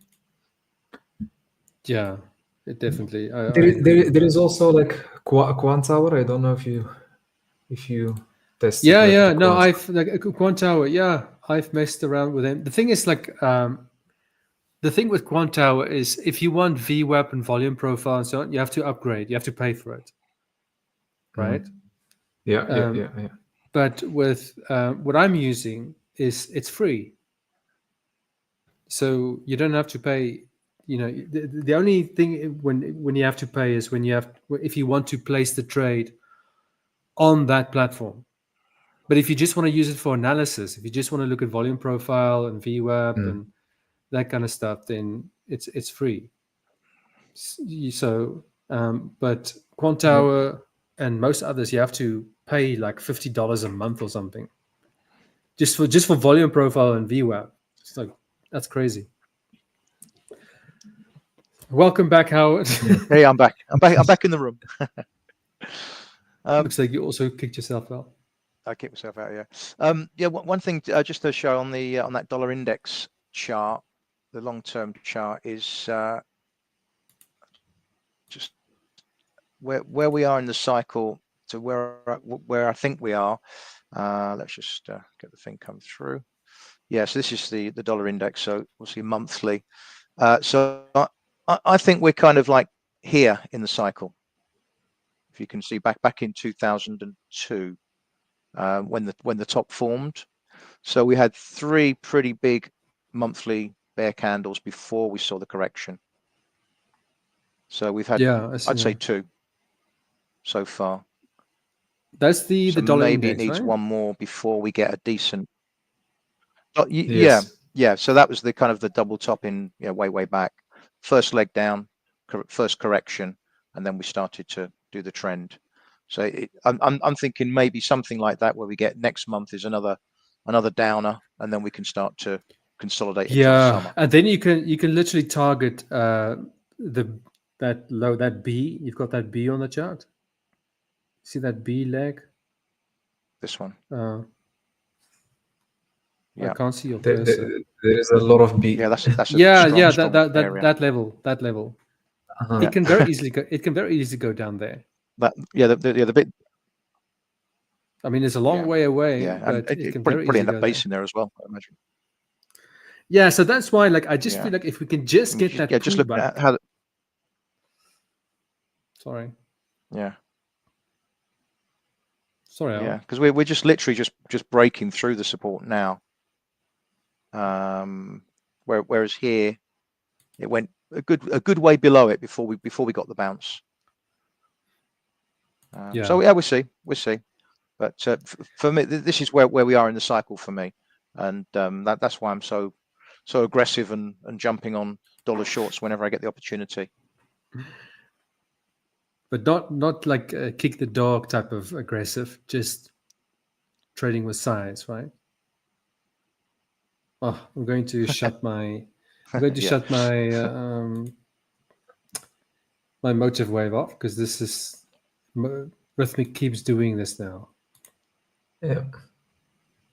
All right. Yeah. Well, In I just terms of the sorry. sorry, Annie, please. No, carry on.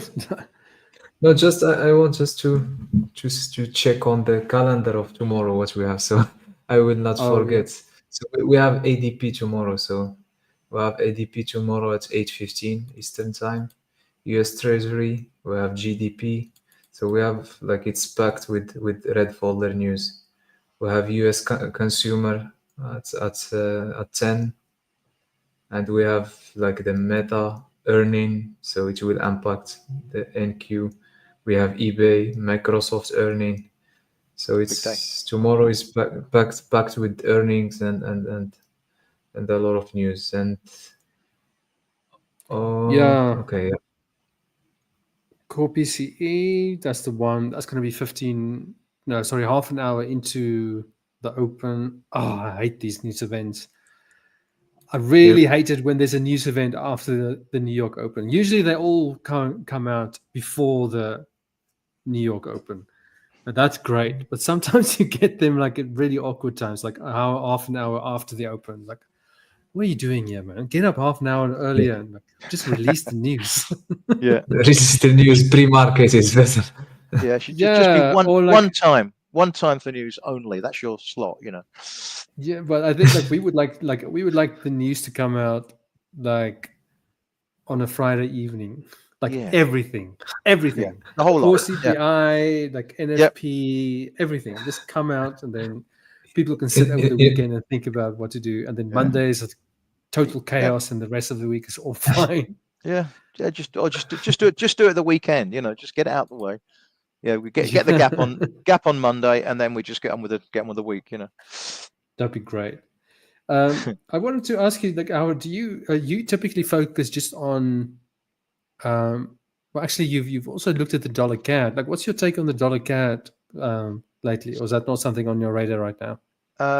It is. I'm not trading it, but I'm obviously got a bearish outlook on it. I think we had the election. I think Carney won the election, didn't he?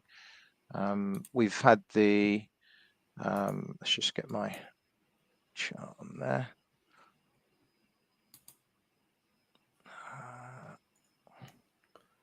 Oh wow! Yeah, I see. Yeah. So basically dollar downtrend. There's the top 1, 2. There's that descending triangle that we were looking at. It broke. It retested. Acceleration phase, and now we're just doing kind of chop. Now, small chop, I think, and then we break down again. That's really what I'm looking at. Just a continuation of this dollar downtrend. I think you're right. Like, this is very similar to if you look at the position, how it's positioned on the weekly time frame. Yeah. Because I'm on the weekly now. You also on the weekly? Yeah, that's weekly now. Yeah. Mine looks so different. I'll show you in a moment. But anyway, it looks very similar to the dollar index, like the position as well. Even though I think this one is not. You see, the dollar index when it stalled, that was like at the 61.8 Fibonacci retracement level. The dollar CAD is lower than the 61.8. So if it takes out that bullish candle, I think you're going to go all the way down to that 1.34 level, 1.341 around there. Yeah, big strong support there. Yeah, so that is definitely if it can break the lows where we are right now, it's not going to come back from that. It's going to go all the way down there. So that's also, I mean, how many pips is that? That's a long way it's down. Like 34.5. Yeah, 400. Yeah, 400 pips. I mean, it's settled back under the high of this massive range as well. So that that really was the ceiling. Yeah, you see, it didn't find. Did you see? Like, if you look at that, if you just zoom out on the week, yeah, you've got it right there. Yeah, if you look at, if you just draw like a support level on any one of those points, it just kind of didn't make it. It's below it. So you could, you know, you actually back in the range. It really needs to hold above it. But when it kind of dips below it, then you can at best expect a little retracement.